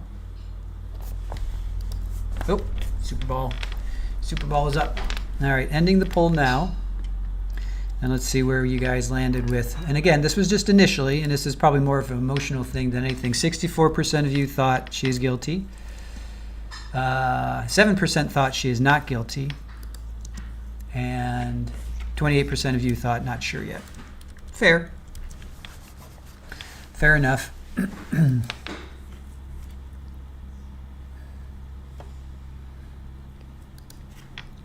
Jules said her lawyer could have asked for a plea too. Maybe they did and the state said no. Quite possible. Now here's okay, Sam, here's a question for you and Jules, because you're pretty knowledgeable as well, but I'll definitely defer to Sam. In this case, okay, you've got a mother, grandmother, right, and her family. Do you think that if Kayla and Rebecca, or Kayla specifically, went to the state and said, offer her a plea deal because I don't want to have to take the stand. I don't want to have to go. I don't want to put my family through this. I don't want to do this. If the victims, I guess in this case, go to the state and say, can you offer them a plea deal? What does the state do?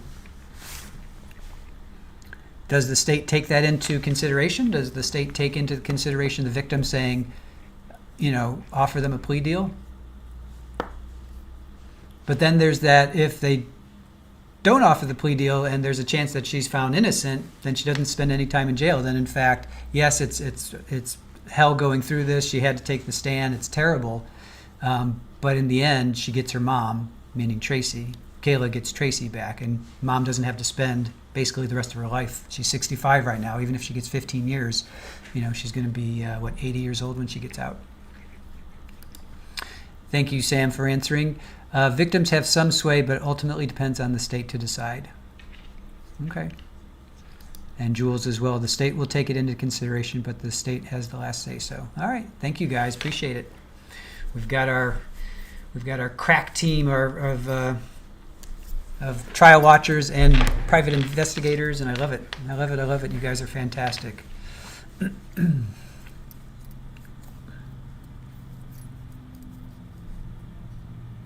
So I can see both sides of that, meaning the family wants her to go through this trial because there's probably a pretty good chance that she'll be found innocent, and then at least they get their mom back. But then they have to go on the stand and they have to relive this. So it's, again, she said in an interview, she says it's a lose, lose, lose. There is no winning. There's no winning in this at all. Not that she really wants to win, but. Christy Presley, thank you for joining us. New person in the chat. I don't know that Kayla wants her mom back. She has been pushing for her mom to be tried. Okay. Yeah, I don't know the backstory. I literally woke up at 4:30 this morning to go to the restroom, and Aaron said that therapist had found a new trial, and Aaron was up at like 1:30, 2 o'clock doing research on this trial and put it all together for me. So kudos to Aaron and therapist So I don't know. I can't say one way or the other. I'll take that on face value for what you say there.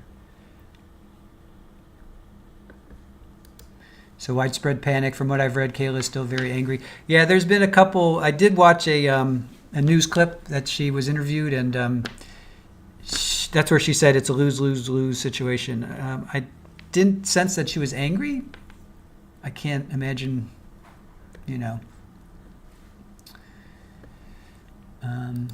Florida PSM, not innocent, not guilty.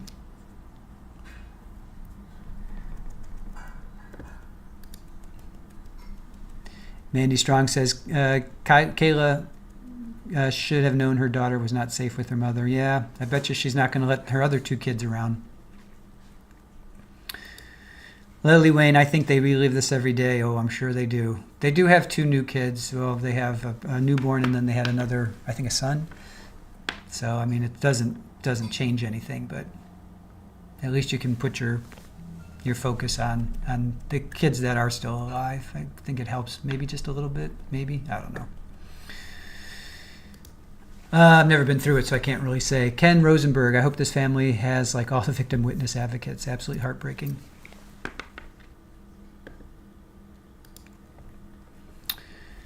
Fala says, with as close as my mother and I are, I could not imagine going through this. And Capri Law says, she was angry. She didn't plead guilty. Oh, okay. I did not. Sorry, Florida Sam. You are found not guilty. Innocence is legally not the same. You are found not guilty. Okay. You're found not innocent. You're not found innocent. You're found not guilty. Guilty or innocent?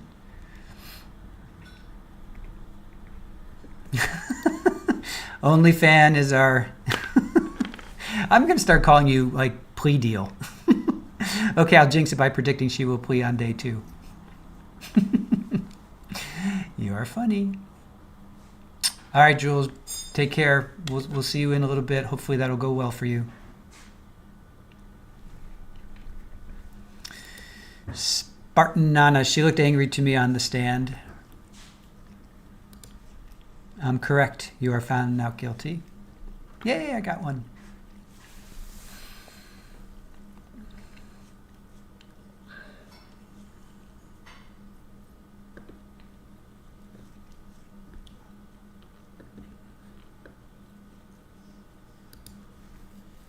Not guilty means the state didn't meet its burden.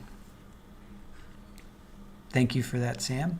Dropping knowledge left and right on us. Oh, Father, this is the only case I wish there was a plea. Yeah. Jenny, my alarm went off for appointment reminder. I thought, cool music. Squeegee is playing. Yep. Hope case unwinder, intent is way different than recklessness. I know. How are they going to find out? I mean, how are they going to prove that this was intentional? That is going to be really, really difficult. Fala, how dare you take a lunch break? Stay with us. Don't take a lunch. Therapist, can you link the article you read from the intro where Kayla references her 5-year-old self. Her 5-year-old self. Oh, yeah. Yes, I think did Aaron send that?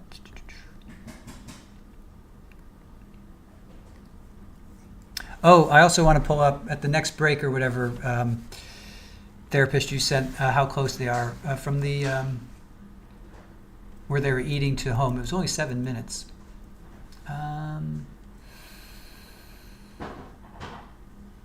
Oh gosh, you gonna make me work now, therapist? See if I can find it.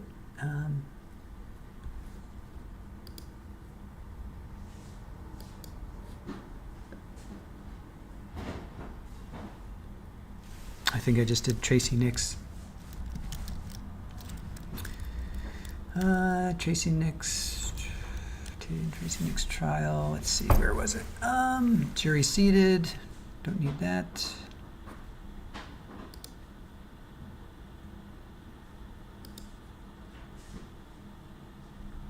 Yeah, I think it's this one. Therapist. I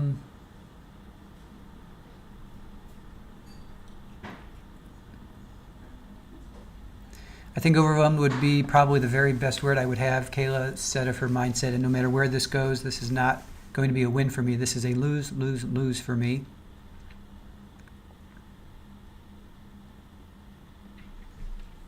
Let me just see if this is it. So Kayla said it wasn't, let's see, okay. At the time, Kayla and Drew never saw the incident report detailing how Ezra drowned the afternoon Tracey fell asleep. A detective wrote that a complaint affidavit for child neglect would be filed and forwarded. Kayla said it wasn't until charges were filed against her mother in the death of her daughter, Uri, that she learned they had attempted to file charges in her son Ezra's death. Wow. Under the judge's instructions, Ezra's passing will not be mentioned during Tracey's trial.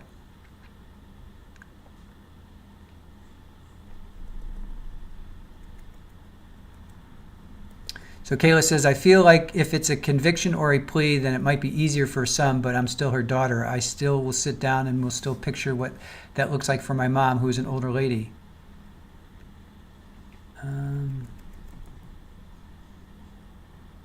Okay, here it is. All right. All right. Do you want me? Okay, I found it. So the mother in me, as I said before, requires justice for my kid. The mother in me requires justice for my daughter. But there's a 5-year-old that lives in me still that doesn't want bad things for my mom. I don't want it. I don't want to watch it. I don't want to be a part of it. I don't want any more hurt. So you want me to put that link in?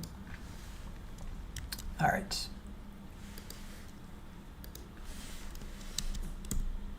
All right. Link has been dropped. It's from ABC News, which is the local affiliate there. Yeah, it's pretty good. This is a pretty good article if you guys want to read through that. There's some videos in there. A little girl. How do you forget a little girl? Schock said in tears. So I didn't know that the officers, the police had filed they want to charge her the first time around. So, state attorney said, in cases involving the accidental drowning of a toddler, Florida appellate courts have stated that a one-time lapse of judgment would not establish culpable negligence of the caretaker.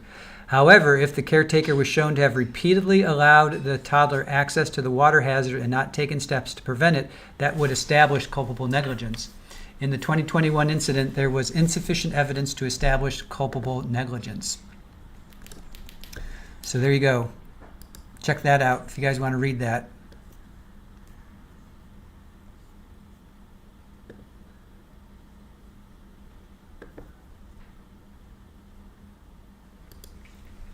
Yes, that quote is everything. Yeah, read through that, what I just put in there.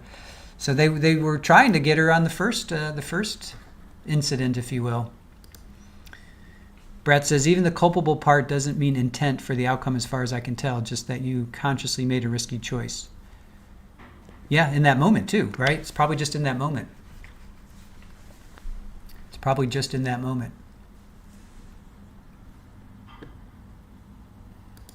I agree, Cajun Bayou Queen. I wonder if these kinds of incidences, unalivings, will prompt someone to create some kind of car seat system that an infant is in them. You know, like the passenger seat in most vehicles detect a certain weight. 100% agree.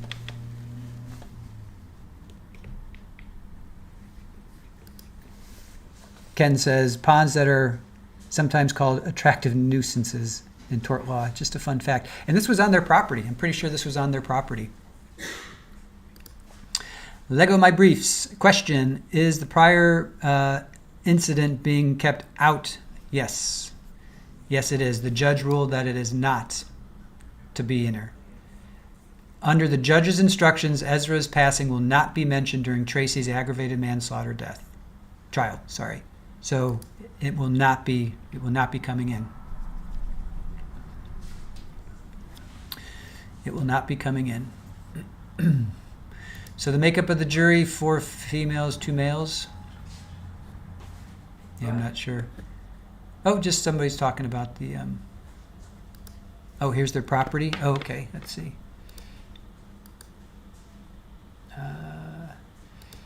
Copy that.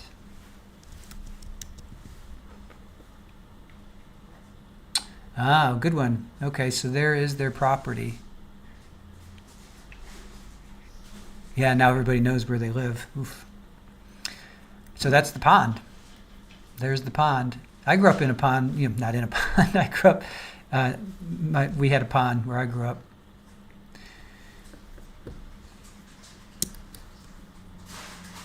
Nice property, huge. It's really nice. Nice property.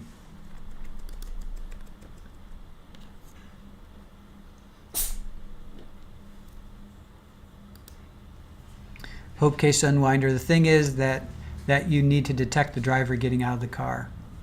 Yeah, I mean, there's got to be something. If the seatbelt is clicked in, just like when the seatbelt is not, I don't know, how would that work?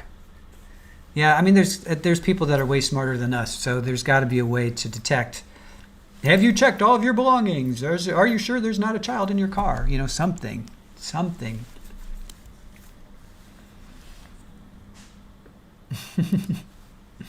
Ken, yes, Florida PI Sam is way cooler than all of us. Abe, I grew up in a shoebox at the bottom of a lake. Monty Python. One of my friends just sent me a Monty Python. What is your favorite color? What is the average speed of a, was it South African swallow? It's funny.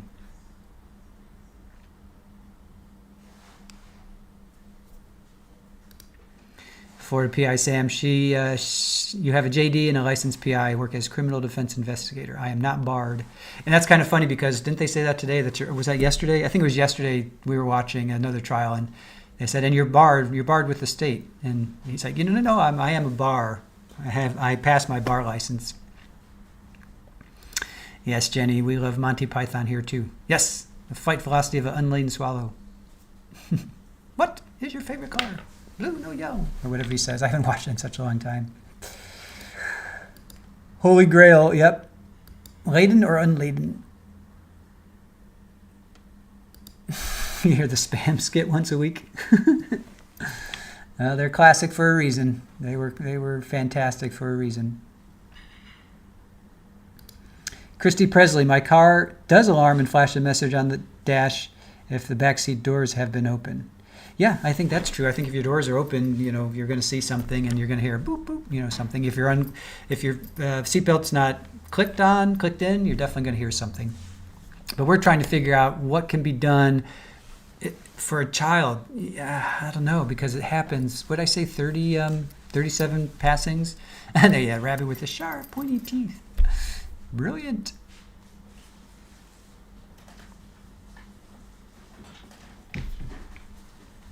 The Dark Knight. 'Tis but a scratch. Widespread panic. I'm trying to figure out what could actually be used because we are all capable of just making check X recordings, just more background noise we ignore. That's true. That is true. Oh, I don't know. How about if you're in charge of a, toddler or a child or anything that you're in charge of, dog, cat, it's not just humans, it's also pets. you know, that it's just, come on, people, especially in Florida. And you know what? There's programs now. There's every spring they talk about, you know, there's these programs that commercials, you know, marketing programs, you know, that outreach campaigns, whatever you want to call them, that say, check your cars, you check your doors, check your, you know, if, you know, make sure you're not doing what happens 37 times a year.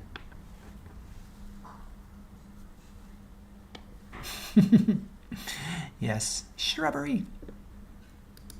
Puffy Freeman, answer is no plea on table other than to plead guilty. Too much publicity for prosecutors to fold.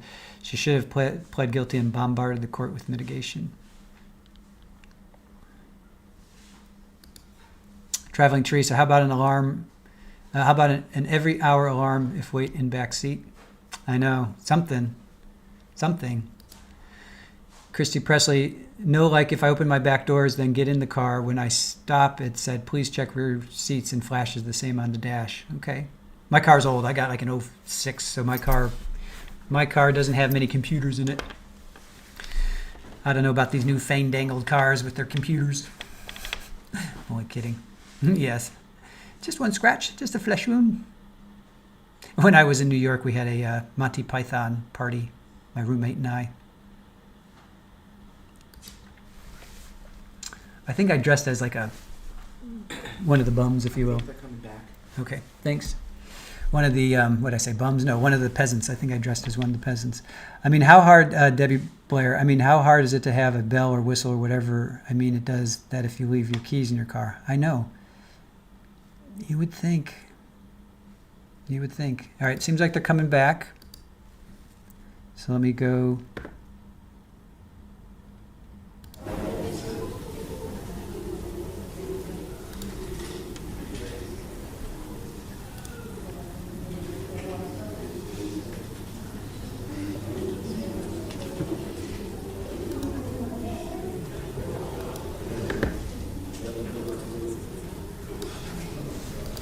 Looks like court is back, so I'm going to pop out and see you on the other side.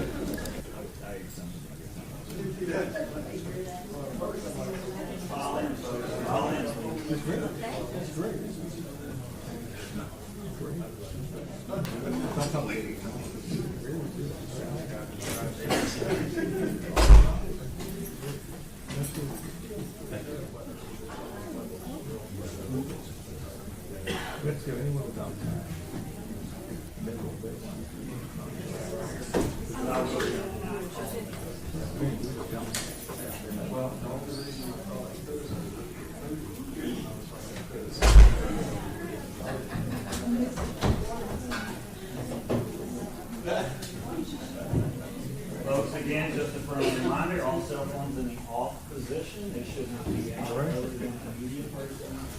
Protecting the shirt?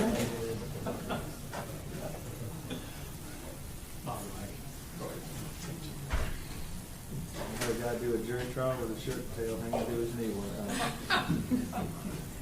You didn't tell Rusty? It wasn't a thing. I'm just kidding. I'm just kidding. This way.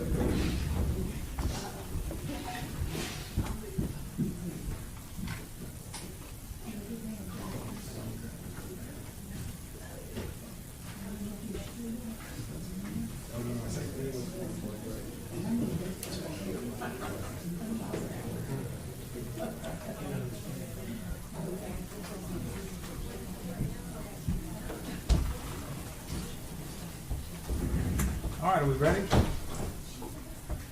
Okay. All right, where's tell Phyllis to bring the jury in.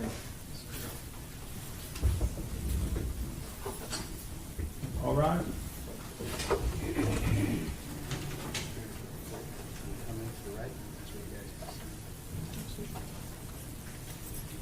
Ready for a jury? Yes, sir. Bring the jury in.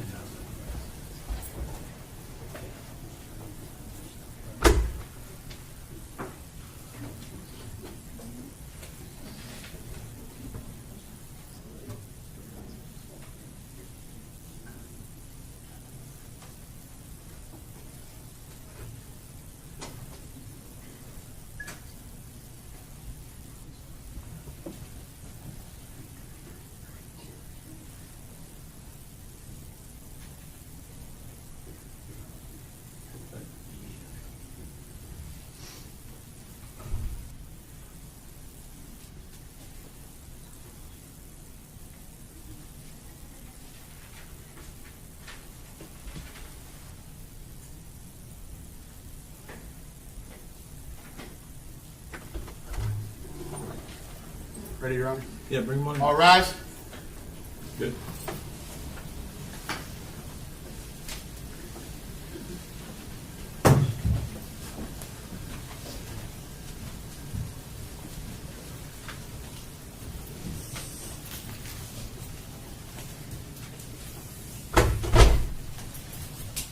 All right, everyone have a seat. Members of the jury, we had your first trial lunch break. Anything I need to know about? Everything that's planned? No discussions amongst anybody? Okay, if that happens, y'all need to let me know. State, call your next witness. Yes, Your Honor. The state calls Officer Lyle Hart. All right, and I think that's your eighth witness, correct? All right.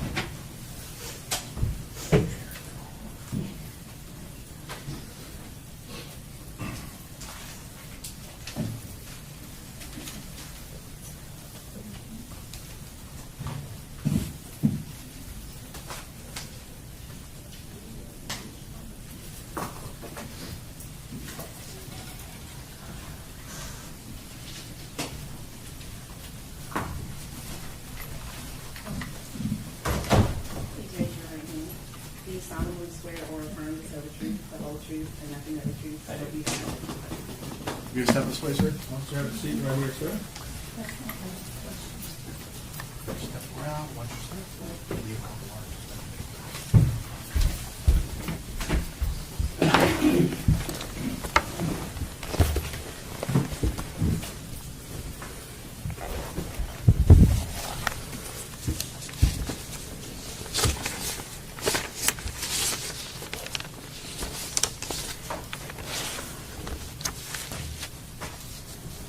May I proceed, Your Honor? Yes, please. Good afternoon, sir. Good afternoon. Could you please state your name for the record? Lyle Hart. And even though it's obvious, what do you do? Police officer for the Wauchula Police Department. How long have you been with the Wauchula Police Department? Since November of 2023. And is this your first job as a law enforcement officer, or do you have prior experience? I have prior experience. Where'd you work before that? 1996, I started with the Florida Department of Corrections, and then in 1999, I was hired with the Hardee County Sheriff's Office. And so how long did you work with the Hardee County or what were the years you worked for Hardee? 1999 until 2023. All right. And did you retire at that point? I did. And you missed it so much you came back? I did. All right. So, sir, so what was your position with the Hardee Sheriff's Office in November of 2022? November of 2022, I was a detective. And so would that have been your role back on November 1st of 2022? It was. And I do want to go back to that time frame. Okay, sir? During that time frame, did you become involved in the death investigation of a Uriel Schock? I did. How did you become involved, sir? I heard the call for service over the radio. And what did you do once you received that call? I responded to the scene in my vehicle. And so where did you go? I went to the incident location, Kaysen Road. And was that a residence? It was. Whose is that? The defendant, Miss Nix. And when you got out there, what was going on, sir?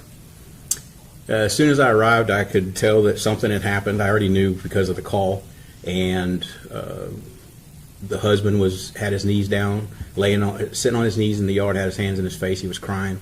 I think Tracey was walking around very frantic. And do you know approximately what time you got out there? I don't know exactly what time it was. Okay. And so you see this that's going on. What else is going on, sir? Medical units are arriving. Other law enforcement are arriving. And when you say medical units, you're referring to? The ambulances. And so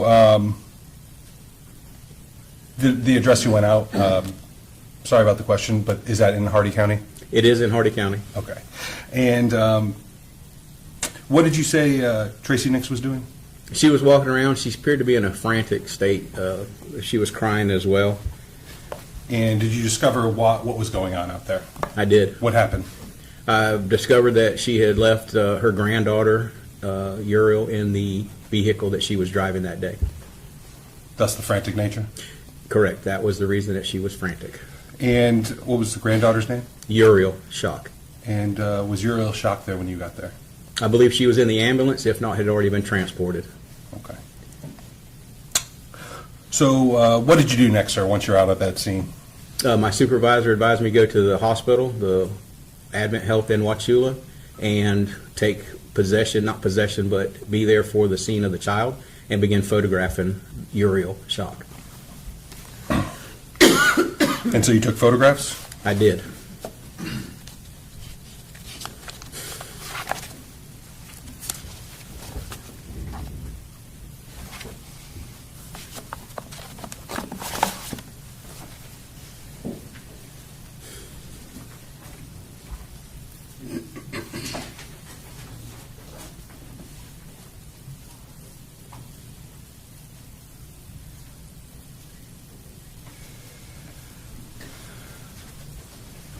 Approaching you with what's been pre-marked as State's Exhibits 4 through 8. Please keep them down and go through each one of them. See if you recognize them. Look up when you're ready to proceed, sir. Okay?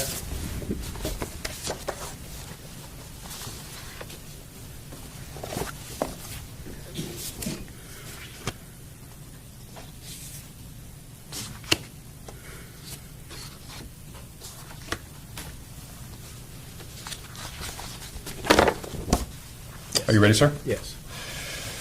First, I'd like to, for you to take a look at State Exhibit number 4.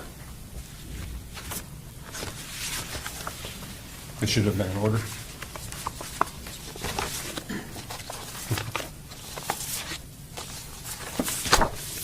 Okay. Do you recognize that item, sir? I do. What is that? It's a picture of Uriel Schock in the hospital bed. And what was Uriel's status when you were taking these pictures? She was already deceased. Is that a fair and accurate representation of what you observed that day at the hospital? It is. Your Honor, the State would seek to enter into State's Exhibit number 4. Defense, any objection? No, Your Honor.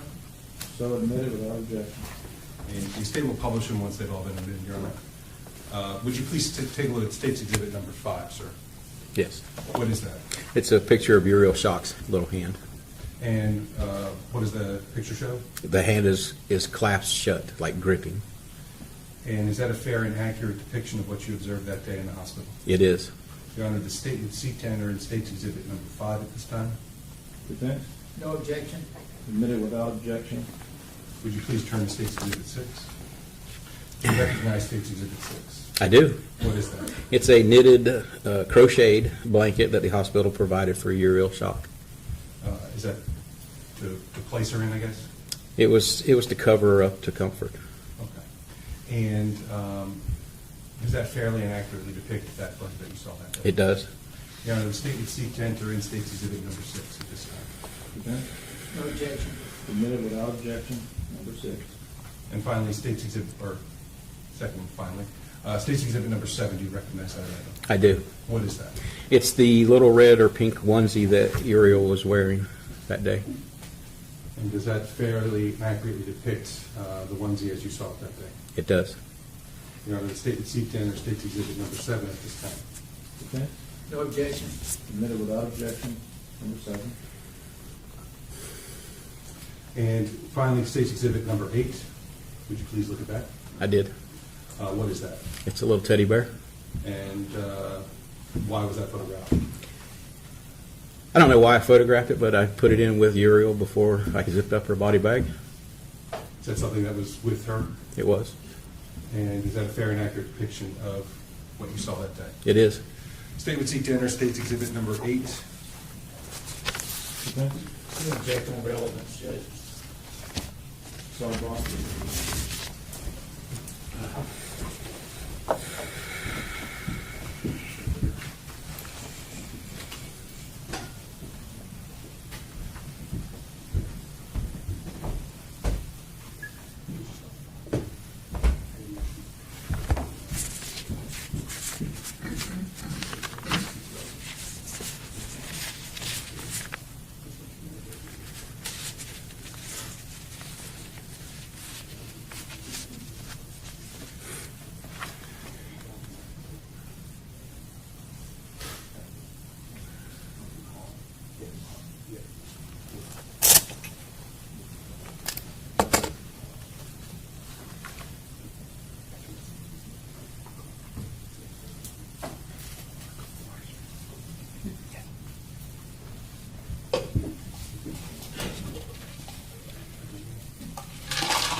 All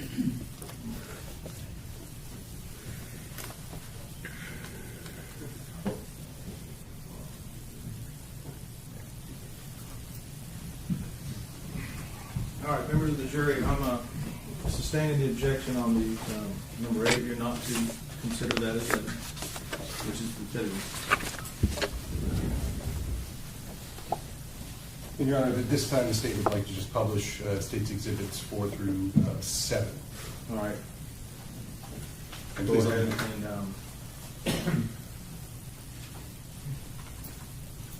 hang on a second. Go ahead and publish.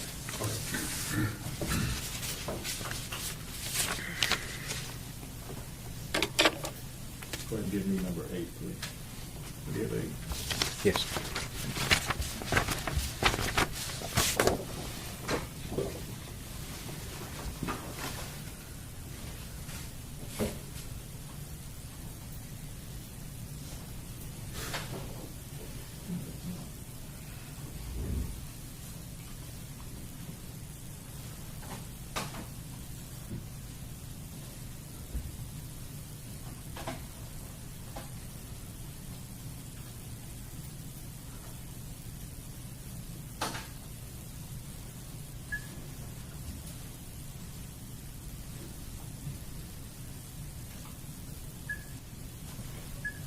Now publishing State's Exhibit number 4.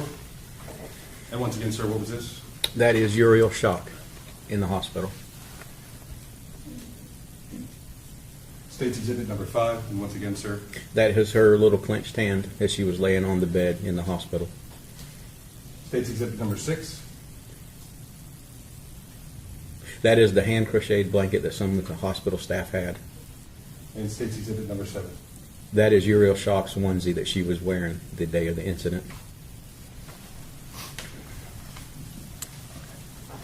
All right, if you'll please, when you're done with those exhibits, you'll give them to the clerk. Yes, Your Honor.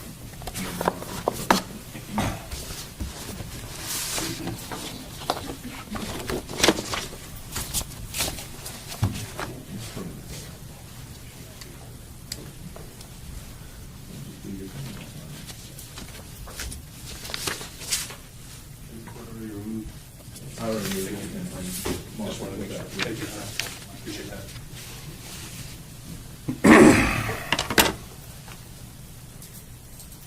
Did you do anything further at the hospital, sir? Yes. What else? As the family arrived, I unzipped the body bag and tried to make it a little presentable so they could say their goodbyes. Okay. And following that, sir? I contacted the medical examiner and was advised by him to have Uriel Schock sent up to him. So I went to the medical examiner's office? She did. She did, yeah. Following making sure that Uriel went to the medical examiner, what was your next step in this case, sir? I interviewed the 3 ladies that had lunch with Miss Nix at the Beef O'Brady's. And who would that be? If I can look at my notes. If you need to refresh your recollection, please do so, then look up when you're ready.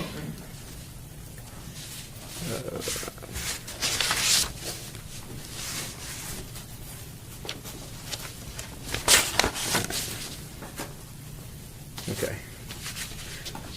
One of the ladies was Judy Terrell.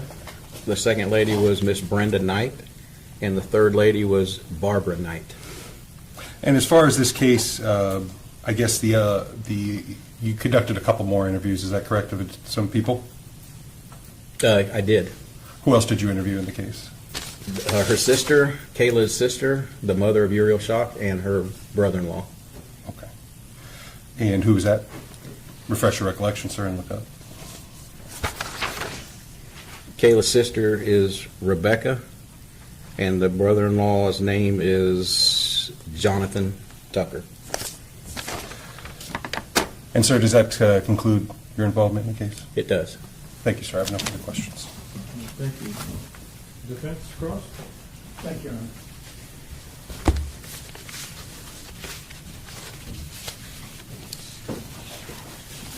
Good afternoon. Good afternoon, sir. You indicated when you first got there that you saw Nay Nix. I did. Okay, do you know him? I do. Okay, and how long have you known him? I don't know him personally. I just know of him personally. Know of him? Yes. And what was he doing? He was on his knees in the grass, and he was crying. Okay. And you indicated that you saw Tracey Nix also. I did. And what was she doing? She was walking around. She was hysterical, frantic. She wasn't screaming. She was just, you can tell when somebody is not normal, walking around in a frantic state. Okay. Anything else that you noticed about Tracey Nix? Nothing other than that. I was there a brief time. All right. And you never saw her go behind the barn? Let me look at my notes to see.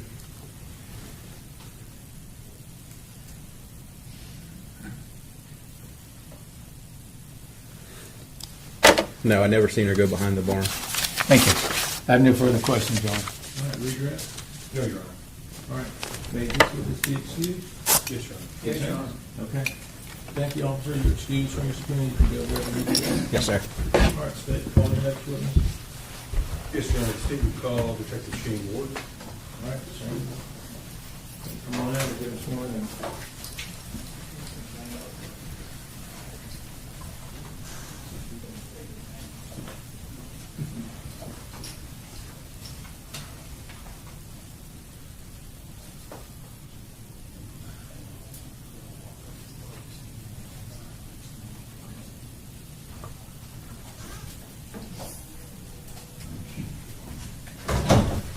Please raise your right hand. Do you solemnly swear or affirm to tell the truth, the whole truth, and nothing but the truth, so help you God? I do. Thank you. Here, step this way, sir.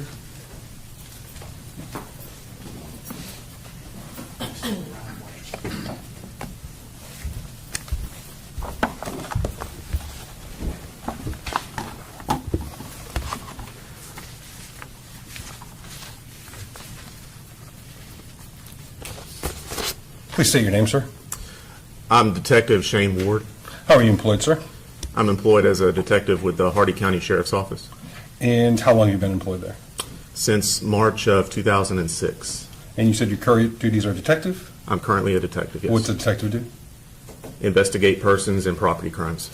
And is your position the same now as it was back in November of 2022? Yes. I want to take your focus and attention back to November 1st of 2022. Did you become involved in the death investigation of Uriel Schock? I did. How did you become involved, sir? Upon being notified of the call, I did respond to the scene of the incident. And what was the scene of the incident? I believe it came in as an unresponsive infant. Oh, I mean, where was it? Where was it? The address was 1478 Kaysen Road in Wauchula, Hardee County. And is that a residence? Yes, sir. Do you know whose residence that is? That is the residence of Miss Nix, Mr. and Mrs. Nix. And so, do you know approximately when you got out there? My approximate time, the EMS, I believe, had just left or had just arrived, so it was right around the time of EMS arrival, and I have that documented right around 5:06 p.m. 5:06 p.m.? Okay. Approximately, yes, sir. And so, what did you observe when you got to the property? I observed Mrs. Nix's 2019 Lexus SUV parked in the backyard. Her husband, Mr. Nix, was also still present at that time, and Mrs. Nix was also still present on the property at that time. I believe there was a car seat laying next to the vehicle. That's pretty much my independent recollection of what I initially observed. And you said it was what were the vehicles again? I'm sorry. Her vehicle, I believe, was a 2019 Lexus SUV. And were there any other vehicles, or? There were more vehicles on the property, I believe. I don't have an independent recollection of exactly what vehicles or where they were positioned on the property without reviewing photos. Did you notice a lawnmower, or? I believe there was, yes, sir, a lawnmower next to a barn, really close to the vehicle. Any observations that you made about the vehicle? The Lexus? Nothing significant that I can recall about the vehicle. Okay. And so what did you do once you get on the scene, you're assessing the situation? What was the next step you took, sir? I did speak with Mr. Nix and just asked for an explanation of what had happened, asked him to kind of recreate what he did, what he saw. There was also some people working on their roof at the time. Several workers had been working on the roof that were there when this all happened. So I proceeded to also identify them and speak with them and see if they saw anything that was pertinent to our investigation. Okay. And so you interviewed them and you interviewed Mr. Nix. What else did you do while you were out there, sir? After speaking with Mr. Nix, my primary responsibility at the scene was to draft and execute a search warrant for the vehicle and the premises, the property. Was that the vehicle we're talking about? Was that the Lexus? Yes, sir. Okay. And is that what you did, sir? Yes, sir. And so did you participate in the search of that vehicle at all? I did, yes, sir. Was it more of a... It was more of a observing. I understand.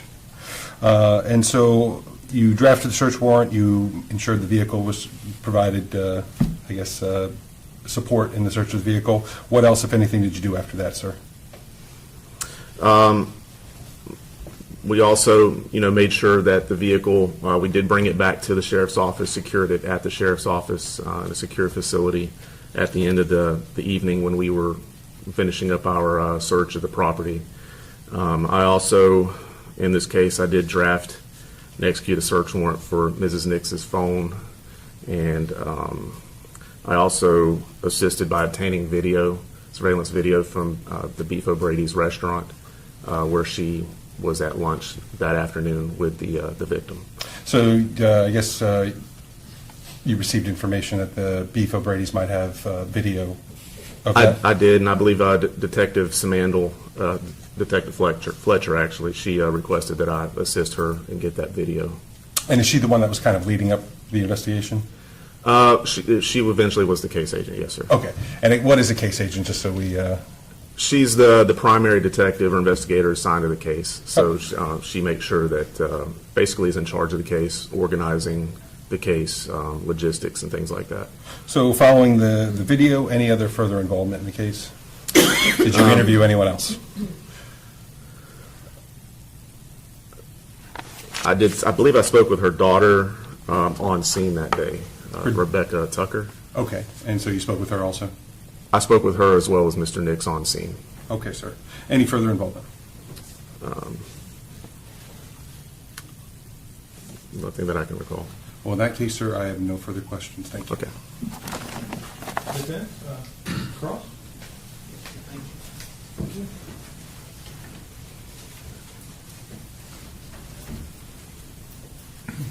Good afternoon. Good afternoon. You indicated you talked to Mr. Nix at the scene? Yes, sir. And what was his state of mind? As far as me personally characterizing his state of mind, he seemed to be in shock. Okay. And you indicated that you drafted a search warrant for, I think, the vehicle as well as the phone? Yes, sir. Okay. Was Mr. Nix cooperative with you? Yes, sir. Okay. And did you ever talk with Mrs. Nix? I don't have any recollection of speaking with Mrs. Nix in any substantive manner. Was she at the scene? Yes, sir. Okay. Do you know if she was cooperative with law enforcement? From everything that I've observed throughout this case, she was cooperative. Okay. And you didn't ask either one of them for permission to search the vehicle as opposed to getting a search warrant? I did not.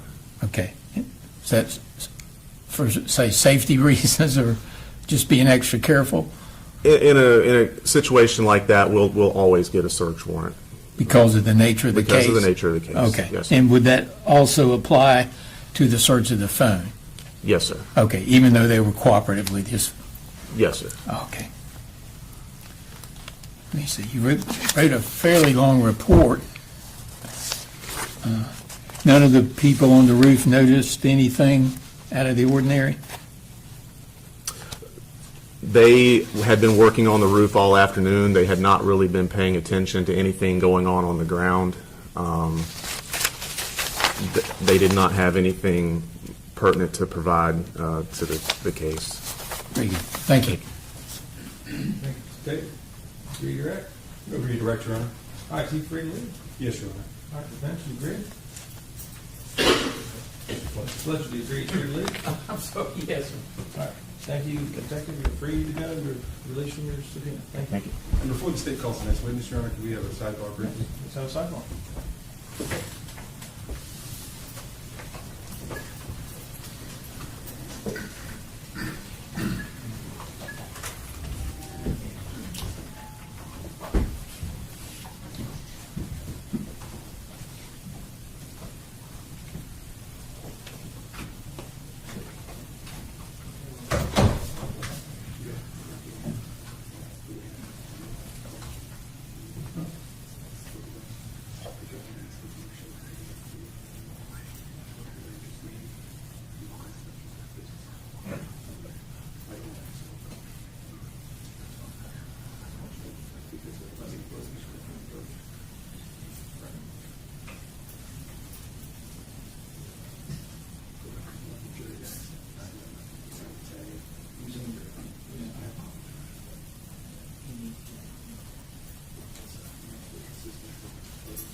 Let me go back on there.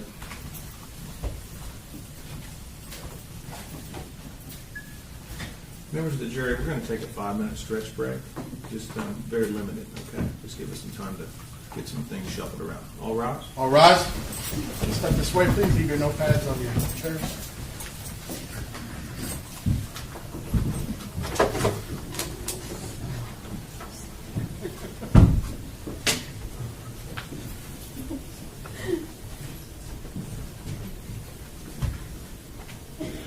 Everyone have a seat.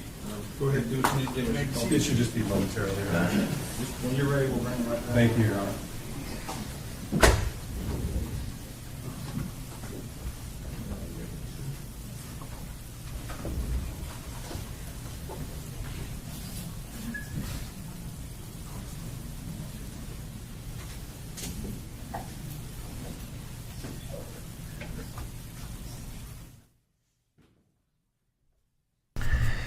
All right, well, while they take a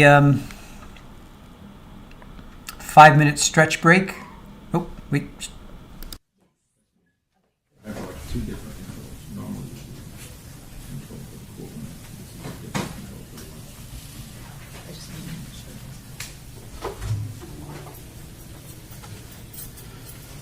My courtroom, you hear white and red.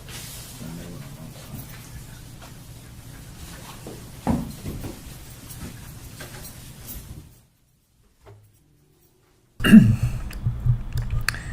Well, the judge is still on the bench, but the prosecutor's gone. I guess he's going to get another his next witness. So we heard from Officer Lyle Hartz and then Detective Shane Ward. Officer Lyle Hartz, that was tough because he's the one that took pictures of poor little Uri. That one was tough. Took a photo of her hand, clasps shut, crochet blanket that somebody at the hospital had. Her pink onesie and a teddy bear. He interviewed the women at the lunch. He said he never saw Tracey go behind the barn, and the significance of the barn was that Rebecca, who is the daughter of Tracey, sister of Kayla, that she saw her mom go behind the barn, and she was like on her knees, and she was shaking, and she was gagging, I guess throwing up. So that was the significance of the barn.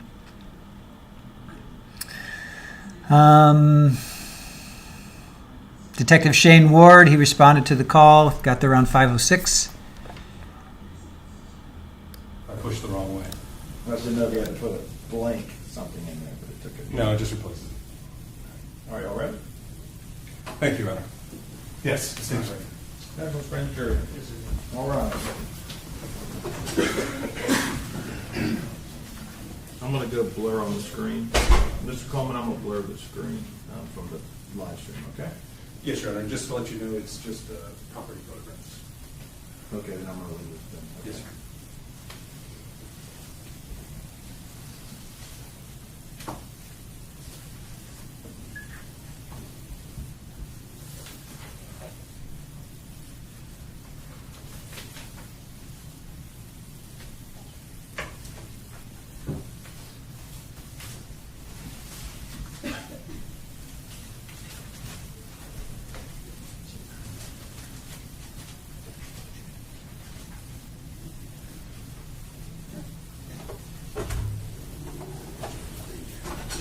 Yeah, bring them on. All rise.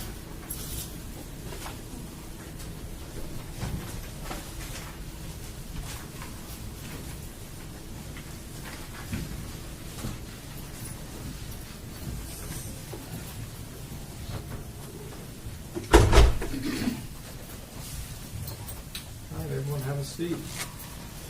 All right, state, call your next witness. State will call Detective Kim Pfeiffer.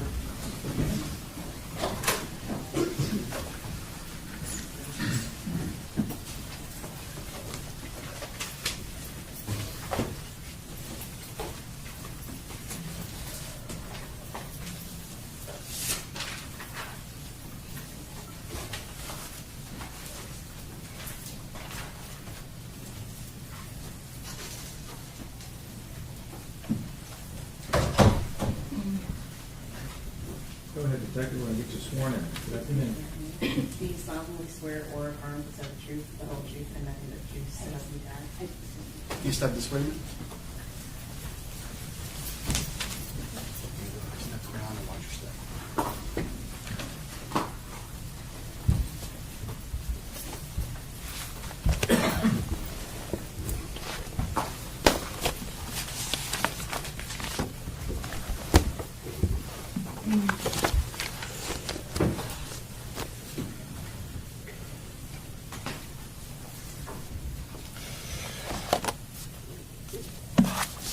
May I proceed, Your Honor? Yes, please, go ahead. Thank you. Please state your name for the record. Kim Pfeiffer, And how are you employed? detective at the Hardee County Sheriff's Office. And if you could please speak up a little bit. Oh, sorry. No problem. And how long have you been at the Hardee County Sheriff's Office? Just shy of 23 years. What are your current duties? I'm a detective and crime scene. Well, I want to focus on the second part. What do you mean? What is crime scene? Whenever there is a crime, then they will call out crime scene to come and process the scene. So what types of things, when you say process, I think we have a good understanding, but I just want to be clear. What do you mean by process? We'll go and take measurements. We will photograph. If we need to get DNA samples, we'll swab, fingerprint, that type of thing. Okay. So it sounds like collecting evidence type stuff. Yes, sir. Excellent. And I'm sorry, how long have you been doing that for? Probably about 5 years. So let me ask you this. Were your duties the same or similar back on November 1st of 2022? I was in crime scene in 2022, but I wasn't a detective at that time. Okay. So you're just doing all those duties you talked about earlier. Is that more of a supportive role for the detectives and the other officers, or? At times, yes. Okay. Well, let me ask you why you're here today. On November 1st of 2022, did you become involved in the death investigation of Uriel Schock? Yes, I did. How did you become involved? I was requested to respond to Kayla Road to process the crime scene. And Kaysen Road is where? I'm sorry, it's in Wauchula. It's where the incident occurred. Okay. And so do you remember when you got out there?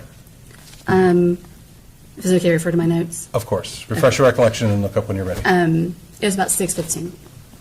And so what was your role going to be in this investigation? My role was to photograph the area, the house, the residence, and where the scene was. Okay. And is that what you did in this case? Yes, it is. And do you actually go through the property and take photographs? I did. What time did you actually start taking photographs, though? It was at approximately 8:05. Okay. So was it dark at that time? It was. Were you still able to take photographs, though? I was. Okay.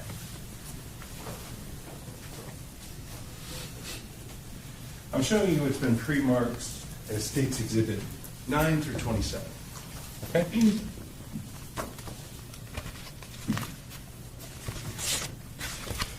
what I would like you to do is, we're going to take this one at a time, all right? So if you would first grab State's Exhibit number 9, please. They're in order. They are in order, Your Honor, yes. It's also on the back. Yes, Your Honor, and the label will be on the back, on each photo. Do you recognize State's Exhibit number 9? I do. What is that? This is the address, the mailbox And for the residents, what was the purpose of taking that photograph? to show where we were at, the numerical. Your Honor, at this time, State would seek to enter State's Exhibit number 9. Defense? No objection, Your Honor. Admit without objection. And the State would like to publish as we admit each one. Absolutely. Thank you, Your Honor.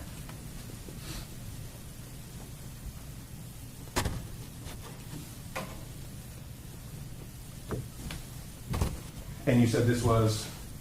It was the mailbox. That's the numerical where it occurred. Okay. And so could you go to, what was the purpose of the photo? To show where the incident was at.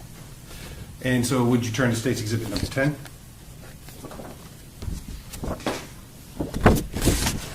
And what is that? This is the front of the residence. And is that a fair and accurate depiction of the front of the residence? Yes.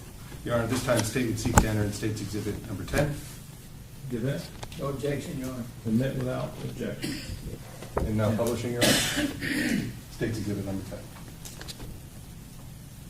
And let me ask you this, is it just the residence on this property? There is just a residence. There's a barn in the back Okay, of the property. Was this the only structure on the property? Oh, yes, it was on structure. Besides the barn. But there was also a barn? Yes. Okay. Look at State's Exhibit number 11, please. What is that? This is the front of the residence. Once again, is it from a different angle, I guess? Yes. And is that a fair and accurate depiction of what you saw that night? Yes, it is. Your Honor, State would seek to enter in State's Exhibit number 11. Defense? No objection, Your Honor. All right, admitted without objection, number 11. Now publishing. Would you please take a look at State's Exhibit number 12? What is that? This is the front of the residence, but it's the driveway to where the garage would go into. Okay. So it's And what's your goal when you're taking all these photos? just to show like the description of where it occurred at, what it looked like the day of the incident. Okay. And once again, we're talking about State's Exhibit number 12? Yes. And is that a fair and accurate depiction of what you saw that day? Yes, it is. Your Honor, the State would seek to enter in at this time State's Exhibit number 12. Defense? Judge, I don't have any objection, and I believe to say, Tom, I don't object to any of the photographs. Okay, so State's Exhibits 9 through 27 come in without defendant's objection, correct? 27, is that many? I didn't realize it was that many. There's 9 through 27. Here's the 18. Do you agree? 9 through 27, yes. Yes, sir. All right, all admitted without objection. Publish as your wish. Thank you, Your Honor. I'll just publish as we go then, and we'll talk about each photo. So if you would, that was State's Exhibit 12 we were just talking about, correct? Yes. All right, let me get there first. So again, there's some reflective things in the background there. What is that? That's the dump trailer from where they were working on the roof that day. So there's roof work going on? There wasn't when I got there. No, I meant, but yes. that's the reason for that. Okay. Would you now turn to State's Exhibit 13? What are we looking- This is the garage Of the home? of the home, yes. Okay. State's Exhibit number 14, what are we looking at here? This is the more of the picture of the dump trailer where it was at. So we're just kind of like slowly taking the picture like that. Are you giving us a reference of where that is in to the garage? To the garage, it's just north of the garage on the side of the house. State's Exhibit 15? This is another picture of the dump trailer, but the back of the yard. Okay, so now we're in the backyard? Yeah, we're slowly going toward the back. 16? This is the back of the house. Is from the backyard again? Mm-hmm. Yes? Yes. State's Exhibit number 17, what are we looking at here? So this is the driveway. This is now we're facing south toward the road where the mailbox was. And is the home here on the right side of the Yes, the home is on the right. What are we looking at State's Exhibit 18? So this is the backyard This is where we're facing north, and it's the fence that kind of divides the backyard from, because there's a barn. So there's a barn right behind that fence. You can, and there's a vehicle, you can kind of see the reflection in there. Okay, but, so now where you're standing, are you standing at the house looking back? Yes. States exhibit number 19? So I am now on the other side of the fence, facing south toward the house. So now you're looking back at the house? Yes? Yes, sir, sorry. States exhibit number 20? This is another picture facing that way. States exhibit 21? This is the red Lexus and the lawnmower. This is on the other side of the fence, facing north, where they said the incident occurred at. So would this be on, I guess, we're calling it the barn garage side? Yes, on the side of the fence, yes, where the barn is. States exhibit 22? This is a picture of the car seat with the lawnmower in the car. And the car seat's on the ground? The car seat is on the ground. States exhibit 23? It's another angle. You get more of the car in this angle with the lawnmower in the car seat. And I guess this would be in line with the rear passenger side? Yes, sir. Or, excuse me, rear Driver's side. States exhibit 24? This is the car seat with a pink headband. States exhibit 25? This is the passenger side of the red vehicle. And once again, can we also see? You can see the car seat. States exhibit 26? This shows the barn area where the car was parked in relation to the barn. So this is the barn garage that we were talking about earlier? Yes, sir. States exhibit number 27? And this is the barn.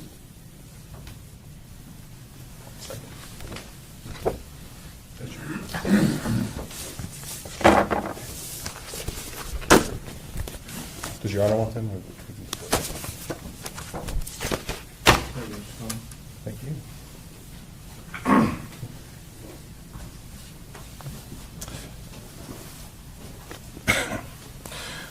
So you went through, you took your pictures, you documented the area. What, if anything else, did you do while you were out at the property? We took measurements from the barn to the vehicle. Okay, go ahead. Do you want me to refer to the, no, okay. All we do is just from the barn, from the north side or southeast side of the barn, we took measurements from that corner to the front passenger side tire and to the back passenger side tire, from the north and the southeast of the barn. And what's the purpose? Let me ask you this. Is this standard procedure to take measurements when you're at a scene? It is. It's standard procedure. Was there any reason to believe that these measurements were used in the investigation in any way? No, sir. But is it something that you would do regardless? We would still do it, yes, just in case we needed to reenact the scene. Okay. Anything else that you did in this case while you were there? No, sir. Did you retrieve any evidence? The evidence was secured. There were 3 pieces of evidence that we did seize, and we put them into, at the time, I believe he was a detective, but Sergeant Alvarez's vehicle, to secure them, and then I retrieved them back. And who actually collected that evidence, though? I'm sorry? And who actually collected that? It was Miss Wallace. All right. But you at least participated in the fact that you helped to make sure it was Yes. secure in that type? Okay. Thank you, ma'am. I have no further questions. All right, defense, any, I have no question, Your Honor. Thank you. all right. May she be excused, sir? Yes, sir. Yes, sir. Okay, thank you. Maybe excuse your release? Just give me a second. Dave, who's your next witness? Amanda Wallace, Your Honor. All right, let's call in Ms. Wallace.